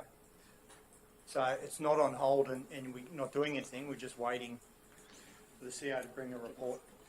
Yeah, this fine. Councillor Swanborough was quite right that this has been sitting there for a little bit and we don't want to just let it sit there for another 12 months. Because, it won't. Sorry, as I said, we'll probably be done by June. It should be ready by June, but we don't want to put a dime on it and then have to extend it again. So I'm pretty confident we're going to have it for the 1st of July. It's not the process that it's just the transition. Correct. Thank you for that clarity. Councillor McConnell, you wish to introduce your motion before we speak to it? Thank you. Move the motion that the current matter in relation to the transition to revised meeting and committee schedule be placed on hold until such time the Chief Executive Officer, in consultation with the Governance Advisor, provides an updated report to Council on potential meeting and committee options. Any additional questions, councillors? Councillor Swanborough? That recommendation is very, very broad. It's like we've gone back to the very, very beginning, and all the work that's been done up to date on defining, the council defining what was a minimum requirement is now open for reconsideration by not the council but a report from the advisor and the CEO. Is that what I'm hearing? Councillor McConnell? Yes, it is. The new CEO should have input into the committee structure that will affect the running of his council. So I'm not saying that he's going to bring the structure and we're just going to agree to it. We've already spoken, had consultation with him. So, but yeah, so obviously it didn't help having a new CEO come in halfway through. But I think if you can trust me on this one, it'll work. Sorry. Look, I'd like to move an amendment to that motion. When you're ready. You'll have to wait a while, Councillor Swanborough. You'll just have to wait a while. We'll get to that in a moment. CEO, is there anything of value? I just would like to clarify, Councillor McConnell, in my mind, the steps that were previously laid out will still be worked through. Correct, Mr. Mayor. Thank you. That's the way I interpret this in concert with those pieces. And that's what I saw in the report. So thank you for that clarification. Is there anything else you need to add? Sorry, through you, Mr Mayor, as councillors would be aware, I emailed around the fact sheet from the department in relation to meeting procedures, which touches on, and I gave Councillor Swanborough a hard copy of that yesterday. Please, councillors, let me know if you do not have that. But it has been distributed, and that will start building on that process that will then bring a recommendation to council on committee systems and other mechanisms which can be utilised under the Local Government Act. Thank you. Okay, now we have a mover. If we've finished any further questions, I'll then seek a seconder. Councillor Enright. Now, Councillor Swanborough, you've foreshadowed a potential amendment. Yeah, look, it's not going to change the recommendation, albeit I'd like to make an amendment that at the end of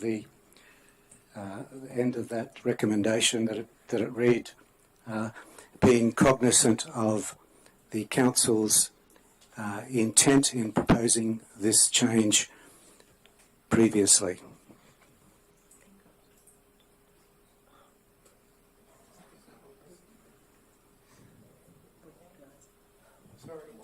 Sorry, through you, Mr Mayor, almost called you Madam Mayor, my mistake. What does cognizant mean, please? What does cognizant mean? For everyone's benefit, I know what it means. Cognizant means just being aware of the council's intent originally in proposing these motions. Yep. It doesn't seem to change the intent or have any materiality, but that's fine. Okay, a proposed amendment by Councillor Swanborough. Well, before he gets to accept the amendment, are you prepared to accept the amendment without us going through a vote on it, Councillor McConnell? If it gets us moving forward quickly, Mr Mayor, I'm happy. Thank you for that wonderful understanding, Councillor McConnell. Councillor Enright, would you be, as a seconder, still happy to second that? Yes. Very happy Thank to. you. Then we can, with your wonderful collaboration, we can bypass the need for a voting process on that amendment and acknowledge that the mover has accepted to, mover and seconder have accepted to absorb it as part of their motion, and we can move forward now with that as the final form of the motion. Councillor McConnell, any further discussion, councillors? Otherwise, Councillor McConnell, do you want to speak to your motion? No, I just want to vote, please, Mr Mayor. Anyone want to speak against? Anyone seeking leave to speak additionally? We put the motion. Those in favour? It's carried unanimously. Thank you, councillors. We have no other items for the open meeting. We do have one confidential item to deal with today, which is closed under section 254J3G for council consideration. Therefore, I will seek a motion to move into closed session. Councillor West. Seconded Councillor McGuinness. I don't believe it needs discussion. Those in favour? Those against? Sorry, Councillor Swanborough abstained, so note that. Councillor Swanborough abstained. So we're voting to move into closed session. Those in favour? Thank you, that's unanimous. Stay with us, please. Right, so for those listening at home, and the gallery has exited, but I will close the meeting, and we will anticipate returning at 4 o'clock or on a 15-minute step thereafter. Thank you.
Councillors, I seek a motion to return into open session. Councillor McConnell, seconded Councillor West.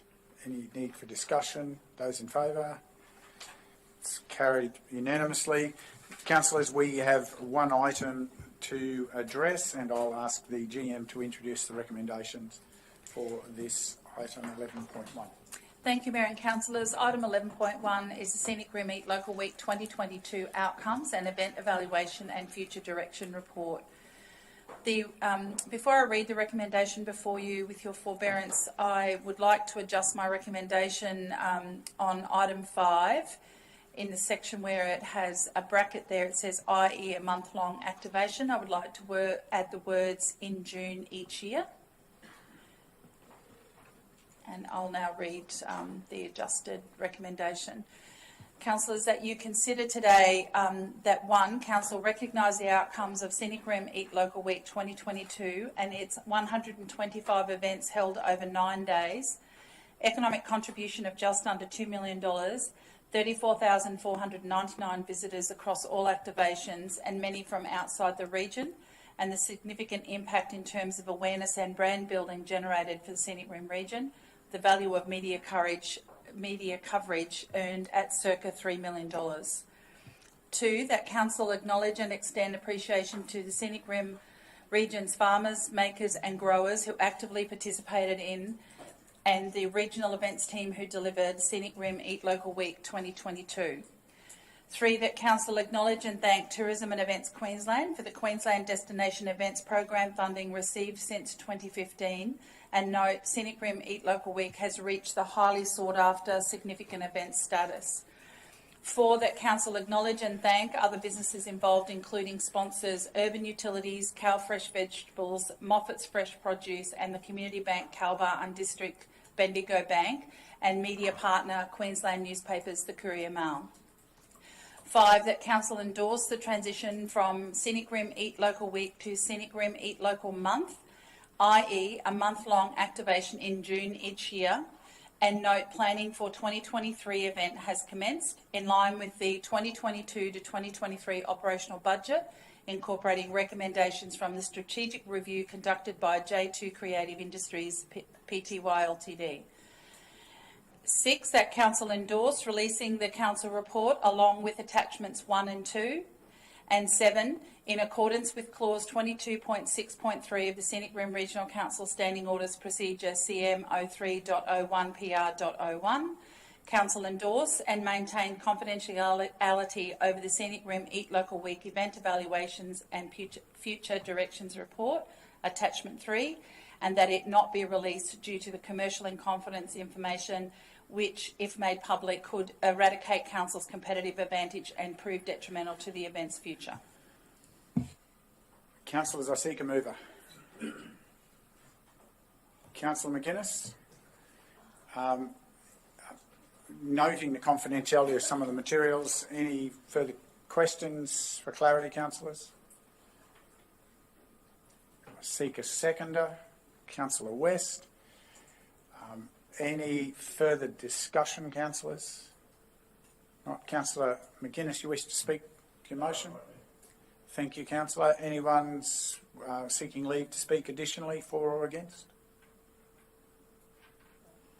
Councillors, I will take the opportunity simply to say, obviously this is a major event that has become a foundation of the brand recognition of the richest place on earth in which we live. And we should be excited by that, and the decisions that we are confirming subject to finalising this recommendation are an exciting step forward and create a platform for our whole region to continue this great celebration of where we live. You don't wish to speak further, Councillor McGuinness? Probably just say that given the, and Kelly or someone will correct me, 12 years it's been going, I'm thinking? Yep, that's correct. Yeah. Yeah, and congratulations to all those involved. There's a lot of hard work goes into coming in, not only businesses but all our staff. They do a great job, and it really does help put us on the map. So congratulations are think this is a good step forward. Yeah. Thank you, councillors. You wish to, councillors already closed speaking on the motion. So I put it to the vote. Those in favour?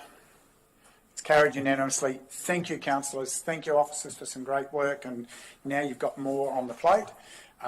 Councillors, at 4:05 p.m, I declare the meeting of the 24th of January closed. Good afternoon to those in the gallery. Watch for the exciting press releases and look forward to sharing this exciting future with you. Good day.